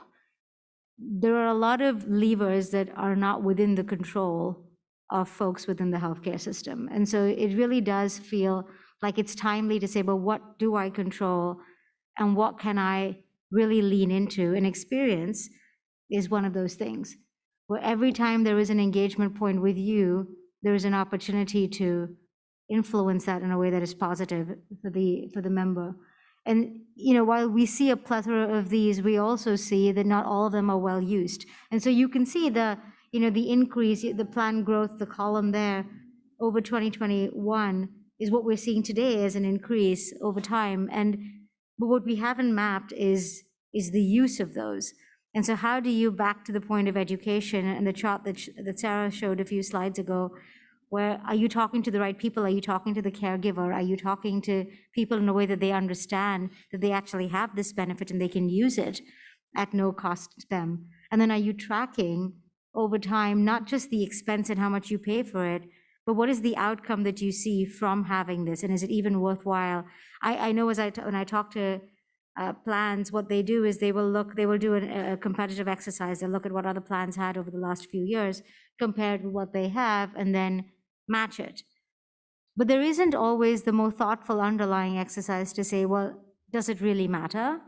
And are we actually going to see an uptick? And what are their MLR scores and what are their convenience scores and what are their experience scores, and does it matter? Because the more that you have, the more you have to pay for. And if you're not getting the benefit for it, you might as well use that towards, greater automation, system connectivity, data infrastructure, training of your frontline staff.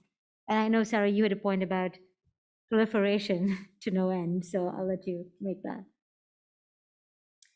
So one of the things that we see often is, I call it a McDonald's approach. You've got a menu of things and you pick two, but is there any prioritization? No. Do I understand what's healthy for me in my diet? No. And so the McDonald's approach is persistent and prevalent in healthcare.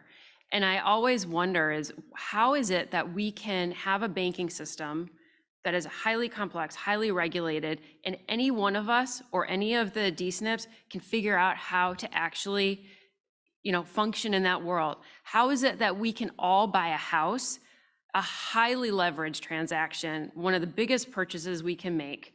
How can we buy a house so easily, but we can't solve for this type of dilemma of the McDonald's approach? And so I don't know if any of you have actually gone through, I'm sure a lot of you have gone through what your plan looks like from a member's perspective. But what I see often is like a list of all of these apps, and there's no way for me to understand what can I do when. So if I don't have transportation, how am I actually going to go to my annual wellness visit? Like, that just doesn't make any sense. And so understanding the member and where they're at and being able to tee things up logically and in a prioritized way is critical when we're driving engagement. Otherwise, it makes no sense for how to actually get members to change. And so a way to think about that is to reduce, the members' needs to what is their top SDOH need, because we know we have to solve for those in order to address a lot of the underlying healthcare needs. You need the data to really understand what their barriers are. The census data is great. Lots of third parties, we all know, surface great data on the member profile or what their propensity is, or what do they look like. So that data as part of it is essential. Then the education. And as I mentioned earlier, somebody calling and saying, hey, do you know that you have access to X resource? Well, if I speak Polish, which we've seen a problem with that in a particular population in the US and engagement. If I speak Polish, I don't understand what you're talking about. And so the education around the benefit has to be matched with the literacy, with the cultural differences in order to understand how to engage that member. In Minneapolis, where I live, we have a really high Somali population. And what we found is that unless that population is contacted by somebody who has shared lived experiences, the likelihood to actually engage them is very, very low. But if you do match that, it's really high, and you can have a very high successful rate because they're like, you know me, you understand me, I've lived in your shoes, and it makes them a lot more inclined to act. Then the navigation, teeing things up as the member needs them, not in the McDonald's approach. And then the closed loop process, making sure that the plan understands what that member is using and what they're not using, and being able to alter that approach as they move forward across the journey. So the last thing that we'll say is that ultimately what's needed is this curated system to support social determinants of health. And these really help plans deliver a much more complete, richer benefit and a greater experience for the member. And what that looks like, and this is an example, is these programs teed up in a way that makes sense, but the highest success in some of the programs that we've seen that have been studied is when there's peer mentoring and peer support and peer navigation. And ultimately that goes to how do we drive engagement, because those people who are peers, who have shared lived experiences, are gonna be the ones who ultimately get us to move the needle and who understand us and who we can relate to. So at the end of the day, I think what the message is however you're trying to engage your members, whether it's the very complicated population like DSNP or just MA members or Medicaid members, really understanding how that member lives, their culture, what their barriers are, where the friction points are, before you even engage them, not iteratively, is what drives success and all that we're trying to do in moving the stars and caps and all these great things. So with that, we can see lots of change, lots of improvement, but without that, we're seeing kind of a stale approach that was used a long time ago in retail, and they've realized very quickly that that does not work. We in healthcare can do that as well. So happy to answer questions if there's time, or we can also take them at the break. Any questions? No? Okay. Thanks so much. Here we go. Thank you so much. I know this morning I said lunch is out there. I was wrong. It is right here. Voila. Oh my gosh. So That's beautiful. lunch is now, and it will end. Please come back to the room at 1:35 in an hour. Thank you so much. What? I know. Oh, nice job. You speak awesome, like just by memory. I wish I had that talent because I know you live it. Yeah. No. There was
Okay, welcome back. We are going to get started. We have another panel discussion on boosting CAHPS and Haas performance scores. And our moderator is Molly Bonneville she's a senior market research analyst from Boston Medical Center Health Plan. And then we have 3 panelists, and I'm gonna let Molly introduce them actually, but you guys come on up if you want. It's Corey and Shannon and Jamie. Okay, thanks.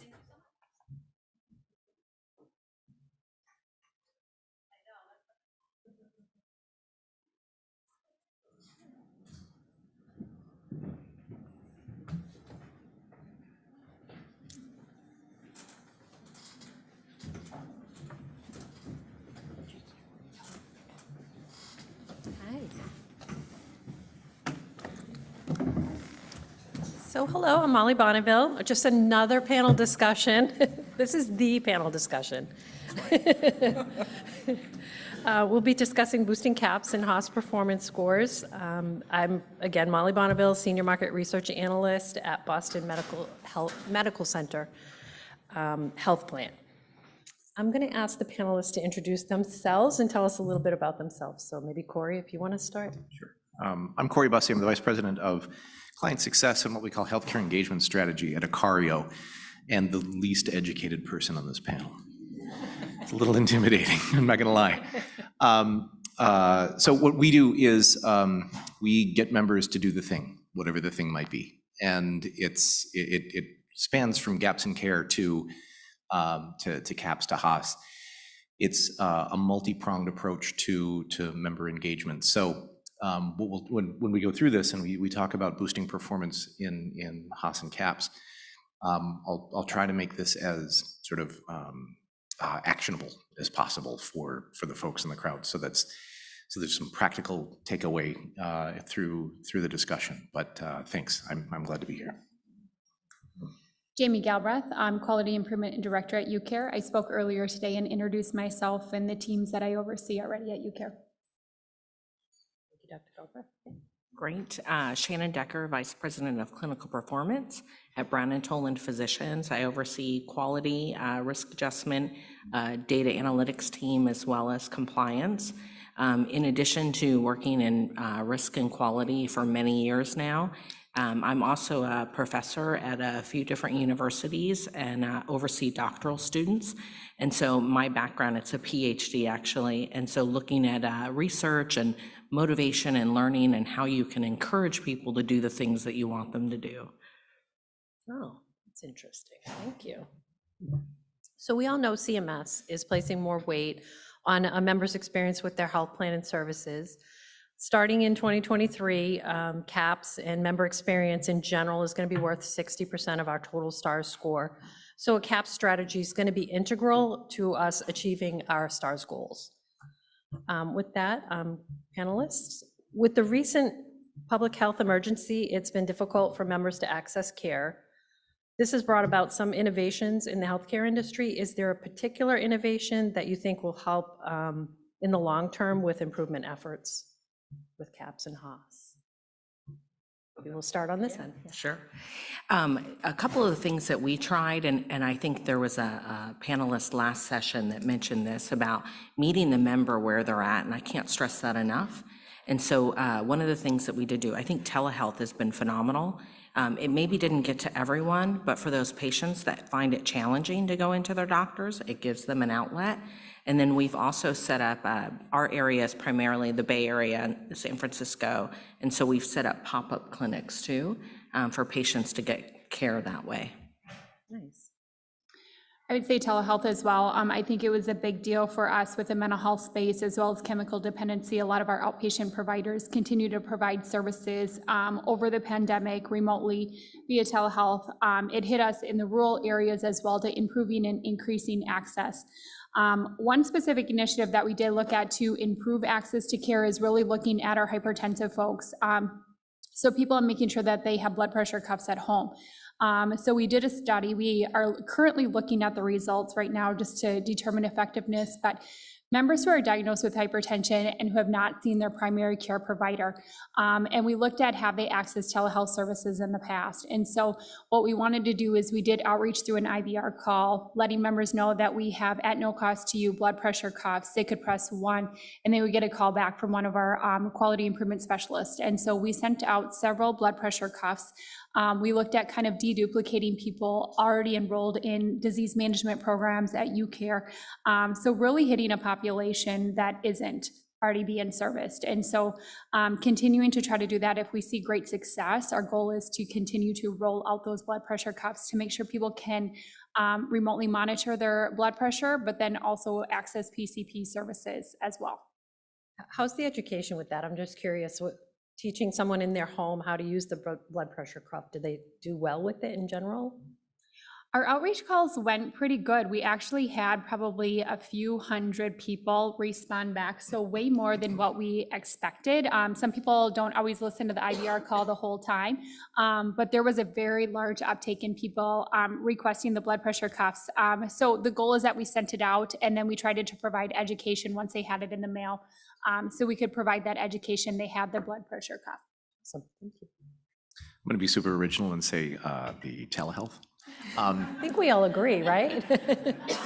But for a slightly different reason, because the advent of telehealth for particularly the Medicare Advantage population really meant something specific to CAPS.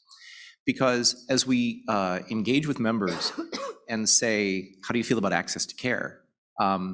Often the context from which they are coming is, I present myself in a clinical setting to my doctor, and that's it.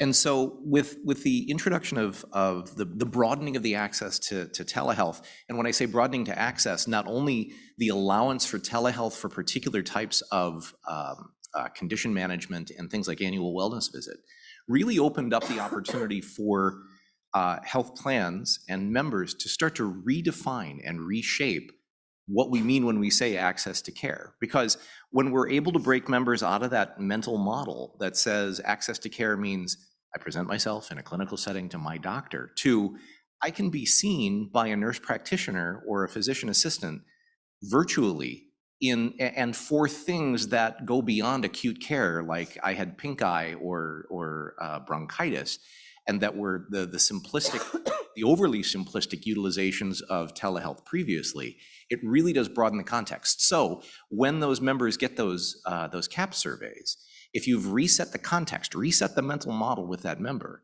to say that my definition of access to care has now broadened beyond presenting myself in a clinical setting to my doctor, it really opens up the opportunities for improvements in their perception and therefore your CAPS scores or their CAPS scoring of you as a health plan when that survey arrives at their home. So true. And physicians are so busy, it's just hard to get in to see the doctor in general. The access to care is really tough. Do you need a candy? I'm okay. I know, like, I sat in a wet chair at lunch and now I'm coughing, right? Like I did too. Did anybody else? Quick show of hands, we had the wet chairs. You get to take home the centerpiece. I did want to just add, though, just some experience too, is that we had a lot of seniors that I was looking the other day, and the statistics from CMS say that 53% of all seniors engaged in some form of telehealth, since the pandemic. And so I think the notion that they're not savvy is gone by the wayside. But then also too, we had a lot of seniors get up and they're excited because they get to spend longer time on the phone with the practitioner, or at least they do in our organization because we have NPs meet with them. But they would tell us, like, they would invite their families on camera, they'd get their hair done, they were excited, so. Oh, that's interesting. Yeah, so it was a good experience. Oh, that's great. And with, if I might, there's the lower, for those things that require cost share on the part of the member, for those activities that might require cost share on the part of the member, the lower price point, frankly, of telehealth services means that in addition to spending more time with a physician online, there can be more frequent touch points at a relatively modest cost share for the member. And there can be that re-education, because one of the other, when we talk about barriers to care, thing that precludes a lot of members from seeking care in the first place is the misapprehension, for example, that I'm not going to do my AWV because that's going to cost me something. If we can start to knock down those barriers and dissuade members from believing the false assumptions of things like AWV carries a cost at all, there are multiple applications that can allow members to be seen more frequently for more time without putting additional strain on the healthcare system itself. Excellent point. Okay, so survey response rates are low across all service lines, worse than pre-COVID levels. What can Medicare Advantage plans and providers do to engage members? We'll start in the middle. All right, so UCare oversamples, I think we've seen increased response rates with oversampling, so definitely encourage that your organizations are supporting that. In addition, we have a number of pre-notifications that go out outside of what our vendor does. So postcard reminders, your IVR calls, emails, we have different materials designed to educate people on their preventative screens, as well as educating on the caps, your benefits, kind of presenting how UCare score us a 10. Is kind of our motto with our members. We try to make sure that members are getting kind of one touch point. So if they're getting one member material in the mail, they're not getting that postcard reminder. So we kind of look at how do we segment our populations, who should get what material. Looking at right now currently, how are people responding to the CAP surveys so we can be a little bit more effective on redesigning our communications to our members to get them to respond to the survey. We also do internal education with our care coordinators that support our DSNP plans. So if our members are getting the CAP survey, the care coordinators are aware of what is this survey, encouraging members to take them. Same with customer services, if members were to call customer services and ask about the CAP survey. And then we have a couple initiatives with our adult daycare centers. This supports a lot of our DSNP populations, specifically our Somali, our Hmong populations within Minnesota. And we do educate the adult daycare centers because they help our members with going through their mail, understanding their mail. So we educate them on the CAP survey. What does the CAP survey mean? How do you respond to a CAP survey? Some people don't understand 0 to 10. What does that mean? Well, 10, so we use the icons. We show that, if you're really happy and satisfied with UCare, it's a 10. Here's what a 5 means. So it's really educating your different populations. What is that Likert scale? And how do you kind of score? And can they get help in completing the survey at those centers as well? Do you offer that? The adult daycare center staff do help members. They can, if the members request it. Typically they do, because some of the members, you think about, it's your elder members that are going to the adult day, so 65 and older. So a lot of them, if you think Somali and Hmong, they don't read or write English, so they're not understanding it. So that's why we take a step back and educate the adult day centers who have that point of contact with our members so that they understand the survey.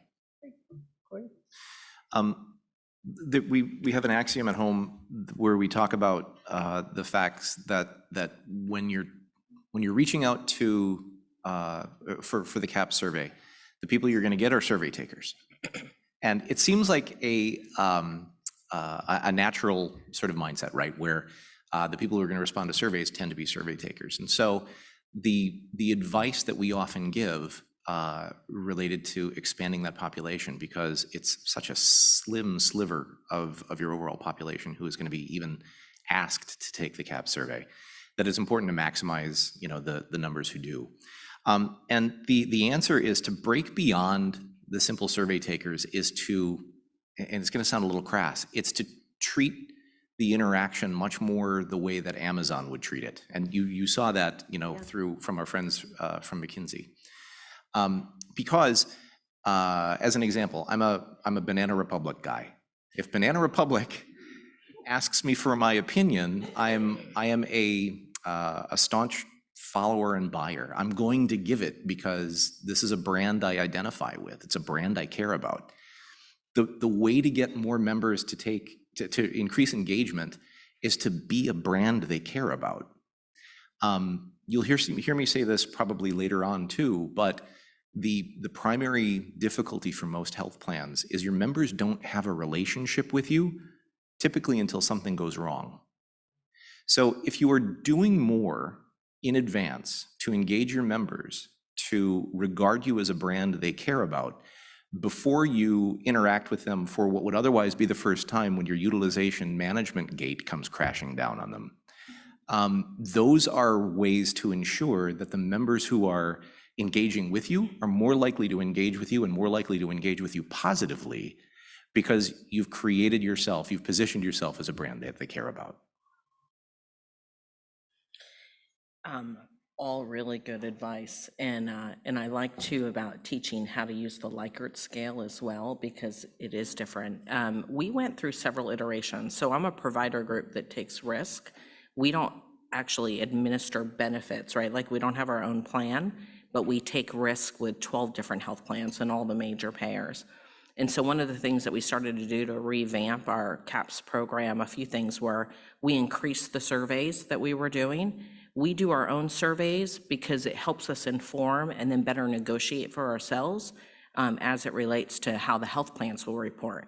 Because their surveys, even though they're statistically significant, will be a smaller sample size than what I can do.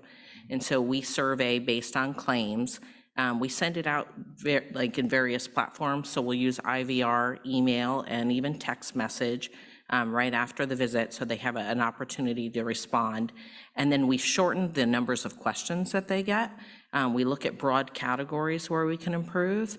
And then we let them know too that we use that, right, as almost a Yelp. So we employ something called transparency, where you can go on a website, our provider portal, and see how someone is doing. We did try to match up our questions to match what our health plans were doing. And that's a little bit of survey science there. You know, if people hear things over and over again, they're more likely to respond, right, and to have that recognition. And then the other thing that we do is we did institute a service recovery program, but we don't just call on the folks that tell us that we have a low Net Promoter Score. We call on the folks that give us a positive rating too. And we make sure to share all that information either way, right, with the doctors and work with the offices of how they can better improve. But then also to call the patients and thank them for taking the time to give us that feedback. So not only solving problems, but take care of the people that gave you good feedback too. That's a And really good point. Yeah, thank you. It is, because we don't always get back to the ones who are giving us the good feedback, and maybe they'll take it again if they're getting that positive reinforcement. Absolutely. And give you the 10 again, right? Give you the 10. Okay, so some of our CAPS measures fall under the purview of the health plan, while others fall under the care of the provider's office. How can Medicare Advantage plans and providers work together to achieve a positive overall experience for the member? We'll start with you. Sure. So I was just sharing, we work with several health plans, and I think one of the things that's important to me is coming together and having those open and honest discussions. You know, your provider groups, if you're a plan, and I've worked on the plan side too, but if you are engaging in that conversation, know who your audience is too, like know who you're working with. I mean, not that we don't have things to learn, we absolutely do, but we have a lot of things that are in place. And so when we have a discussion, if you're gonna come and give us a canned report, you know what I mean? Like, I think that a lot of groups are more savvy nowadays. They know these things, not all, but realizing where your provider groups are at and then working with them collaboratively and being willing to be innovative and vulnerable together too. So not just assuming one size fits all, you know, for what you're trying to do, but how can you then work together and collaborate together?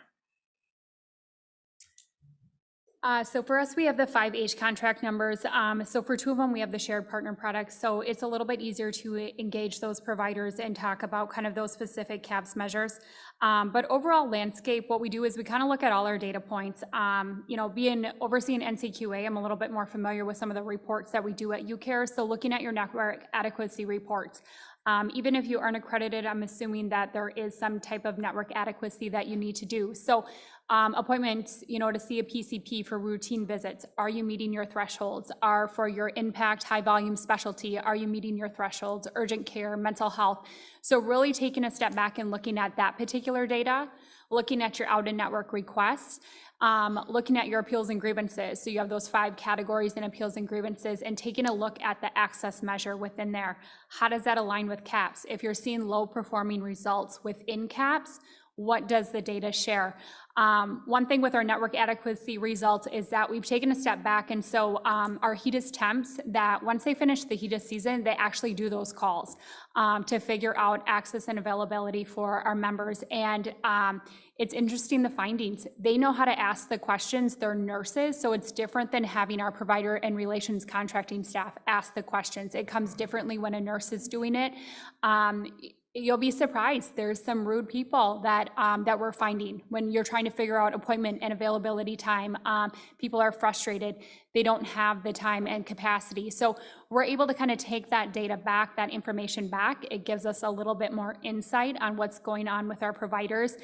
And then we really try to leverage our meetings when we have value-based contract meetings. Any provider that we have a value-based contract, we meet with them quarterly with our provider and relations contracting. So we include these results and share them with the providers. It's hard to see if it goes past the quality folks at the table. The other thing that we do is we do an unblinded CAHPS interim survey. And so we look at, is there any common themes based on members who complained or scored us low on particular measures? Is there a provider that stands out? So we'll share those results with our providers as well. How do the providers receive the data well, or do you have issues with that? Is there a certain way they want to receive the data? It probably doesn't always go the best. I think, you know, they're doing the best that they can. I think with COVID, it's a little bit different. Everybody's kind of struggling. So, you know, we do try to share the best that we can with our providers without coming down too hard on them, but just kind of disclose, here's the findings that we're seeing within and what our members are experiencing. Well articulated. There's not a lot I can add here because obviously being an integrated delivery network helps, right? Having value-based contracts helps. Those are ways to prompt greater interaction between your plan and providers. But as the key takeaway is, report cards are a thing for a reason. Even in the absence of integrated delivery networks or value-based contracts, a discussion between your provider relations teams and the folks who comprise your network with some additional feedback related to a report card of some stripe can go a long way. The conversation doesn't have to be controversial, but it can be informative. There aren't, you know, healthcare practitioners are not in the gig to do poorly. And if the primary partner that they have, you are their primary partner beyond the relationship they have with their patient. So the primary partner that they have in the business context, if you will, is reporting back to them that their patients are finding them not up to snuff in this or that regard. That's going to have an impact, whether or not they are financially accountable to your institution. Thank you. So can each of you share some of your thoughts on ways to boost CAHPS and HOS performance scores? You've shared a lot, but I'm sure you have more. A lot of good information. We've talked a little bit already about the importance of things like a pre-CAHPS. You called it something different, like an interim evaluation. And what all that means is utilizing a pre-CAHPS survey, for example, is really tantamount to identifying a targeted population, right? And again, I know that sounds super austere and very marketing-y, but really what you're boiling down is determining who needs the attention, and in many cases, who needs the attention because they're rating your health plan well, and who needs attention because they're rating your health plan poorly. So the importance of a pre-CAHPS or an interim survey, you know, outside the blackout period, is critically important, so that you can identify at minimum those members who are scoring you well and scoring you poorly, so that for those members that you can improve performance, you're taking those steps. What I'd say in addition is give yourself the opportunity within those pre-CAHPS surveys to identify and knock down barriers while they're taking your pre-CAHPS survey. Because so often what happens is members will, pre-CAHPS surveys or interim evaluations will get issued. Members will take the survey. The results come back to the health plan. Somebody does something with those results, and days and weeks go by. With the advent of technology. You can issue your pre-cap survey, your interim evaluation. And if a member says, my network is inadequate, you can, before that member closes out that web page or that online survey, intervene and say, did you know, or what was inadequate about it, and try to address the barrier to their satisfaction in the moment before they close out, which goes quite a long way toward improvement in, if we say frequently that sometimes members just want to be heard. And if that can improve a CAP score from a 5 to a 7 on a scale of 1 to 10, simply being heard and knocking down that barrier in the moment, it can go a very long way toward improving your overall CAP score when the real thing arrives. Real time. We do the interim CAP survey. We've been doing it for years, actually, now. We really survey our DSNP plan, and we actually send it to the entire DSNP population. We have 2 DSNP plans that we include in there. Last year, we did UCare, Medicare, and Medicare Advantage, and we didn't really get a lot of gleaming results for that one. Our MA plan is very happy with UCare. They love UCare, which is why we score great on CAPS. But one thing that we noticed is that with our shared partner product, Care, we did not see the same results for a straight MA plan. And so we're going to look at surveying them in the interim CAPS. One thing that we do with the interim CAPS is we mimic CAPS, but we also include HOS to better understand the HOS questions, how people are responding to the HOS survey. In addition, we'll look at the results of that and we segment it based on kind of race, who's responding. So it's an unblinded survey. So we know who took our survey. So we look at geographic region, race. Another thing that we do is we leave an open text box field on certain questions. So if they scored a 7 or lower, we'll ask them to provide feedback. Why did you score us lower? We have an open text box at the end. It is a lot of work, but we do look at those. We pull out the common themes from our members. Some things that we found with our providers is members in our DSNP plan can't find a dental provider. And so what we do with our member engagement specialist is we call our dissatisfied members back. We make sure that they had a resolution. For those people who are trying to find a dental provider, we'll help them get a dental provider, get a dental appointment. For members who complain about the Part D plan, our pharmacy team will look at those members and what prescriptions that they're on, and they'll see, is there a common theme with prescriptions on what individuals maybe are scoring our Part D on, and take those into consideration as well. They may even call the member to help them find a lower cost drug to better meet their needs that they weren't aware of. We also implemented Qualtrics. So Qualtrics is implemented into people who call customer services, and they can take the real-time survey after, and we look at those specific areas. Some people leave feedback where they didn't get a resolution to their issue, and so there's a member experience manager who works through that. They get a call back. We want to make sure that anybody who responds negatively to the survey has a response back. So Qualtrics has been a great area where we've been able to implement real-time data from the customer services side. Dr. Decker? From the provider group, so we have 2,700 physicians, part of our network, and my dream is to get out there and work with all of them and get them engaged. And so last year, we started offering courses to a lot of the staff, so to the physicians and their staff, because I think you have to look at where are the variables, right? And what can you control and what you can't. And so if you're working with the office staff and engaging them, I think is an important win. And so we offered a bunch of classes. They were really excited about it. But what I told my team is it's not enough to have them participate and sit there. We really want to drive performance. And so rolling out, we do have a program where they can be entered in to win gift cards and different levels too, right? So different tiers based on panel size, and then different tiers or different awards, if you will. So most improved, and we have different fun names for it. For our employed group, they can get flair that they can wear, and so they're all pretty excited about that. And then we're looking at, or we're setting up forums where once a month they can designate a champion from their office. We treat them special, they're the patient experience champion for their office.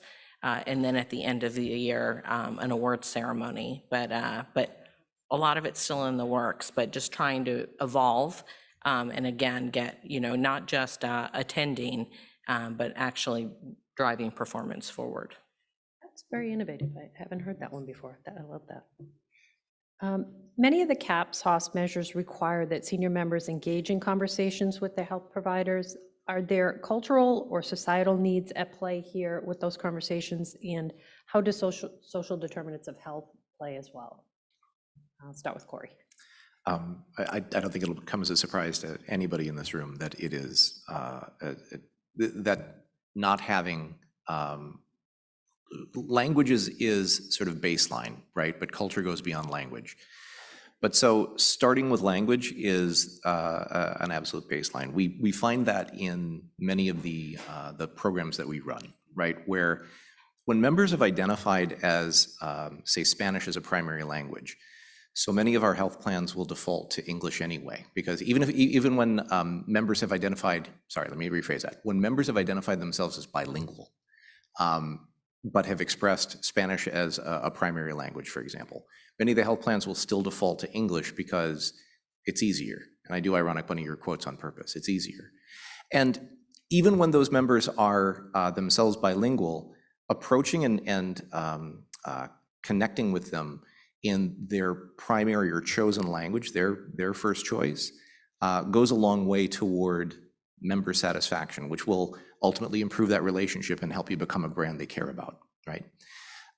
So it is. I don't want to limit the discussion to just language, but if you do nothing else, make sure you're meeting your members where they are with respect to the language that they have chosen or expressed to you, particularly if you solicited that information from them. That you are engaging with them in the language that they have chosen as their primary.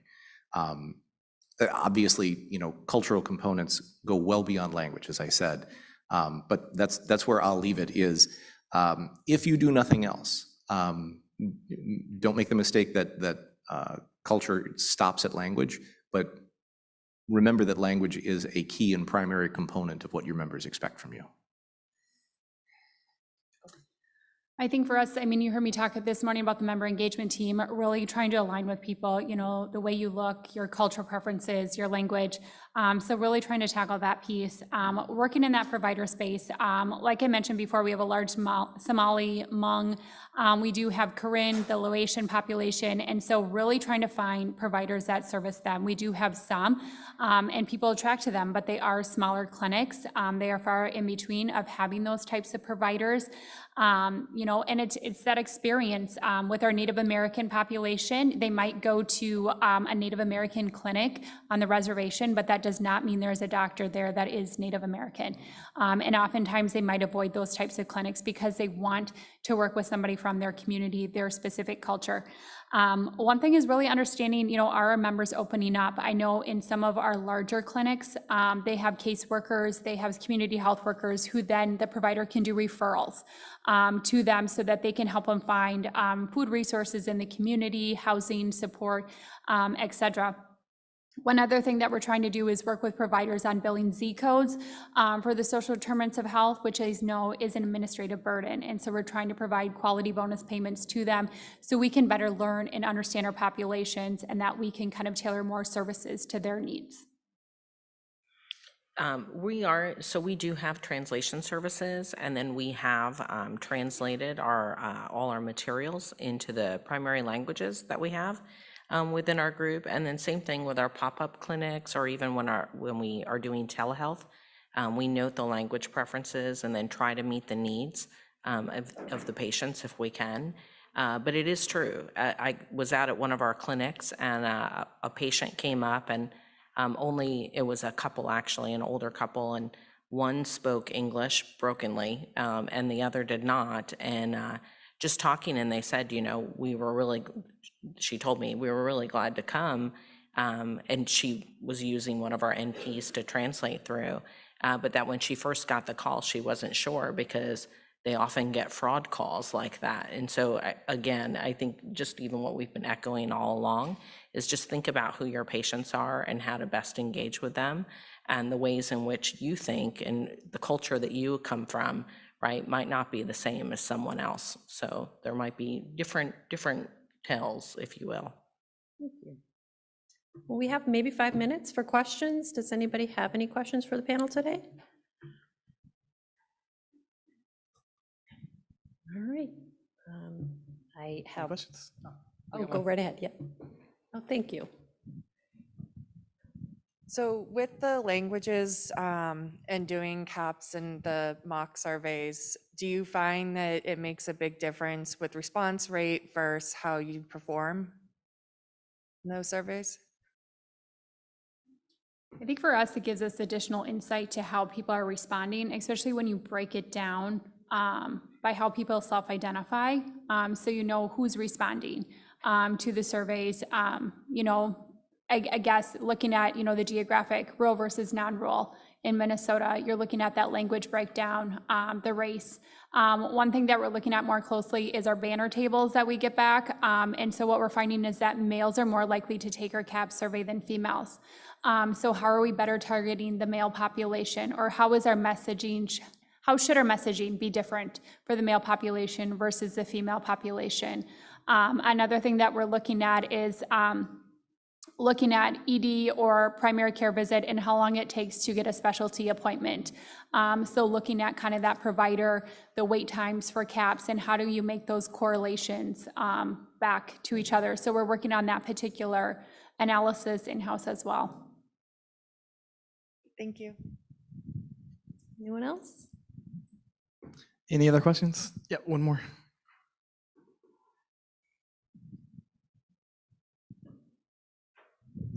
Hi, thank you for a very interesting panel. I'm certainly learning a lot from it. I have a question really having to do with response bias. So all of us, I think, in this room are obviously very keyed in on improving CAP scores. And there's a fine line there between improving the score and actually making a difference in the target population. And I wonder if you could talk to that point as like, where do you draw the line between trying to get a temporary improvement on your CAP score versus making a real difference in your population? Great question. If you don't mind, I'll jump in. One of the things that that we say all the time is CAPS in particular, but member engagement overall is a marathon, not a sprint. It is not it's not an event, it's a process. And so the questions you ask is actually very pertinent, because if members are, if your network is inadequate, if your formulary restriction list is 10 pages long, members are going to notice, and that's going to show up in the way that they rate your health plan. So the near-term one-time quick fix that will result in better CAP scores this year, because we're moving from 2 to 4 times, 4 weight, is a short-term strategy to be sure, but not a long-term one. So the recognition that member engagement and CAPS is an investment you make in your brand, in your health plan, and in your members, goes directly to the fundamentals of your health plan. The network's got to be there. The customer service has to be sound.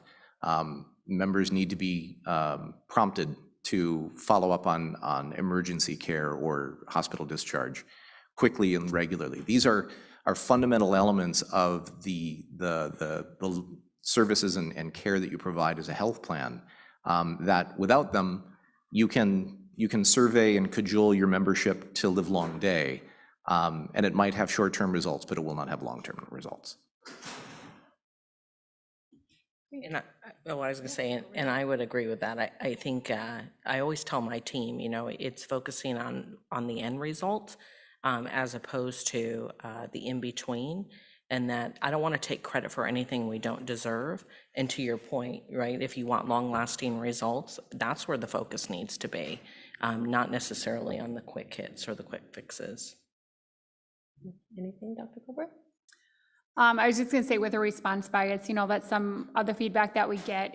One particular example with customer services, we did well in one area, but in another product we didn't do well. And leadership said, it's a bias. There's only so many people who took this survey. Well, When you look at all our Medicaid plans that were issued by the state, and then you look at our Medicare and DSNP, we consistently see a decrease in customer services scores. And so with that, how do we improve? Because there is an issue, and really drilling down to those specific questions.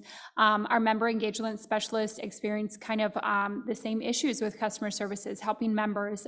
It took a few times, but after a couple of times, the questions weren't getting answered. Customer services was not helpful. And they relayed that information back to us. And so kind of us taking a step back, working with leadership, conveying that information. And kind of like they said, it's long-term results. And one thing that we're doing to fix the issue is UCare brings in lots of temps when AEP is open, when benefits are changing. But our temps don't know the benefits like your FTEs do. And so customer services has moved to less temps, more FTEs, so that they know the information. They can help the member. First call resolution is what they're looking at. Excellent. Well, I want to thank the panelists for sharing their expertise with us today, and thank you all for attending.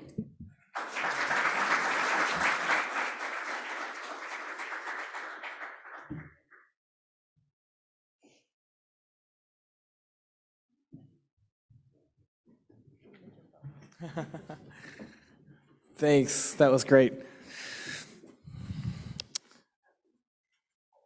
Okay, moving on, we have increase your, so the next is a presentation on increasing your supplemental data, coordinate with risk adjustment, and improve member experience outcomes.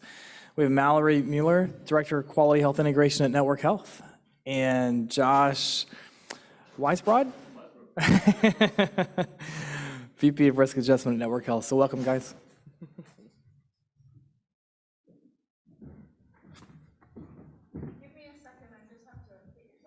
Sure. No worries. You want to do the clicker? You want me to do the clicker? I can do it for you if you want. If you want to concentrate on the slides.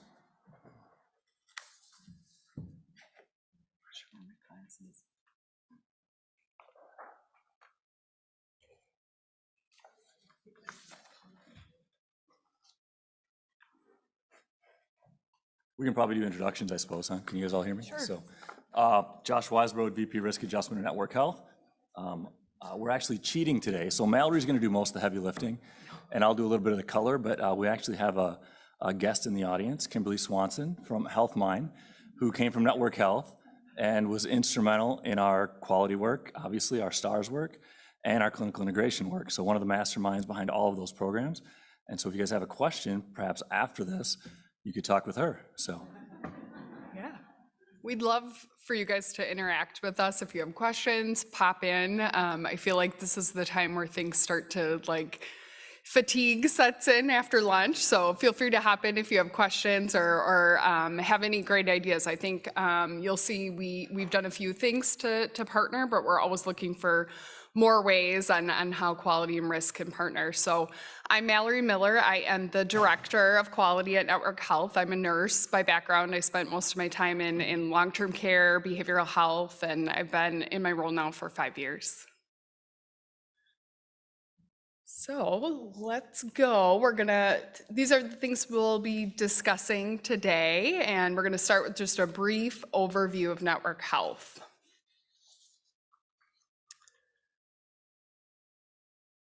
So Network Health is a small regional health plan in Wisconsin, if you can't tell by our accents. It is duly owned by Freighter in Ascension, Wisconsin.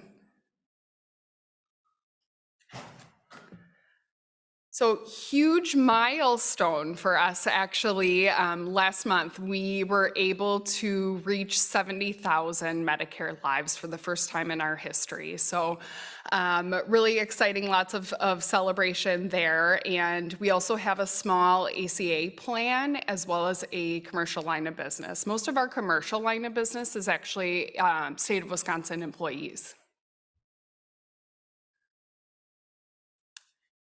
And here it is. This is our big achievement. So in 2022, we were able to achieve that coveted 5-star rating. So historically, Network Health is a high quality plan. We've consistently been 4.5, but this was the first time that we were actually able to reach the 5-star. So we kind of joke because it was always a phrase to strive for 5 to be 4.5. And so now, of course, that we're 5, it's strive to 5, and you better keep the 5. So in addition to the 5-star in 2022, we also were a 5-star plan for our ACA line of business. And then just more bragging here. So we're one of only 4 plans in Wisconsin that has both their Medicare and commercial line of business that is a 4.5 for NCQA health plan rating. So we just tell you all this so you know that we're credible. So I think I'll take over from here for a little bit. So this is a slide that talks to a little bit about how we partnered. So Kimberly started shortly before I did at Network Health, and Mallory shortly after that. And so these are some of the instances where we really tried to pull the quality and risk teams together. So we're not like other payers typically where risk and quality are usually together, potentially under medical management. I'm actually in finance. And Kimberly at the time and Mallory were in under medical management and quality and population health. So starting at the top on the medical records side, I'm sure all of you are aware that the risk side typically requests the majority of the medical records in an organization like an MA plan, an ACA plan. And so we request and review probably 100,000 medical records historically for a population that was up until now just about 65,000 MA lives. We have changed that philosophy a little bit, starting with the PHE, and we've now basically requested every single risk adjustable encounter for our membership. We're now up to about 180,000 medical record reviews on that population currently. Historically, it was a very manual process to share that data with our quality partners. So we had an analyst on our team who would actually comb through all of the charts that we requested. We don't have a document management system, which I'll talk about in a second, to really make it indexable. And so he would have to go through and based on the timing, the data service, the location, try to figure out without the naming conventions being indexable to determine which charts they were looking for and which charts we actually had access to. We still do it that way today, unfortunately. So we are in the process of developing a document management system. Those of you who have one, I'm jealous. We're looking at OnBase. Probably not until 2024 or 2025. The idea there is that if we actually collect these medical records, although they come in from multiple sources, we'll have them all in a single place. And those records then can be shared not just with risk and quality, but with utilization management, appeals and grievances, customer service, et cetera. We're not there, but it's on the radar. As an interim step, we actually tried to do a couple of things. We tried to hire a couple people that would come in and actually just do the retrieval and the storage for us.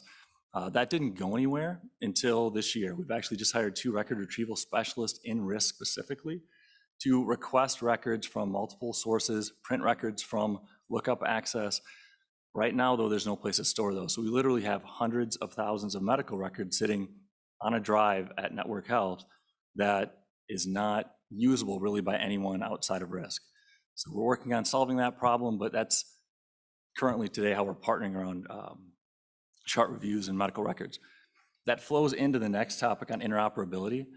So all of you had to live through the feds requiring that we had to make all of our data available to the members in an API of their choosing.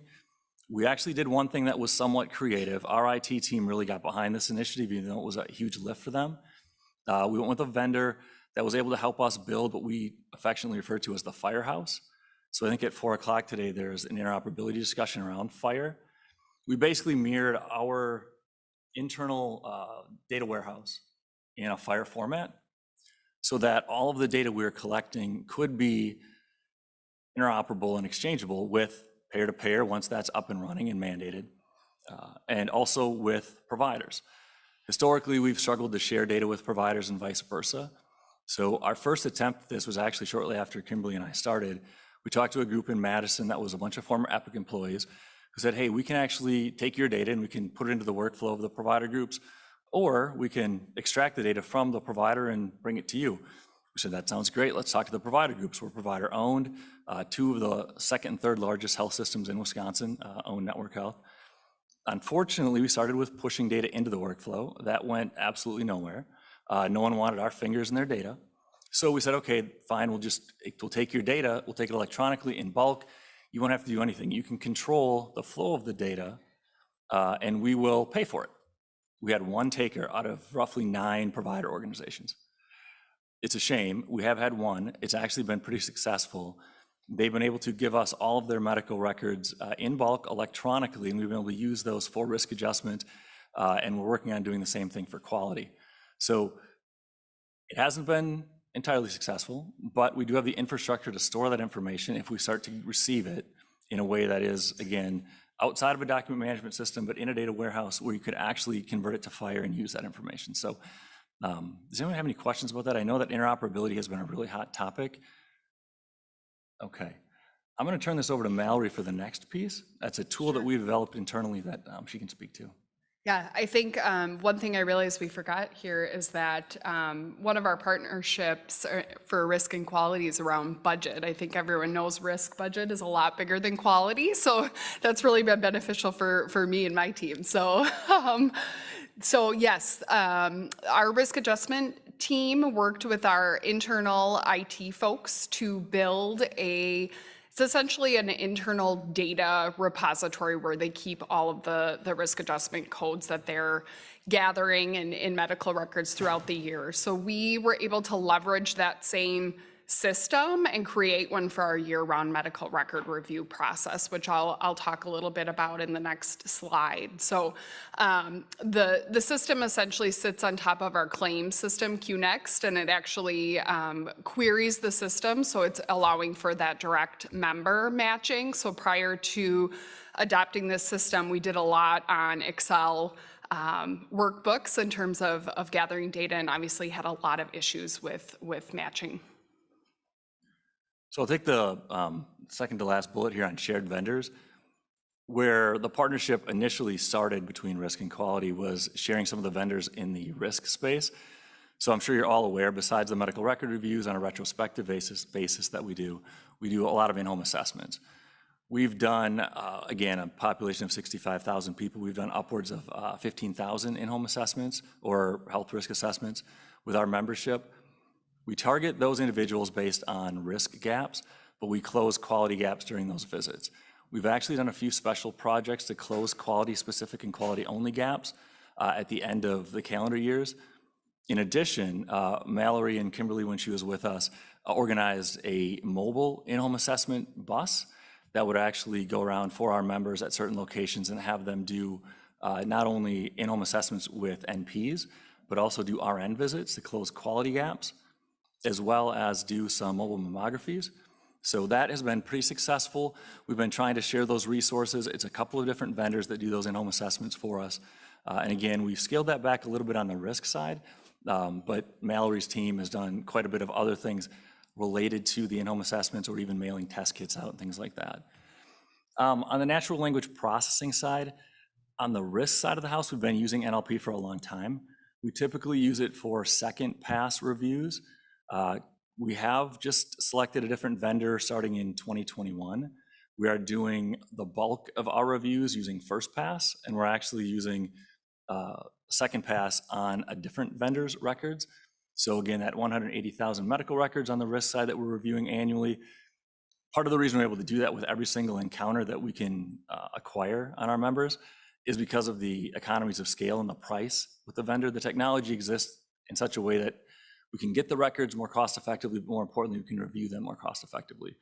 We have a team of 8 coders and a couple auditors, and those folks can review most of those records using that technology. So, and our vendors, 2 of them, one historical and then the one that we're using today, also do HEDIS chart reviews. And so Mallory's team has been leveraging that or starting to leverage that technology for HEDIS. On the chart review side, chart retrieval, we talked about this already a little bit. Right now, they still come in, the records still come in from multiple sources. Again, that's part of the reason that it's not very easy for us to share those. We do have lookup access to most of our integrated provider systems. We only have one interoperable pipeline that I mentioned earlier. We're clearly pushing for that. I'll talk about in a second the whole Epic Payer platform that Melissa talked about earlier. That has been a hot button topic in Wisconsin, given that Epic is in Madison. So We can skip to the next slide.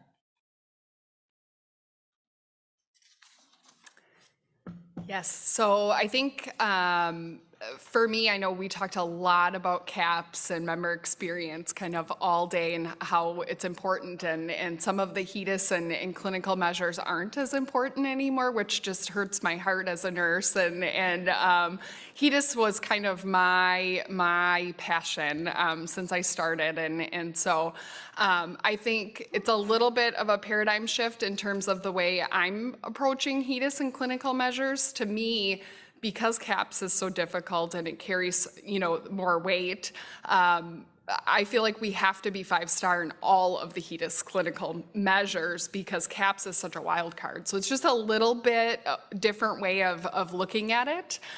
They're still important, and maybe even more so because we really need to make sure that we're achieving 5 stars. So.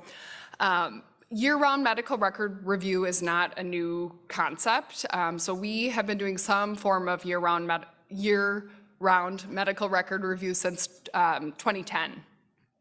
So I mentioned we used Excel spreadsheets, and we were able to feed that into our HEDIS engine and use that as supplemental data. So we realized that we wanted to scale the process. We wanted to do more, and we needed to be more sophisticated about how we were doing it. So obviously we start with the traditional gap lists and go to work in terms of mining the clinical data. So we really have to prioritize our population. I know a little over 100,000 members doesn't seem like a ton of members, but for our resources, we still need to take a look at our population and figure out what measures and members we're going to focus on. So obviously our Medicare Advantage population rises quickly to the top, and then any of our star measures where we can use supplemental data is where we're focusing.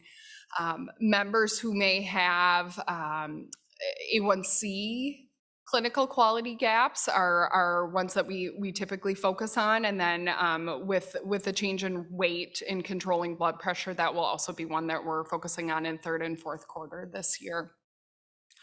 We also, I talked about our commercial line of business is the state of Wisconsin employees mostly, and they also have a quality bonus payment that we receive from the state of Wisconsin. And so we prioritize those measures as well. So we've done a lot of creative solutions, not only doing year-round medical record review where we're looking for the clinical data, but also using our own internal care management staff to make follow-up phone calls on some of the HEDIS measures where it requires a licensed clinical social worker or mental health provider, and then we're able to capture that supplemental data and use that for HEDIS.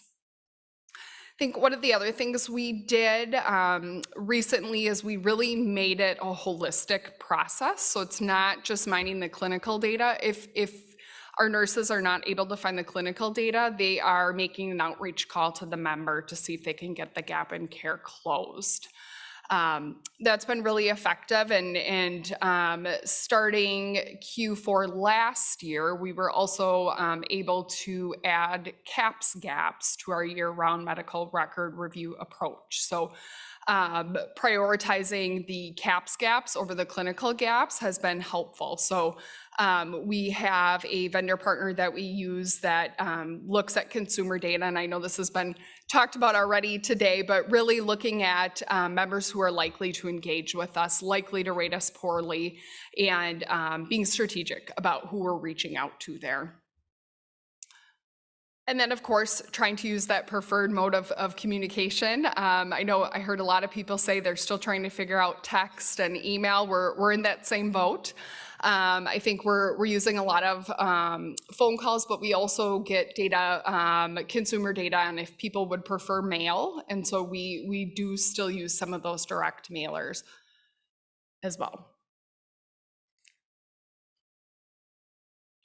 So I'll speak a little bit to our clinical integration initiatives. I do want to point out something that Mallory mentioned. So the vendor that they hired to help determine who best to target and who might actually respond and how they might respond, we considered using that for risk as well on the in-home assessment side. We didn't do it because in 2020 and 2021, we actually targeted everybody. We kind of took a book or a page out of the playbook from the national carriers. Obviously, claims and encounters were down. We needed a touch point with the members, so we targeted everybody. That's the year that we did, 2021 was the year that we did 15,000 in-home assessments. We are going to scale that back, but that type of a provider and strategy, or that type of a vendor and strategy, I think would be helpful. With that space, we do offer incentives. We're actually making some changes in that program to get people to engage with in-home assessments. I think using that type of a vendor would be useful in the future. So, from a clinical integration perspective, this is probably where risk and quality are most closely aligned and integrated. We mentioned before all the different vendors and programs that we sort of share or have tried to share over the years. But really, this whole clinical integration initiative was something that we started about 5 years ago. Network had some fits and starts. We are a PPO that has most providers in our service area, in our network, with the exception of one, which happens to be the largest in the state. We're also owned by two, like I said, the second and third largest provider systems. So we're dealing right now with 8 clinical integration or value-based contracts with either individual provider groups or a combination of provider groups in an ACO type arrangement. Those agreements vary from value-based, gain share, MLR-based contracts to just strictly risk gaps and quality score gates. We've had those in place now for the last few years. We have not moved beyond really upside downside risk with some of our provider groups, although our owners insist that they're going to go to full risk and capitation in the next couple of years. I'm a little skeptical, but we'll see how that goes. I think one is more prepared than the other. So this slide really reflects philosophy, so I should take one step back. This is really where we started. So we pulled risk and quality together. Again, Kimberly was instrumental. So if you want to talk about a game plan for clinical integration, we pulled a former physician out of retirement to help us do this, to be the help us with communication with the provider groups and the physicians.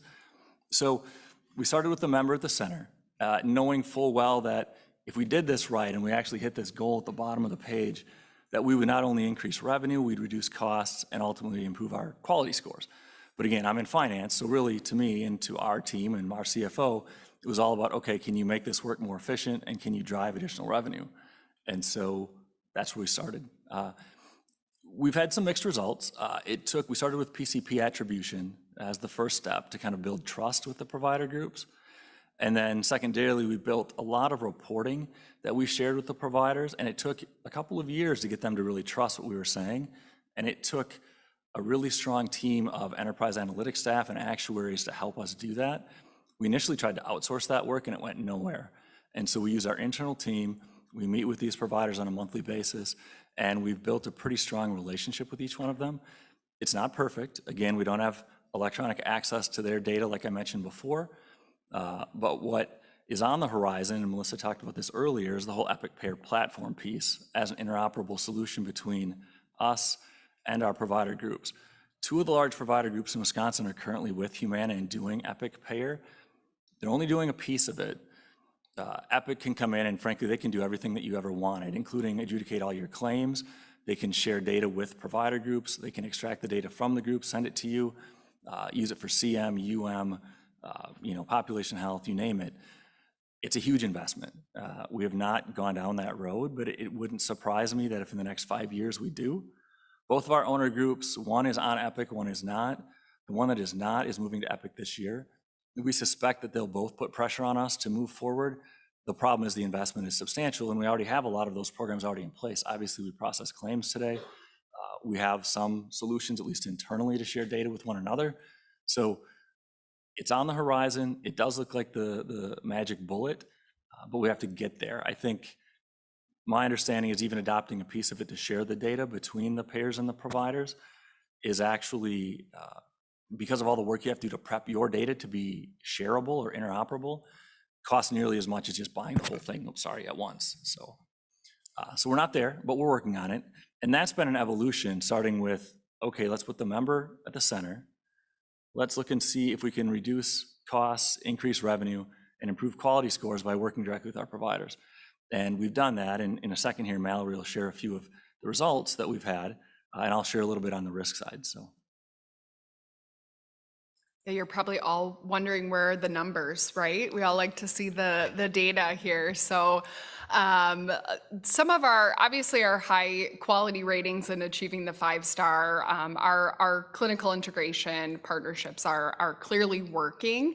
But some of the other ways that we use to measure the success of clinical integration are looking at our supplemental data. So we have been able to year over year increase the volume of supplemental data that our clinical integration partners are sharing. So a lot of work, a lot of blood, sweat, and tears into these supplemental data feeds in terms of auditing, feedback. We started and these were considered non-standard supplemental data sources, and so lots of back and forth with our provider systems in terms of getting ready for the HEDIS audit and sharing medical records. And and like I said, it is amazing the volume for being such a small plan, the volume of supplemental data, and having these directly from our provider systems is really going to help us in the future with ECDS and getting ready for some of the digital measures. I think one of the other things I'll mention is that our supplemental data feeds are bi-directional. So they send us data and we send them data in return. So just to touch on a few of the hot topics with health equity, we recently started sharing language, race, ethnicity, data back and forth, and we're also getting SDOH data directly out of Epic from some of our provider systems. We also share, I know many of you probably do too, we share our ADT feed information with our CI provider systems. And one of the unique things we did is we actually indicate a gap on the ADT feed files. So with TRC and the FMC measures for STARS in 2024, we actually added indicators to those ADT feeds to say, hey, this is a member you should focus on, make the phone call and follow up and engage these members because this will be in your contract and you're responsible for following up with these members. And so that has been successful as well. I think one of the things that we really focus on, and you can see based on these results here, is that really that focus of the PCP really being at the heart of the care, and then the members that are seen, obviously they do better. They're healthier. They certainly have less risk and quality gaps if they're seen by their provider. So I think one thing that I think is really great is just the volume of visits and how this maintained even through COVID. I think, you know, we put such a focus on it, and Josh mentioned we're meeting monthly with our CI provider systems, and most of those meetings still happened even during the thick of the pandemic, because it was just such a priority to keep this relationship and keep good communication. Josh talked a little bit about PCP attribution. That was kind of where we started. This is kind of ingrained into the culture at Network Health. If you are speaking to a member, you should be confirming who their PCP is. It's something that we want to know. It really is the core of why this program is so successful, is because they're properly attributed. So I think if you look at the numbers there, it just continues to go up. I think one thing that's not noted here is we've actually had a 50% reduction in the number of members who are geo-attributed. So another success story there.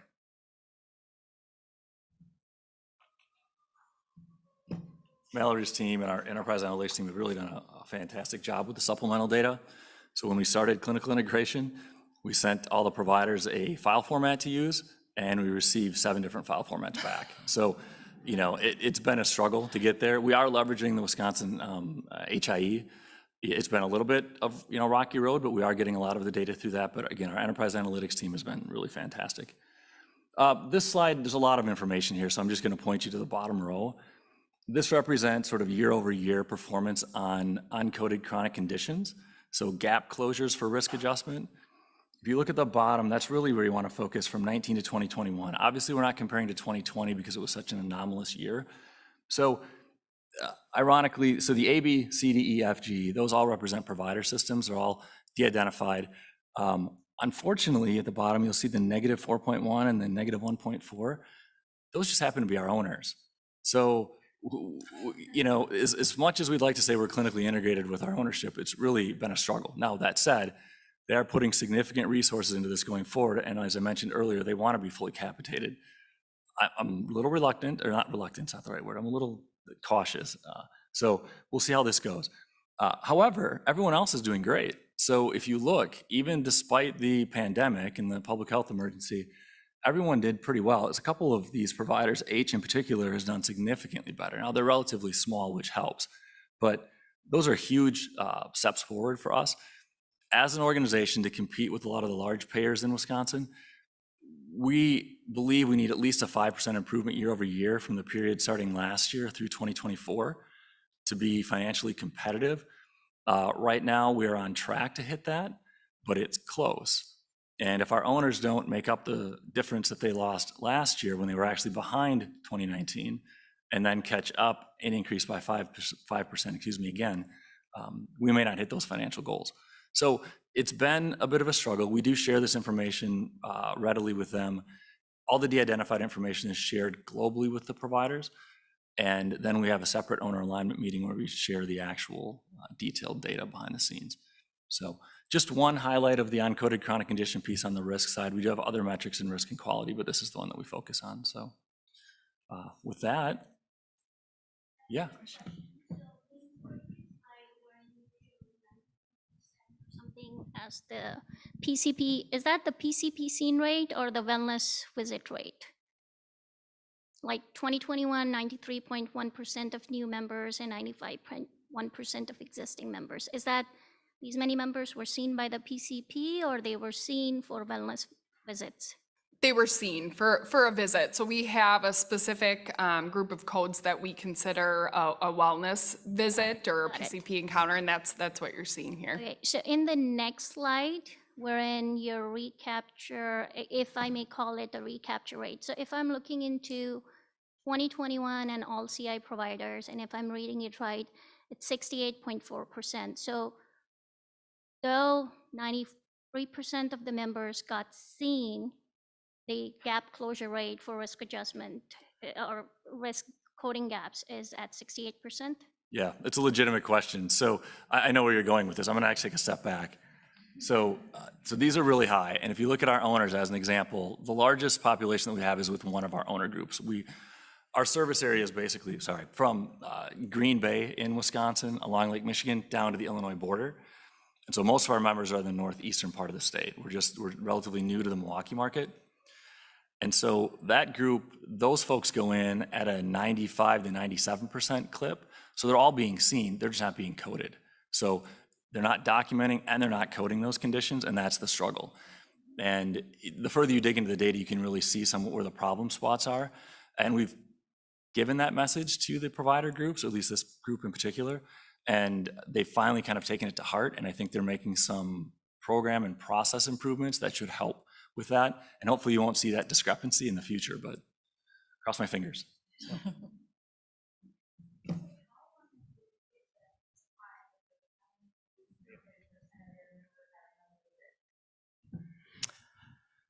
I think, just sharing the data and best practices really tells a story. I think when you see, obviously there's still some work to do on the risk side. I think if you look at, members that are seen tend to have less risk and quality gaps. And so when that is their incentive, and we say, if you see them, some of those gaps will naturally close.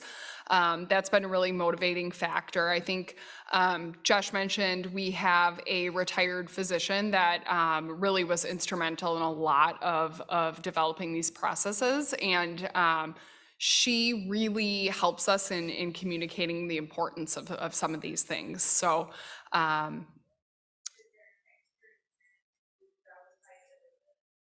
no.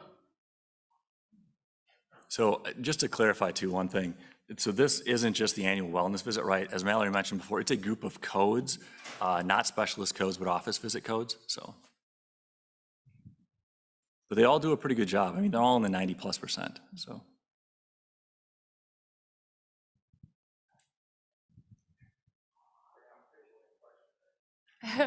I think so. Wait, you gotta go with the question slide. First of all, I'd like to commend you for what is obviously a really great spirit of teamwork. I have long believed that risk adjustment and STARS are natural partners. Unfortunately, in a lot of health plans, they're operated more like silos. My specific question is for Josh. So you mentioned you had one provider group that was sending you electronic data. Correct. My question was, in what form is that data? Is that unstructured data in PDF files? Correct. Okay. So you're not actually receiving data in like a native FHIR format? No, we are not. So that's come up. We don't. So they could send it to us as XML, or they could send it to us as PDF.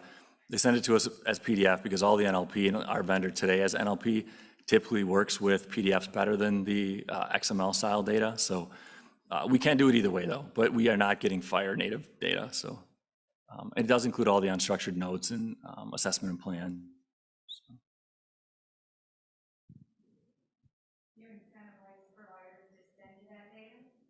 So.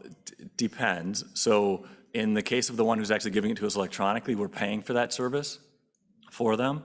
In the other cases, it's written into our contract, our contracts, I should say, that they have to give us the data at no cost. And the rub there is that it's a little squishy, to be honest. And if they give us lookup access, some of them feel that's sufficient, whereas we've tried to point out that no, we really need bulk electronic access of some kind.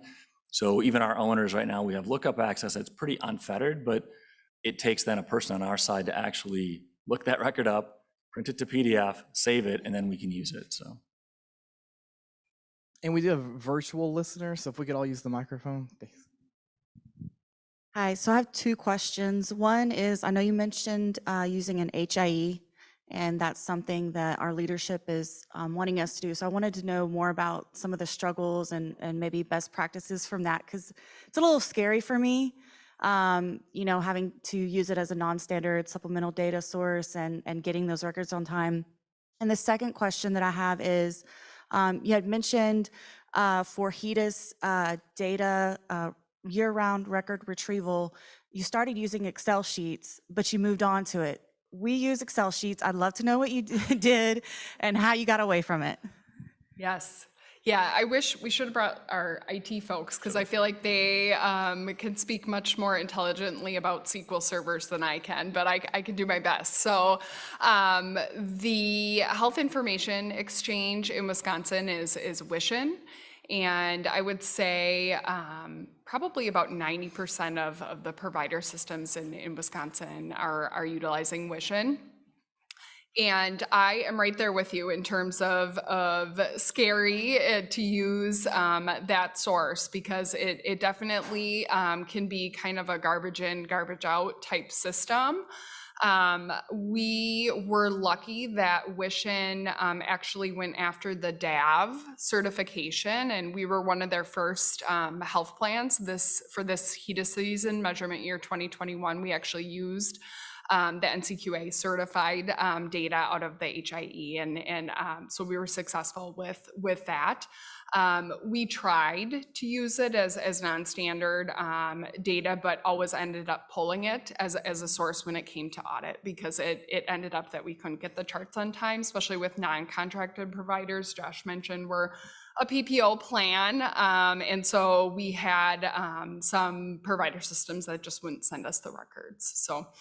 And then for the year-round medical record review, yes, it's a SQL server our IT built, and so it essentially has a lot of drop-down boxes and multiple choice where people can click, and then our reviewers, our nurse team enters a member's ID, and it queries our claim system.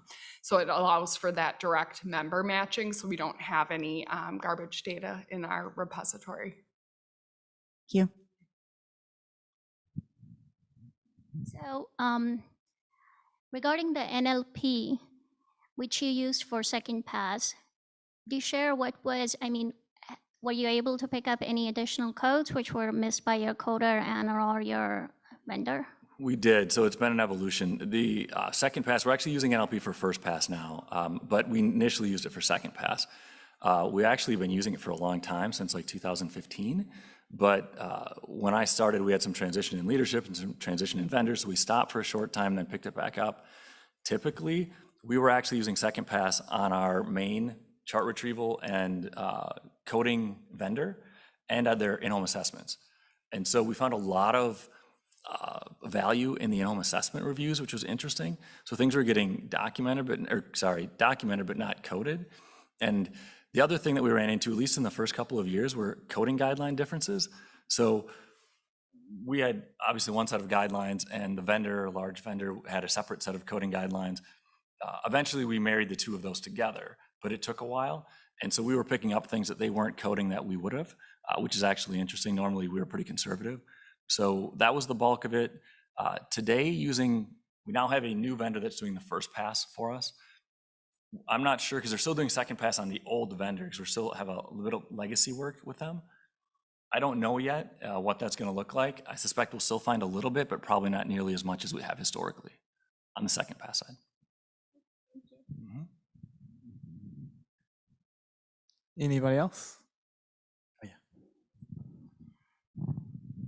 So this question's probably, Mallory, you'd be best to answer it. But I know I've talked previously with our HEDIS team, which I work very closely with, and in regards to like controlling blood pressure.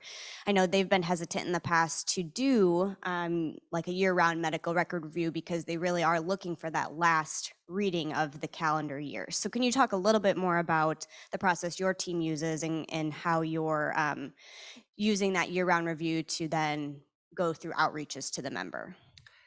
Yeah, I think that is the best way to approach it. First of all, I think controlling blood pressure and A1C, it really doesn't, in our case or our experience, really waiting for those measures to the third and fourth quarter to start your data mining. I think if you are going to start it earlier, then it's looking for those that are non-compliant, like the controlling blood pressure that are too high, and then calling the members and encouraging them to go back in for a follow-up.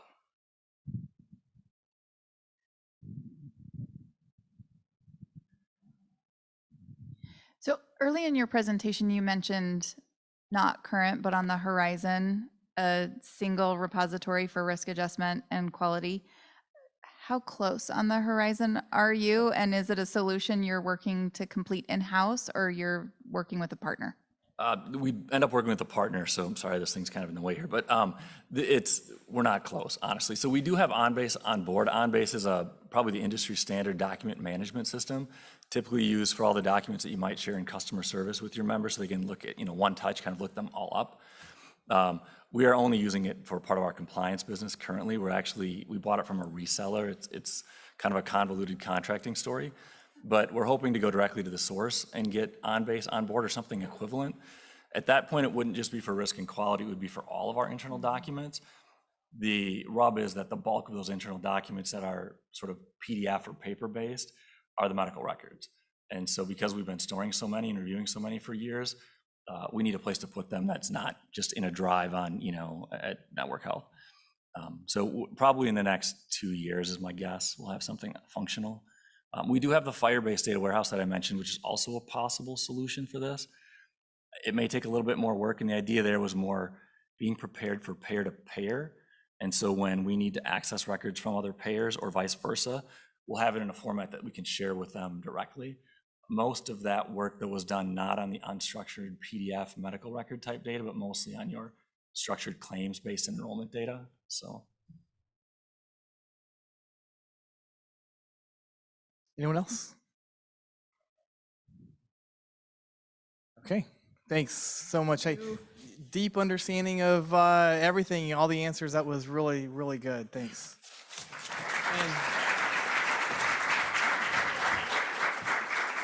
And we are going to break. Next door reception, refreshments. and back at 3:30. Okay, thanks.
Okay, I think we're going to start back up.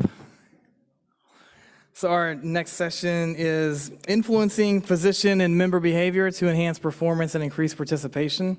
It's Dr. Shannon Decker and you've heard from her already today, Vice President of Clinical Performance at Brown and Tolan Physicians. So Shannon, turn it to you. Thanks. Thanks. You know how to work that, right? Thank you. Oh, I had no idea that moved. Pretty cool. I know it's kind of freaky, but I'm gonna go pretty fast because I do have a lot of slides because I have a lot I want to share with you. But think of it more like I'm not gonna read them, they illustrate the story, right? And so you'll have them to take. I'm not gonna read every single one, but they'll just punctuate some of the points that I wanna make. And by all means, if anybody ever wants to have a conversation, I'm not the expert, right? But I'm happy to talk through some of the things that are here. And so when I put this together, like I had shared earlier, my background is in learning and motivation. I actually, before I got into healthcare, taught 9th, 10th, and 12th grade English and history. And I taught in the very beginning in an inner city school. I know I have like this varied path, right? But anyway, if you can sell 12th grade English to inner city kids, like in an evening program, you can sell anything, right? So you can motivate people to go get hopefully their mammograms. But these are just some tactics or techniques that you might use. My guess is you're already doing it. I know that I've heard great presentations today. And so if anything, hopefully it'll give you validation for what you're doing or a name to stick on it. But like I said, most of you are probably already doing it, but just some things to ponder. And so I like to throw this slide in here because a lot of times we think that we create programs and people will just love them and they'll all want to participate. But just because you build it, you often have to do other things to get people to come along. And so what a lot of times we think is one problem is actually two. And so really consider not only motivation, right? The gift card, it doesn't matter how much you're going to give. It might not be enough if someone feels that they're challenged from a learning aspect. And so really consider both sides. And, learning is, can I do it? Because a lot of times we don't want to make ourselves fools, right? And then motivation, why do I want to do it? And I did a study a few years ago, albeit it's a little dated. So this is about from 2018, maybe late 2019, and looked at technology across 2 different groups. And I looked at seniors, so the older adult, as well as physicians, because I was trying to get some support for some technology program that I was rolling out. And what I found is that, and I'll let you read that, I'll go through some of the finer points, but in the center, I think is the important thing, is that we need to understand that these are complex users. So the way in which you approach them will not be the same. In fact, even within the same demographic, it may be different. The other key important thing is people need to see themselves as users. I'm old. Think about, it's funny, I was talking to my daughter, who has no idea what a CD is or a record. She wanted to buy a Harry Styles record the other day, and I'm laughing to myself. But I think now, it took me a while to figure out, and graduate to Spotify. I don't know if anybody else had that challenge. Maybe not. You all look pretty young.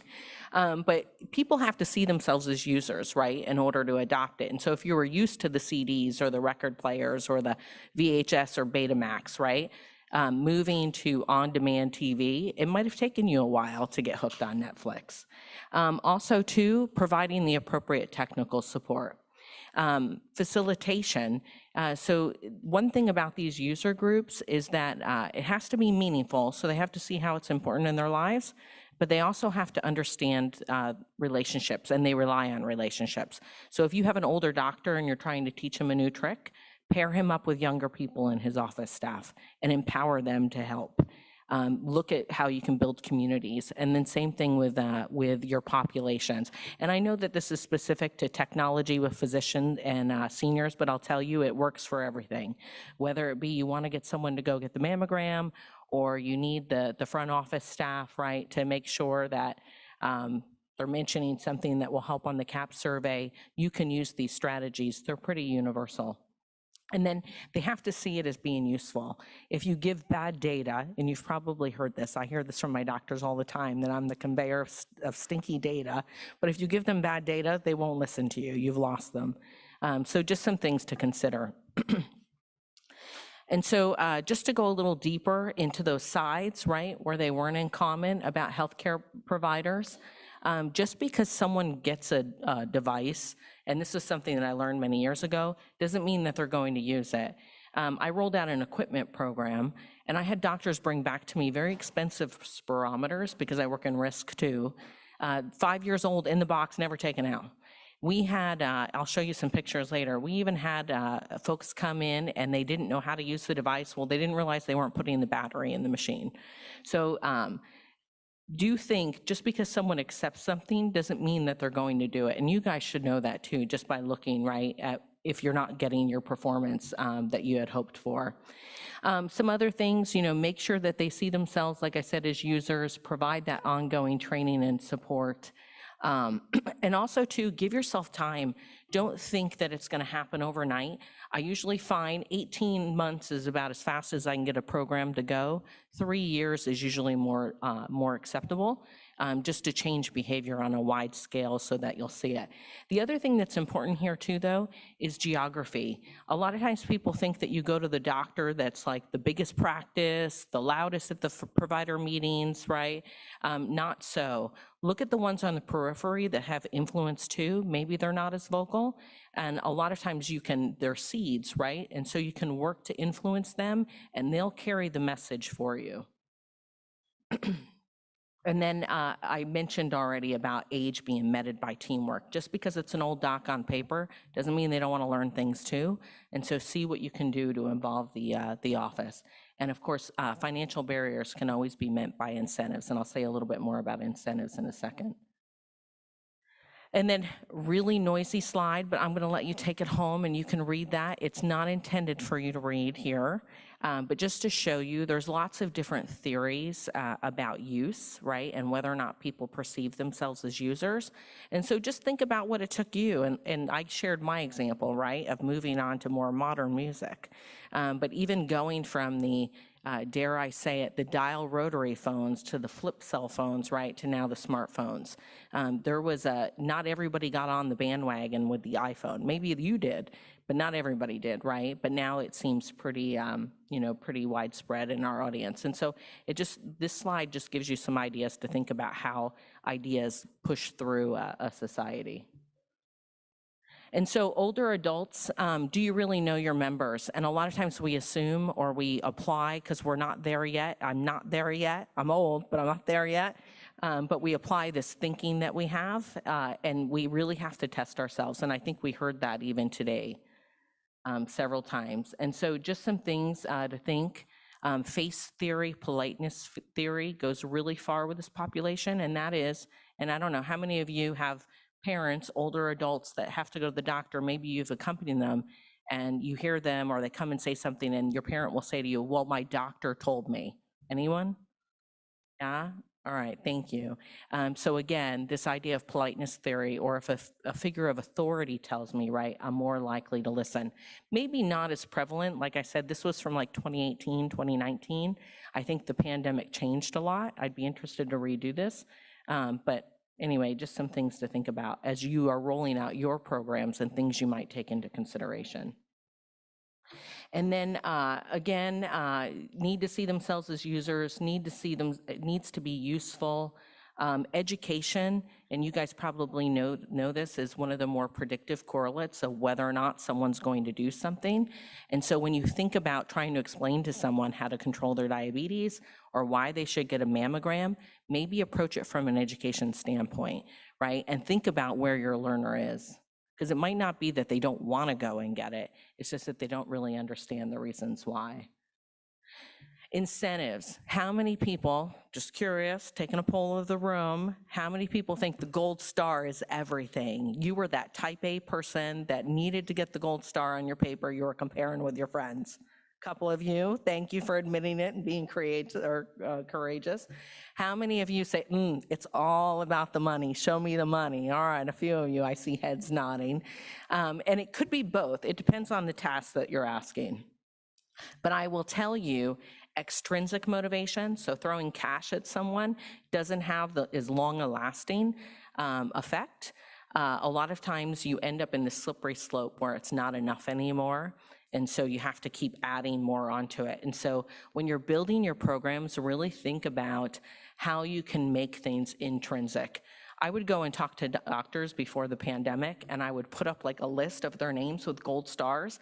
They would chase me around the room at the end of the evening wanting to know why they didn't get a gold star and how they could get one. So reputation, or just even knowing that we do a good job, right? It makes us feel good when we feel like we've accomplished something. Well, it's the same thing here. So when you're looking at your incentive programs, how can you build these types of rewards and congratulating people for the work that they're doing, right? By getting their mammogram timely, or I know I keep using that as an example, but fill in the measure that you're trying to accomplish. I should say too, on intrinsic rewards, they tend to last longer. So we consider them to be indelible, right? So you'll have a longer lasting effect. We forget the gift cards. So this I totally stole from someone, but I love it. And if you want to take a look at how you can use different strategies in some of your campaigns and what tends to have the most effect, this lets you know like what types of marketing strategies you might use. So like for example, peer pressure would have a 5 to 10% conversion, right? Or positivity rate. Choice architecture, you have 3 screenings. Some of you maybe have programs like this. You have 3 screenings that you can choose from, and they can determine how they want to participate with you, right? That has 2 to 3 times more likelihood of adoption. And so just different techniques that you might think about. And again, I don't think I have a lot of time, so I'm gonna skip on through and we can come back to it if you want, because I think this one's interesting. And so just thinking about how do you empower people to engage with you? And so just some things to think about.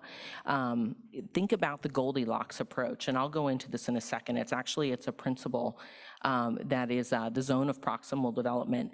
But it's essentially like, you can't get from 0 to 60 in a split second, right? Maybe you can if you have the right car. But with people, they need that just right approach, right? So I always call it the Goldilocks approach. It can't be too hot, it can't be too cold, it can't be too small, it can't be too big. It has to be just right. So you have to figure out where they're at and what they feel safe, right, in doing. Think about how you can build and connect, and I'll talk a little bit more about this in a second, on their existing knowledge. Find out about their experience. How can you appeal to that to get them to come along? Keep it clear and simple. We throw so many things at our physicians and at our patients, and they're like, whoa, wait a minute, like that just took over my life. So dial it down to a few things. There's a reason, and I'll show this in a second, but there's a reason, right, why there's 5 numbers in a zip code, or 7, right, in a phone number, 9 in a social security number, because our brains can only hold so much. And it's the same thing when we're asking our patients or our physicians to come along with us. And so you have to limit what's the most important thing and keep it clean and simple. Don't junk it up. Regular repetition. It was a great point that was brought up about what I call formative testing. So testing along the way and then repeating things. Now, let me ask you, show of hands, for those of you that get the notifications, I don't know if you get reminders to like, maybe you're trying to lose weight, right? Or quit smoking or something, and you've got those apps on your phone that can remind you. Mine reminds me to drink water or stand up, right? My iWatch here, or Apple Watch, see, technology. But if you have it at different intervals, it'll be more powerful. If I get that same notification from the place I like to shop at, and I know someone had mentioned Banana Republic, I love Banana Republic. If I got that notification at 9 o'clock in the morning, every morning, I'm not gonna pay attention to it, right? It's gonna lose my interest. And so if I truly want to disrupt, give reminders, but not at the same interval. Think about how you can change things up. Invite and offer to differentiate, or in differentiated ways to participate. Don't expect everyone to do everything. Like I was saying, give them a choice. Here's 3 screenings. Maybe they'll do 2 with you this year, be satisfied that you'll get 3 next year, right? Because they had a good experience. We do a telehealth program, and I have folks that don't want to get on video. Well, I can't capture that for RAF, right? But I can close quality gaps. But I also use it as an opportunity to build relationships with patients. And so they might persist with me today on a telephone call, but then later on I can call them back and say, hey, last time you talked to me by the phone, we had such a good conversation. How about popping on the video? Or maybe I can send someone into the home, right, to close those quality gaps. And so just something to think about. Share information and use opportunities to educate. Like I said, people have different understandings, right, of their conditions, and figure out where they're at and what they can take. If you start saying to someone that you're going to take away their favorite dessert and they're a diabetic, forget it. They're not going to listen to you, right? But figure out what are the ways in which you can get that foot in the door and work in, right, just a little bit. Anyway, and then connect. People who see themselves as part of the whole are more likely to participate. I believe this in my teams too, that work for me. You know, we're all part of the solution. We're all accountable for the results. And the same thing with the patient. You know, if you make it about, we're trying to make healthcare better. That's how, those are the conversations that I have. I don't get up. I had this epiphany a few years ago that I'm like, I don't get up every morning and say, yay, I got another 0.1 on my RAF score. I mean, I do get excited about those things, you know, but I said, okay, is this really how I want to think about my life, right? For the rest of the time, you know, the rest of the time I've got here on earth. I don't plan on changing careers again. So anyway, for me, it's about really changing healthcare, right? And making things better. And that's what I think we're all intended to do. And so think about that and get others involved in that, talk with them about that. And they think they're changing the healthcare world too. And so they're more likely to participate if you engage and empower them. And then intrinsic focus. I already said to you, you know, you forget the gift cards. I have gift cards from years ago I've never spent. But I remember when, you know, a particular teacher in the 11th grade told me I did a good job on writing that paper, or the coach patted you on the back. So this was the red, yellow, green stoplight I was talking about, the zone of proximal development. It's maybe not the best image, but I think red, yellow, and green. People will most likely work best with you. Green is easy, right? Red is like, oh, that's way too hard. Yellow, they're more likely to participate. And so think about it, if I said to you, and you don't exercise at all, like your exercise is lifting like the Coke can to your face, then to say to you, we're gonna train for a marathon, that might be like just totally out of your understanding, right? You're like, there's no way, stopping it right here, no Goldilocks for me, right? And so think of things in that way if you're trying to encourage patients, or even like I said to you about telehealth using the phone, it's a starting point. Figure out where they're at and work out from there, but find what they're willing to do. Don't boil the ocean. So that point that I was making about 5 to 7, I only put 6 measures that I want our physicians to focus on. 3 are diabetes, and the other 3 are cancer screenings. It's not that I don't want everything. I do, right? But I know that if I give them too much, they're going to be like, whoa. And again, think back to that zone of proximal development, right? They're going to be like, that is just way too much. But if I say to them, you know what, focus on colorectal cancer screenings, and they do really well with that, I can give them that intrinsic motivation. Hey, you did a great job. Look at Bob. He's the best, right, at getting patients to do this. Next time, let's focus on cervical cancer screenings, right? And we can keep adding things. Get in front of your audience for shorter bursts. And you guys probably know this, and I think it's worse now because of the age that we're in. Information is so immediate. People will not hear you the first time you say it. They might not even hear you the 20th time you said it. But I'll tell you, research says that typically between 5 to 8 times people need to hear things in order to really digest it, where they'll first start to notice you. That's why you get commercials playing all the time. Billboards are so effective, right? Ads on different mediums. Another thing is about schema theory, and I had said to you earlier on, build and connect. Think about how people think and how they process information by chunking information and giving it to them in bits and connecting it to other practices. Let me think of an example. Like you might learn about a condition that their family had, ask them to tell you a story, right, about their experience, and then relate how maybe something has changed that you're doing to that past experience. And so you're building on something that they already know. You're using a common experience, but then you're trying to shape the dynamic, right, to be different. And so it's something that they recognize, right, but then they have a new way to proceed or move forward. Other things that you might think about, multiple intelligence. You know, reading and writing and arithmetic is not the only way to measure intelligence. I have a son who's dyslexic. He was ice skating at 18 months and plays AAA hockey on a travel team. Potty trained super early, can bear, you know, has challenges reading though, but he demonstrates his intelligence, right, in other ways. And so be cognizant of that. Not everybody is book smart. They don't get their information through reading. And so how else can you appeal to them in those multiple intelligences? Small, there's lots of work on this. I'm happy to share it with you and you'll get the slides, but just some things to consider. What's the learning style? Again, some people do well by listening. I tend to be a tactile person. Let me do it. You know, even if the smoke comes out of the back of the computer, I'll figure it out. But if you tell me or make me read a manual, you know, no way. So think about learning style, about the patients that you're trying to influence. And then, you know, again, the idea of doing things.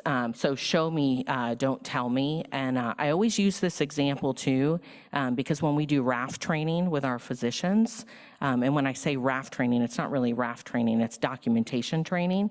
But one of the things that we have them do is we give them cases to practice on. I don't have them memorize codes, and doing work in that way, right, is not really helpful. Or even like with doing quality gaps in the office or working on workflow management. I'll come into the office and work with another clinician and we'll set things up and help them with their workflow, but show them how they can potentially improve things. And then just think too, people only rise to the level of expectations that you set for them. So if you don't have high expectations, they won't get there, right? And so, you know, you continue to change the bar, you can move it up. Like I said, thinking about that proximal development, but at least know where you want to go. And then again, if you set it really low, that's as high as they're going to go. And then not intended to read, I told you, punctuating the story, but this is called Bloom's taxonomy, and Bloom came up with a bunch of different ways to think about intelligence. There's also one on your emotional development, but this one is cognitive. And essentially what it says is that learning is not what everyone thinks, right?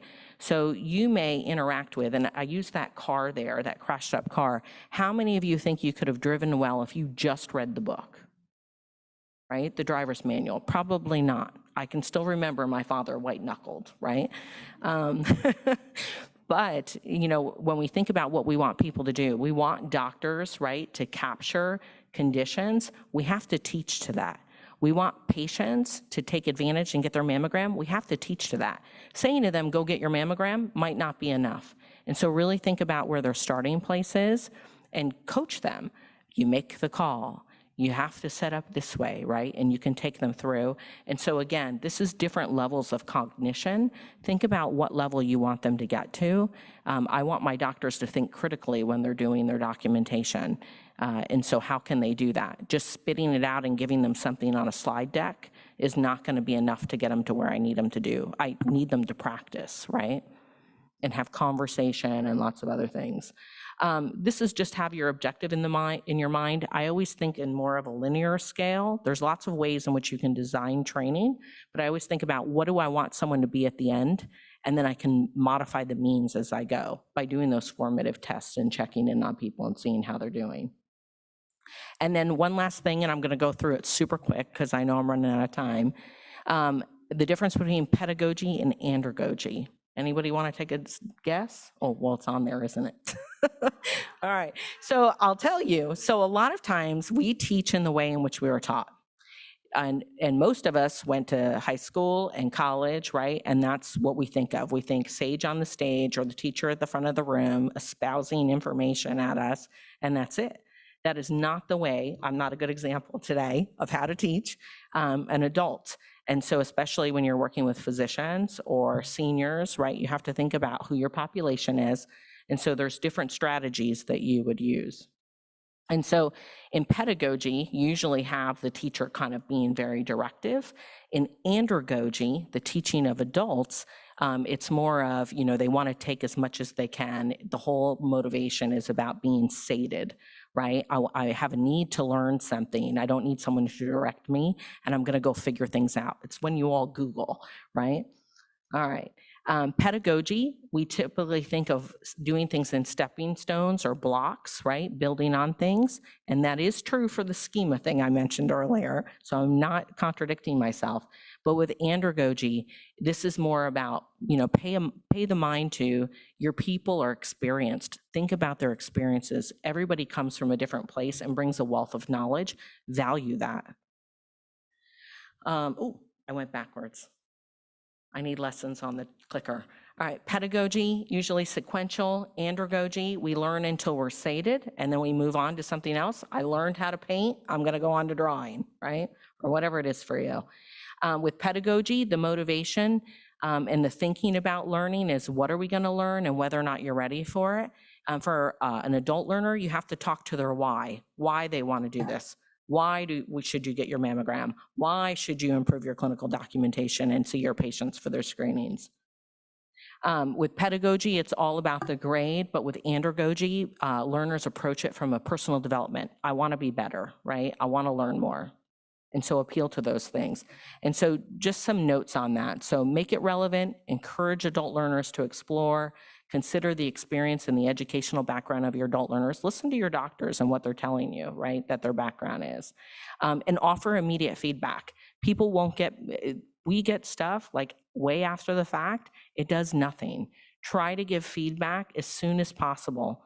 And don't overwhelm them. Give them the things that are important. Sometimes with physicians, I'll focus on just a couple of skills that I want them to work on because that's all they're ready for. And so just some notes, I'm going to skip through them. And these are some examples that we did in our programs. So just some things about meeting the members where they were at. We did pop-up clinics. In the pop-up clinics, we try to solve for everything. So we do quality, capture SDOH, as well as RAF. With our schema-based education, I'll show you some examples. But we design our documentation training to be system-specific, clinically on how a doctor would evaluate a patient, as opposed to here's a list of codes to memorize. I never tell them to memorize codes.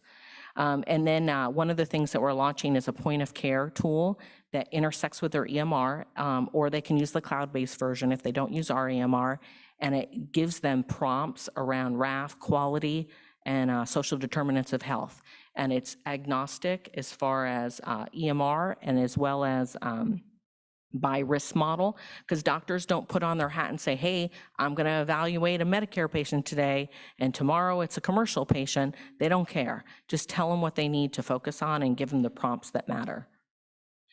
And so these are some of the pop-up clinics that we did, and I just showed you some pictures, but we geo-targeted and figured out where we were going to go. We looked at community centers that patients were already going to and felt comfortable at, and then built this in as part of it, right? So again, starting at where they were at and building out with something maybe less comfortable, but they felt like they could take that next step with us.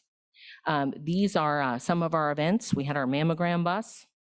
Brand everything. This is our training that we do. In each quarter, we have a different focus, and we have different levels of training for our doctors, so not everybody gets the same thing, depending on where they are and their levels.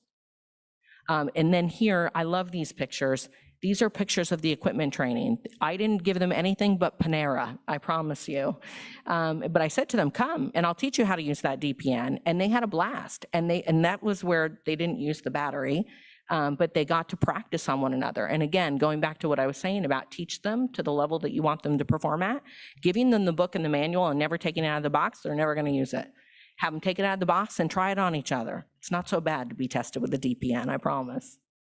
little microcurrent. And this is our spirometry training that we did. Jam-packed rooms. And again, just based on Panera and the promise to teach. And so just some key takeaways for you. When designing, focus on the end, not the means to get there. Think about where you want people to be, because you may have to change it, right, around them. What do you want them to do? And then design it backwards. Teach to the test. Know your audience. It's okay to tell them what you want them to do and then guide them in that way. Gather and review formative and summative data. So formative is data along the way, summative is the end result, and then keep evaluating because things change. Bend and snap, I was channeling my Legally Blonde thing there, but flex and pivot as you react to the data. Don't think because you set it in motion, you have to stick with it. You can change it, I promise, it'll be okay. My type A's are freaking out about that, but I know you'll be all right. Keep it simple. Think, where can I start in the yellow to get people to move forward? And that 5 to 8 rule, be authentic, know your audience. It's okay not to have all the answers and to meet them right where they're at. And then again, be useful and make sure that people see themselves as users. And I'm right on time. Look at that. That's it. Thank you.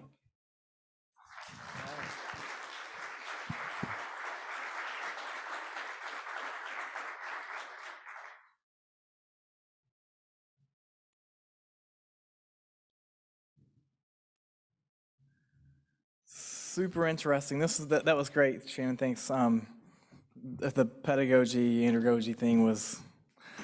I'm looking forward to getting those slides.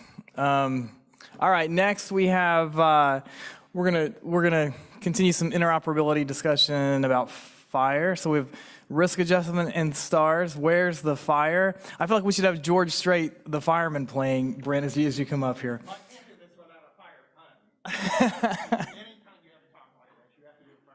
I'm sure you'll have many in your deck.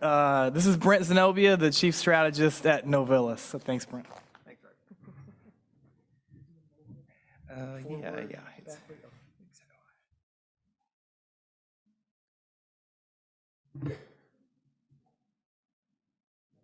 Wow, that was a great presentation. Thank you so much, Shannon. Tough act to follow, no pressure at all. So yeah, I guess I have to not get too far away from the mic. My preference is to like wander around in the front, but I'm Dr. Brent Zenobia. I'm the Chief Strategist for Novillis. We are a company that focuses on innovative provider engagement solutions for risk adjustment and STARS. I've been kicking around this space for a number of years, mostly on the payer side, but for the past 3 or 4 years on the vendor side. I have also, since 2018, been engaged with the Da Vinci Project. This is a national group that is working out healthcare interoperability standards for exchanging data between payers and providers. Now, for Da Vinci, I am the lead business subject matter expert for the new risk adjustment standards. I'm also a contributing subject matter expert for the STARS, Gaps in Care work group, for the member attribution work group, and for the retrieval of electronic medical records work group. So there hasn't been a huge effort in Da Vinci to reach out to people in business stakeholders and let them know what the actual progress is.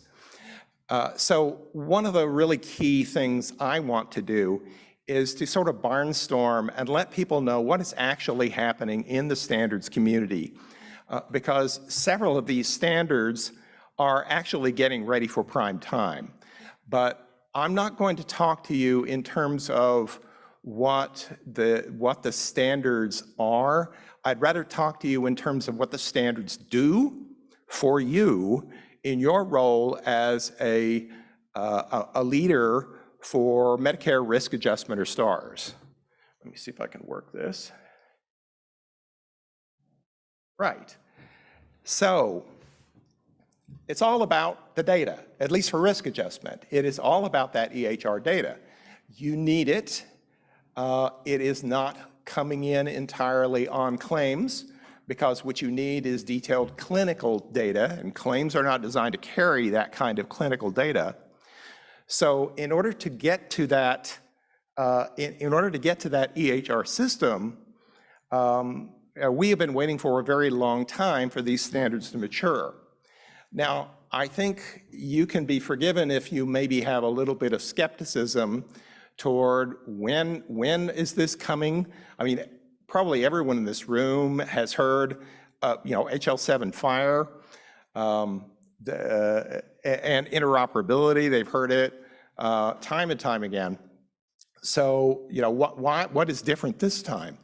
Well, there have been important developments in this area, some as recently as last Monday. And I want to share with you sort of how to evaluate these standards and how to determine whether or not they are actually ready to provide practical and tangible benefit for you. I also want to give you an honest appraisal of that so that you know what some of the limitations of the standards are. So I'm going to start by talking a little bit about the overall flow of the risk adjustment, the emerging risk adjustment standard. I'm going to try using the laser pointer here. So the whole process begins with a trigger. That trigger could be the member going into the provider to do a patient visit. It could be a manual pull by the provider, or it could be on the payer side that there has been an enrollment event or there's an incoming claim or whatever. But based on that trigger, on the payer side, there is then an evaluation of those measures for that member. So you want to determine, do they have HCC gaps? Do they have STARS gaps? What are they? What is their status? Once you have that information, then the payer sends across the open and closed care gaps to push them into the provider's EHR system. Once they're in the EHR, the logic in the EHR checks for missing data or exceptions, and if it finds the information or if the service is performed, then the evidence is sent back to a certified coder, or in the case of HEDIS, to a HEDIS abstractor. Now, the coder then reviews the information, and if they determine that there are ambiguities or additional information is needed, it is possible for the coder to query the provider system. For example, if there's contradictory information in the medical record, or if it wasn't signed, or any of that kind of stuff. But assuming that the medical record is ready to go, then the coder will forward those closed gaps to the payer. The payer submits them or does whatever they need to do with them, and then the loop is closed when the payer then sends that closed gap information back into the EHR so that the provider has a closed feedback loop. So I said I was going to talk about this from the perspective of the risk adjustment and STARS departments, because I think that is a missing piece of what has been going on in the standards for quite some time. In order to do that, you have to have some kind of a maturity model. And there aren't a lot of good maturity models for risk adjustment or STARS, at least not that I'm aware of. So I created one. This is a business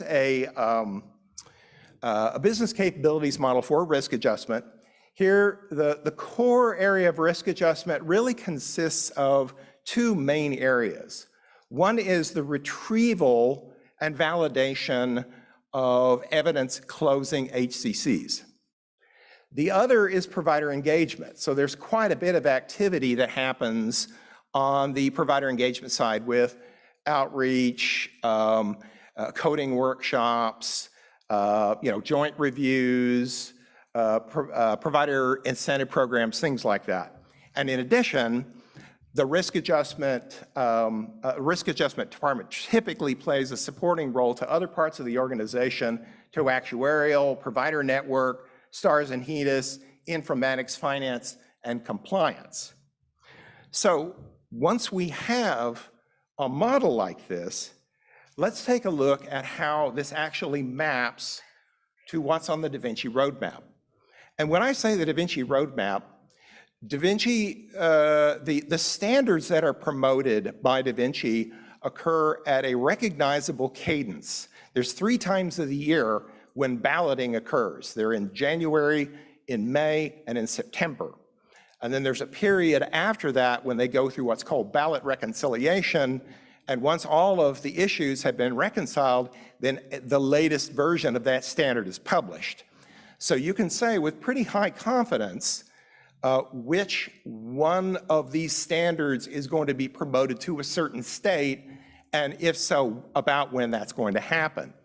So what I've done is I've taken the capabilities from that maturity model that I showed you, and I have mapped them to the different Da Vinci work groups that are active in this area, and I've sorted this to things that are ready now, that is to say, right now or within the next 6 months, things that will be ready within a year, and capabilities that are exciting, but they're more than a year out.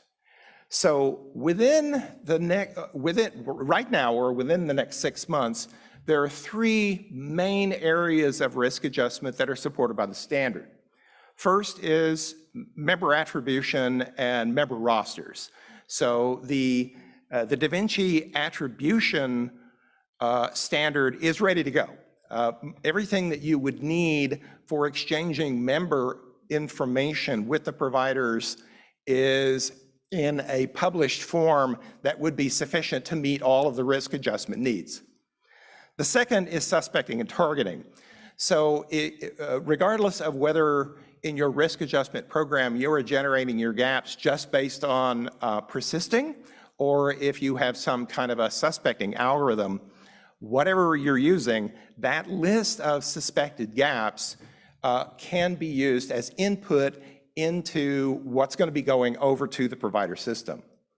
And then the third one, and I think we heard that in the presentation earlier this afternoon, are one-way gap reminders. So the ability to take those suspected gaps and push them out into the EHR system.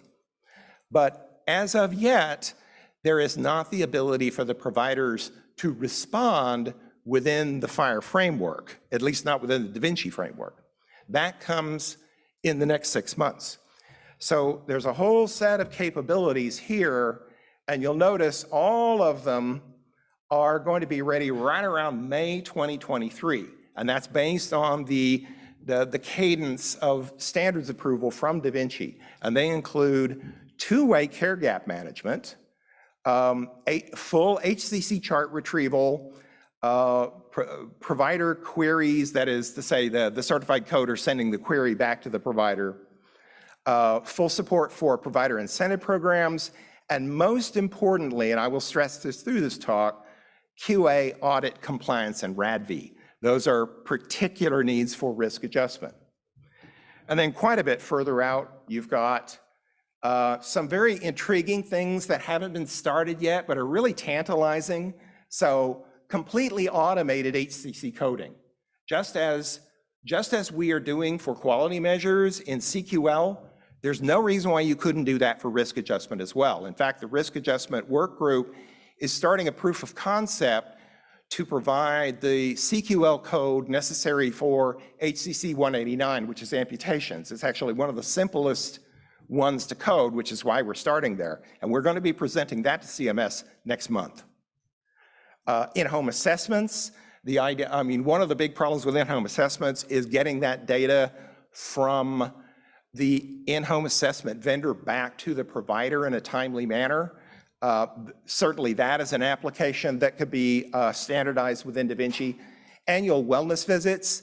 So in today's world, a provider might get 37 different kinds of annual wellness visits, but the idea of having a standard workflow interface for them that is fully integrated with STARS and risk adjustment and is fully automated to get that information back to the health plan could be really valuable, and it's certainly doable. And other things that I don't have time to go into. But to get there, however, I said I was going to be honest in terms of what these standards could do and where the rough edges still are. So in the next few slides, I'm going to go into some of the issues that we are aware of in Da Vinci, and we are in the process of trying to work out with various different standard bodies. And the first one is how CMS publishes HCC models. So those of you who are in risk adjustment in the audience, think back to when you were first learning about this area and you had to go and actually find the HCC model from CMS as they publish it. It's sort of like an exercise in telling an apprentice painter to go find a bucket of striped paint for the barber poles. Those models are scattered over many different areas. If what you're interested in are just the titles of the HCCs, then you have to go to the advance notice or the call letter, but you have to go to the right one because the call letters only publish that which changed. And if the model hasn't changed for several years, you have to go back and find whichever call letter it was that discussed that model. Unless what you're after are the diagnosis codes that roll to the HCCs, those are published three times a risk adjustment year, which is about 21 months. So the initial mid-year and final codes are in Excel files and they're located in a different place. So now imagine you're a computer programmer and you need something where you can go look up some information. So which one is the HCC for myasthenia gravis, or what is the actual title for HCC 89, or in the mid-year run, how many ICD codes rolled up to more than one more than one HCC, or what is the superseding hierarchy for the RX HCCs? I mean, if you know what you're doing, you can go find them, but it would take you some time. A computer doesn't know what it's doing unless you tell it. So this is one issue that we are aware of and we are bringing to the attention of CMS, which is that they're going to have to change how they're publishing these models to make them more computer friendly. Second issue is medical record retrieval. So the Da Vinci work group called CDEX, that is a clinical data exchange, is really built around a form of electronic document called a CCD, or continuity of care document. CCDs are problematic. They're problematic for HEDIS, they're problematic for risk adjustment, and for the same reasons. How do you know that CCD is an accurate reflection of what is in the EHR? That's the crux of the problem. So in a HEDIS audit, the way that is done is to say, well, okay, you'll have to do a primary source validation of the CCD from that EHR to make sure that it's a true reflection of it. Did I say all CCDs? Did I say all Epic CCDs? No, it's every implementation of an EHR that you got a CCD from. So if you have 100 providers, you would have to do 100 PSVs for each and every one of their EHR systems. By the way, how many people think that hospitals have more than one EHR system? Can I get a show of hands? How many think there are more than two? How many think that in the average hospital, how many think it's more than three? It's 16. An average of 16 EHR systems in a normal US hospital. Why? Because there are lots of specialty EHR systems. So you go and see your eye doctor, you have an EHR system for them. You know, you go and see the dentist, they have their own EHR system. And all of these different specialties within hospitals, they have their own, and they don't necessarily all talk to each other.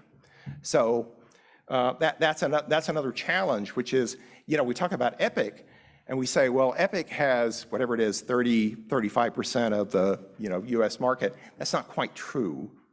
Epic is in 35% of the hospitals. So are lots of other EHR systems. So just something to take into account. So, oh, and RADV. RADV also has this problem because while a CCD is accepted for RADV, you still have to do the same kind of PSV validation for it. You have to confirm that that CCD is a correct reflection of what is in the EHR. And by the time you've done that, it's like the juice is hardly worth the squeeze. You've already gone to all of that trouble. So the third one is information blocking. We've talked about that. And that's, I think that was also touched on in the presentation earlier this afternoon, which is you can request these medical records from the provider. That doesn't mean that you're going to give them to you, particularly if the provider is out of network. Now, this becomes a really critical problem if some of those are records that are in a RADB audit where you need every single one of those records. Now, prior to the information blocking final rule, there really wasn't much that the payers could do about that. However, if you actually dig into the 340-page Federal Register article on final rule on information blocking, you'll see that several places in there, the ONC has said that this practice may constitute information blocking and may be illegal and subject to fines. But they said it in a very roundabout way. The ONC needs to clarify in a legally binding opinion, yes, this is information blocking, or no, it isn't. But the problem is that the ONC hasn't had the funding to do that, and it didn't feel like it had the mandate from Congress. Well, in the current budget that has, or in the budget that the Biden administration has submitted for fiscal 2023, the ONC has requested funding to issue those kinds of binding legal opinions about this very complex information blocking law. If that is approved, and if the ONC decides that this is information blocking, we may see this practice start to minimize. But until then, information blocking will continue to represent a problem as far as interoperability is concerned. And then finally,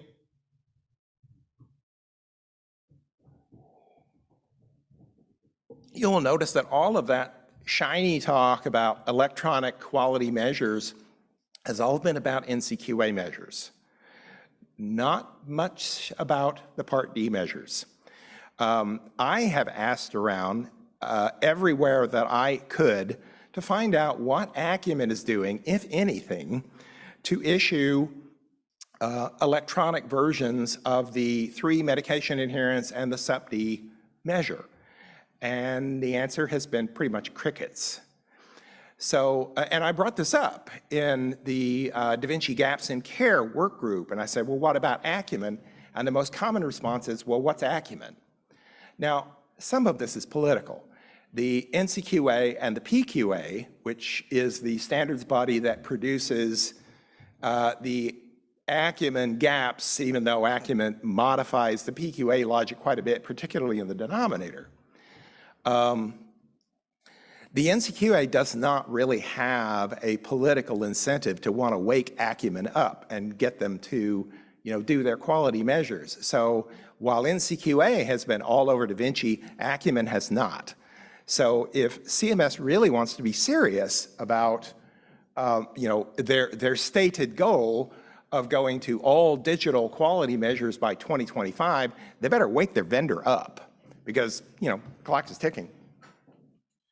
So in summary, I mentioned earlier that because of the Da Vinci schedule, you can pretty confidently say that the risk adjustment, the emerging risk adjustment standard from Da Vinci is very likely to be balloted in January 2023 and reconciled and approved by May 2023. What does that mean? It means that by 2023, you're going to be seeing increasing pressure to implement these standards and using electronic, using FHIR for electronic data collection for risk adjustment. Well, May 2023, if you want to be able to do something about it, you're going to have budget for 2023. How do you get the budget? Well, you do a business case. How long does it take to do a business case? Well, In my experience at a payer, it takes a good 6 months. So what's 6 months before January 1st, 2023? Better get started on those business cases, okay? If you want to have funding to implement this, now's the time to start. I'm not saying like it's a panic or anything. This is the appropriate time to start, but this is the time to start. On slide 5 of this presentation, I listed a bunch of business capabilities. It's essentially boilerplate that you can use to build your internal business case for healthcare interoperability, at least for risk adjustment and STARS. So that'll help get you on the road. Second, as I've mentioned a couple of times, CMS has stated that it wants to go to all digital quality measures by 2025. To get there, that means they're going to have to issue mandates in the advance notice and the call letters every year. So you can bet there are going to be more FHIR mandates next February in the call letter. And if you've done your job right, you'll have your funding because you'll have your business case approved, right? So that's a way to be one step ahead of the 8 ball. Now, this transition isn't going to happen overnight. And one thing that we haven't talked about that much is provider willingness to adopt these interoperability standards. Now, Josh mentioned in the presentation earlier that they tried getting some providers to take this up, and they were like, no thanks. But that was when it was all one-way push into their EHR, which you can kind of understand why they'd be reluctant there. What I predict is that the larger providers will switch to FHIR as soon as it is feasible because they're supported by systems like Epic and athenahealth and Cerner, and they're all on board with interoperability. But the smaller providers, the long tail of the mom and pop provider groups, they will switch to FHIR when they are absolutely forced to do so. Which means that for you as a payer, you better be prepared to live in a hybrid world where for some providers, you'll be able to use FHIR and all of the benefits thereof, and others, you're going to have to continue to support secure file transfer until such time as CMS can get them off the dime. So if you're using a platform for your provider engagement, make sure it supports both FHIR and secure file exchange. So with that, I will open it up for questions. Thank you. Any questions?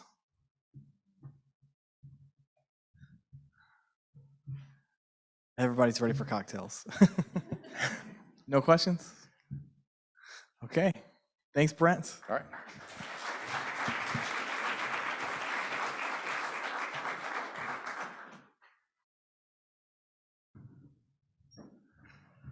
Home stretch. One more session. For those of us on non-Pacific time zones, the day's getting long, right? So, all right. So bring us home, Laura and Mark. So don't forget the administrative measures. These are, I can tell you, I'm glad we're doing this session because, you know, when we think about this year and Tukey and the focus on caps, and I mean, these are some of the most important measures that we need to be focused on. I think these administrative measures. So. Looking forward to this. So it's Laura Adams, Director of STARS at Medical Mutual of Ohio, and Mark Halford, Senior Government Programs Data Analyst at Medical Mutual of Ohio. So turn it to you guys. The clicker is here. That's forward, backward, and laser. Thank you. All right. So we know we are just the only ones between you and the cocktails, so we will go quickly. But anyways, you know, caps. Everybody's talking about caps. But we're here to talk about some measures that are just not feeling the love. I mean, they're not getting the attention that we think that they need to be getting. So anyways, I am, here, let me just get this over here. Pardon me? You want me to drive? Sure, there you go. Yeah, he'll drive. I'm Laura Adams, Director of Medicare Stars at Medical Mutual. And just a little bit about me, I'm an avid runner. I like to travel, and I like a good recipe, especially a good recipe for improving star ratings. I've gotten definitely some good recipes in the last couple of days, and hopefully Mark and I can give you a few ingredients for your recipes for stars today. And I'm just the analyst and a Melissa Smith wannabe. I am going to know more than you someday. You know, I like to cook. I'm also an avid boater. I go powerboat and sailboat, so I do go both ways.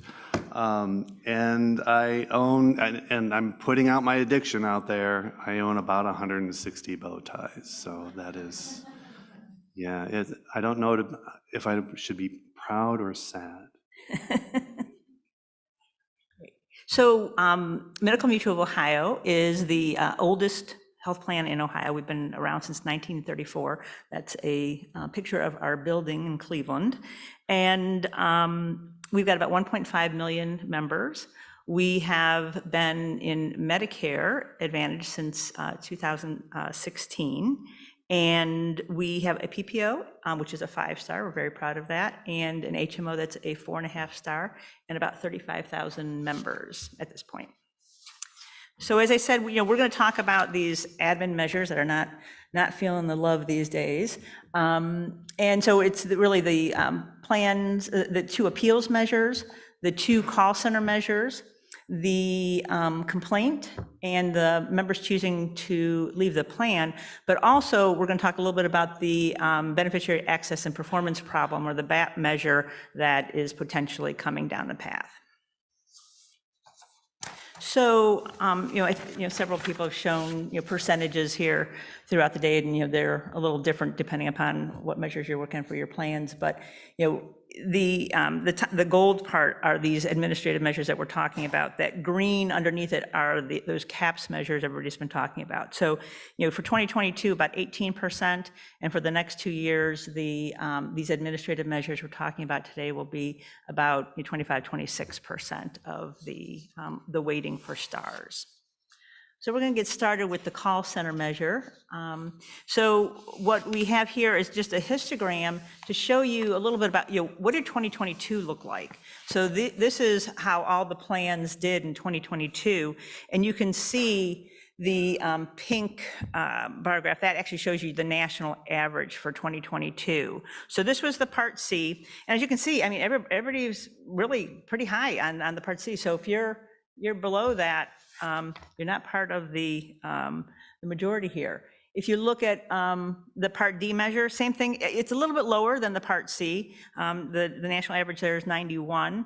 But all I can say is that if you're not getting 5 stars here, you're missing the boat. This should be, it isn't necessarily easy, but it's something everybody should be getting the 5 stars on this.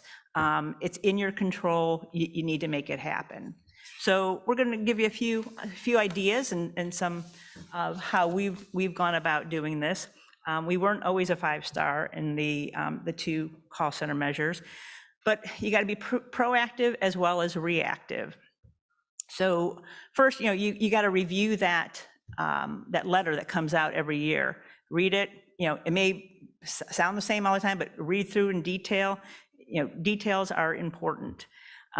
Review your past results. What happened before? Where did you miss calls? And be aware that make sure that you've got things that have corrected that. Also, test all aspects of your IVR. The first year out, we had an IVR that didn't. If you didn't press a button, it looped and looped and looped, and never connected the CMS agent to our agents. And so we missed a bunch of calls. So it was a big fail for us. But we found out and ended up getting it fixed, but it was late. We weren't reactive to what was going on immediately. Make sure you got secret shoppers for your team to make sure that you're aware of what's going on and testing all aspects. Ensure that you got a business continuity plan in place. We had, our call center was outsourced for most of our existence in Medicare Advantage. And we had it outsourced to a company in Texas. And as you may have remembered, the previous year, there was a Texas winter storm. And that's where they were making a phone call to us first thing in the morning, and we weren't able to pick up the call because of the power outages there. We did have a business continuity plan in place, and we did get the calls transferred internally right away, but we still did miss a call because of it. But we were on top of things, we were reacted to it. And I'm going to get to a little bit more about that in the reactive part here shortly. But make sure you've got plans in place to react to any type of situation like that. Also, have incentive programs to help out with your agents that are responding to these phone calls. It's tough. They are right on the line. Our staff now internally does this, and there's a lot of pressure to make sure that they're keeping up those 5 stars. So whatever type of incentive program you can have in place is great. Also, study your competition. This is something that we started doing after the first year or so, and found out a lot of information and made a lot of changes to our plan based on what our competition was doing. So making phone calls, learning what phone numbers are they posting on HPMS versus what ones they're actually posting on their own websites. So there's differences. So be aware of that. Also learn how are they setting up their IVRs. There's a lot to be learned, and we've done this every single year since, and things get tweaked, and we learn and shift our strategies as well. Be reactive. Track every single call. Know where you're at. Know what's happening. Be ready to resolve the problems. And be ready to dispute them as well. So as I had said, the Texas winter storm hit, and so that was a disaster situation for the Texas area. Well, as you all know, disaster relief is really set up for, depending upon whether or not you've got members in that disaster area. Well, we didn't have any members in the disaster area. That was Texas. We're in Ohio. And so we had to make a case for that. And so we did make the case, and we actually won the case with CMS. So, know the details, be prepared to make your case for it, and challenge CMS as appropriate. And then also just wanted to say that, all these measures interact, as we all know. And so it's not just that these are 4 weighted measures, but they're, they impact your improvement measures, and they also impact your reward factor. So next piece are the complaints. So once again, I should show you a little histogram of how the complaints looked for 2022. And then just talking about, as you all know, with the CTMs, they're looking at adding a new category. So this is the 1.30. So this is CMS-led marketing and misrepresentation. So this is the allegations of inappropriate marketing by the plans, and CMS is all over this. They're looking at cracking down on those bad actors that are misrepresenting their plans, and you're trying to bring in more folks. And so it's very similar to the 2.30 category, but this one is just the 1.30 is the one where the CMS has to get involved in resolving it. So CMS looked at how is this going to impact plans? And as you probably read in the advance notice, they talked about the fact that by just the 2019 data, if you add in the these 1.30 categories, that it had increased the complaint volume by about 11% on average, and that the about 25% of plans would have lost a star rating for this measure if they had added this in. So this is something that they're looking at adding in for measurement year 2023. So it's right around the corner. So if you haven't already done it, take a look to see whether or not you had any of these in your CTMs in the past, in the data that's out there. Also, review your marketing efforts. Look to see what you've got going on out there. If you've got any type of marketing that could be considered misrepresentation, you gotta put a halt to it right away. Make sure that those people who are making the decisions on marketing, that there is a process for that, and it's a very clear process.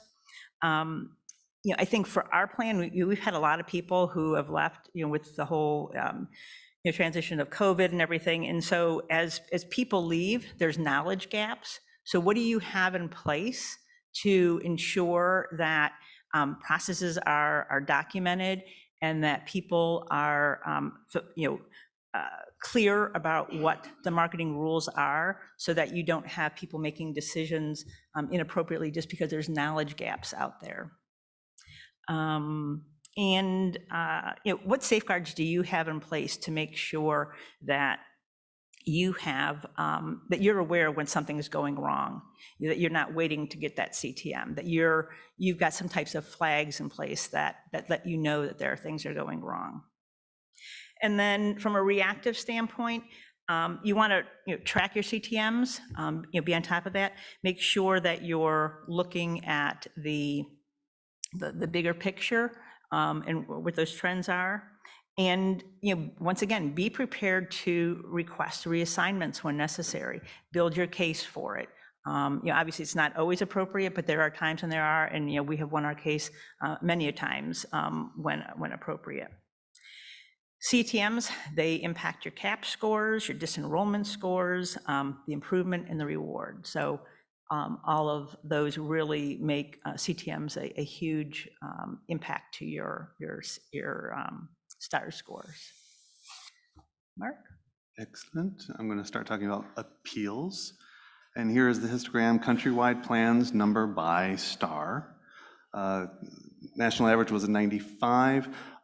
This is the reported numbers and scores from CMS, so this includes the better of scores, just so everyone is aware. So it does skew a little bit positive. I don't know what the true scores is. No one does except CMS.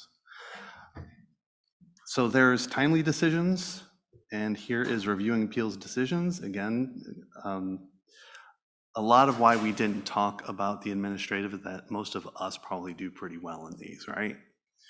But let's talk about some strategies around the appeals. Now, this is not an all-encompassing list. You might be doing some of them, you might be doing none of them, you could be doing all of them. So don't think that this is a complete list by any means. So review past appeals for root cause. See if there's consistencies. See if there's gaps in any policies or procedures that you have right now. Is there a gap in claims handling? I always like to say good enough is never good enough. So always, always, always review all of your policies and really get on top of what things could go wrong that's going to affect your appeals score. Review workflows to ensure compliance. Again, review policies and procedures. There is no such thing as good enough. Find something to improve. Conduct regular training, especially if there's a lot of turnover at your organization, like we are having some turnover. Always get on top of regular training of all of your customer-facing staff. Some of your active initiatives, rigorously review all appeals, especially at your IRE level. It took us recently 4 months to audit our IRE because we were getting appeals that there were determinations on them. So there were judgments on appeals, but their timeliness was listed as NA. How do you track that? So we were asking the IRE, how are we supposed to track this? How are we supposed to keep on top of this? And they said, well, it is what it is. What was happening is that the provider was submitting the appeal on the member's behalf, and we didn't know anything about it. So they were saying that it still counted because they made an adjudication. We contacted CMS, and finally, after 4 months, they're just not going to be counted at all.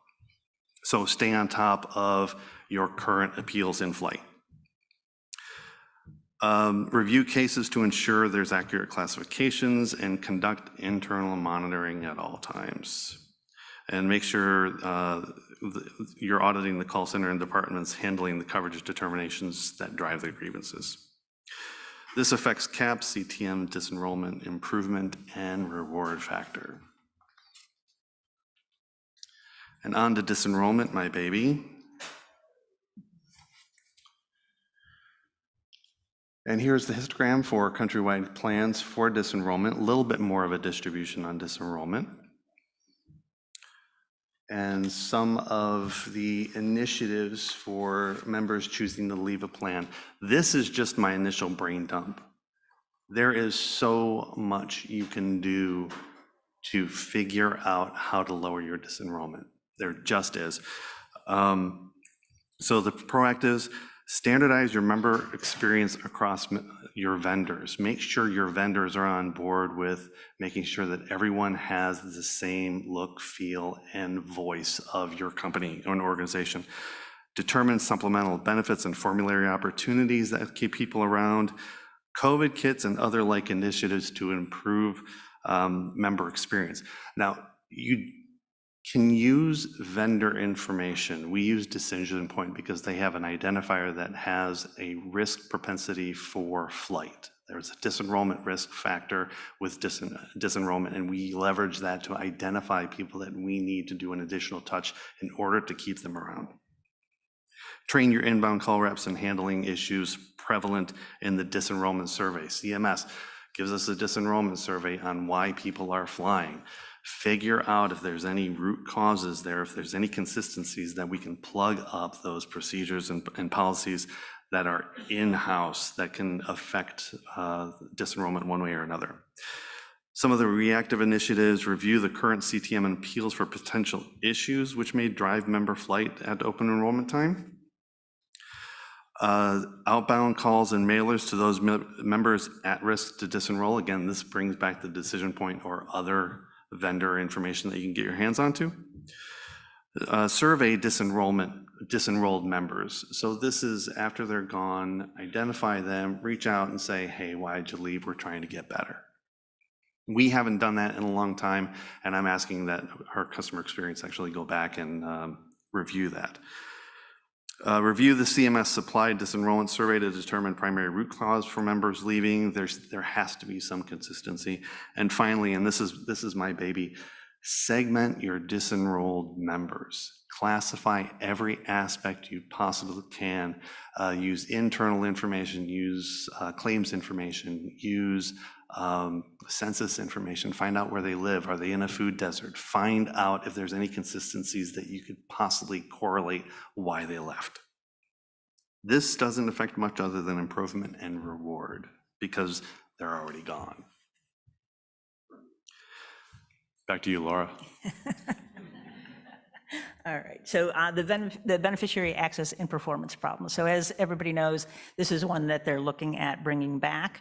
And so it's a display measure. So hopefully you've all been looking at how you've been doing on the display measure. And so Mark, if you want to put that on. And so this is the 2022 data for the display measures on this. So I mean, relatively everybody was doing fairly well with that. So what is this measure? So if you've been around for a while, you were around when this was part of STARS before. They removed it because they were trying to decouple it from the STARS because they felt that the audit enforcement and the STARS being put together is really kind of like double compounding the penalties for plans, and I think sometimes the penalties that being part of STARS just extended beyond the point in time when the plans were actually already fixed the issue, but the STARS kind of prolonged the penalties of this particular measure. So the purpose is to identify member access problems, and the plans are following, and making sure the plans are following the Medicare rules. So once again, I think what was said earlier today about the current administration, they really want to make sure that the plans are being compliant, and this is one of the ways for them to do that. And so this is another opportunity for CMS to also be addressing those marketing misrepresentations and bad actors out there. So earliest implementation on this would be 2023. And these are things that can affect your CTMs, your disenrollment, and your reward factor as well. So from a proactive perspective, you want to review your BAT performance and process opportunities. So what have you been getting in the past? Where were the issues at? You want to review and eliminate any potential misleading marketing misrepresentations that are out there, because those certainly are going to be something that's going to be a focus. You also want to identify high-risk departments that are in your company, and complete a thorough assessment on that. In many cases, your compliance departments are doing this type of thing to begin with. So some of the work may already be done, but you'll want to take a look at that through the lens of STARS and this BAT measure. Where are the risky departments of where there could be potential downfalls for this measure, and try to put things in place to help eliminate that. And then from a reactive standpoint, certainly want to you work with your compliance team to manage any of the notices of non-compliance and those types of things that are coming through on these measures.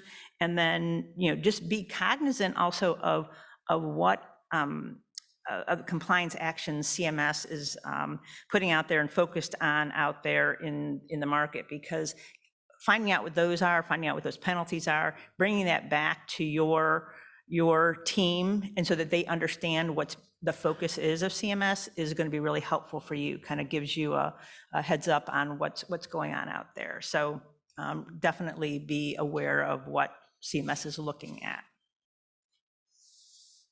Great. And so in conclusion, we just want to say, the administrative measures, once again, are going to account for about 25% of the weighting. And that doesn't even account for all the interconnectivity that we've talked about today and how it relates to other measures, the quality improvement measures, and the reward factors as well. As long as we get to have the reward factors, I should say. Keep our fingers crossed. You also want to review your policies and procedures and revise those as needed. And also consistently remind staff of the influence of their influence over all of these administrative measures. As I said, these are just as important as the CAPS measures. And in many cases, we have a lot more control over some of these, like the ones we mentioned today. And then also we want to be into the details. Really, understanding the details of what's going on, understanding the details of the measure so that you can put your case together to challenge CMS when appropriate is really important. I know when the whole Texas storm thing came through, we were thinking, okay, should we go for this? They're going to probably tell us it's a business continuity issue problem. It's like, but we had a plan in place, but there was nothing we could have done. So, we went for it and won it. So definitely know the details, be able to build your case. And as I said, be prepared to challenge CMS as appropriate. So that's it. Questions? Everyone's thirsty. I know, right? Cocktails. They're all just glazed over at this point. There's just no more schema, no more schema. Hey, thanks so much. Thank you.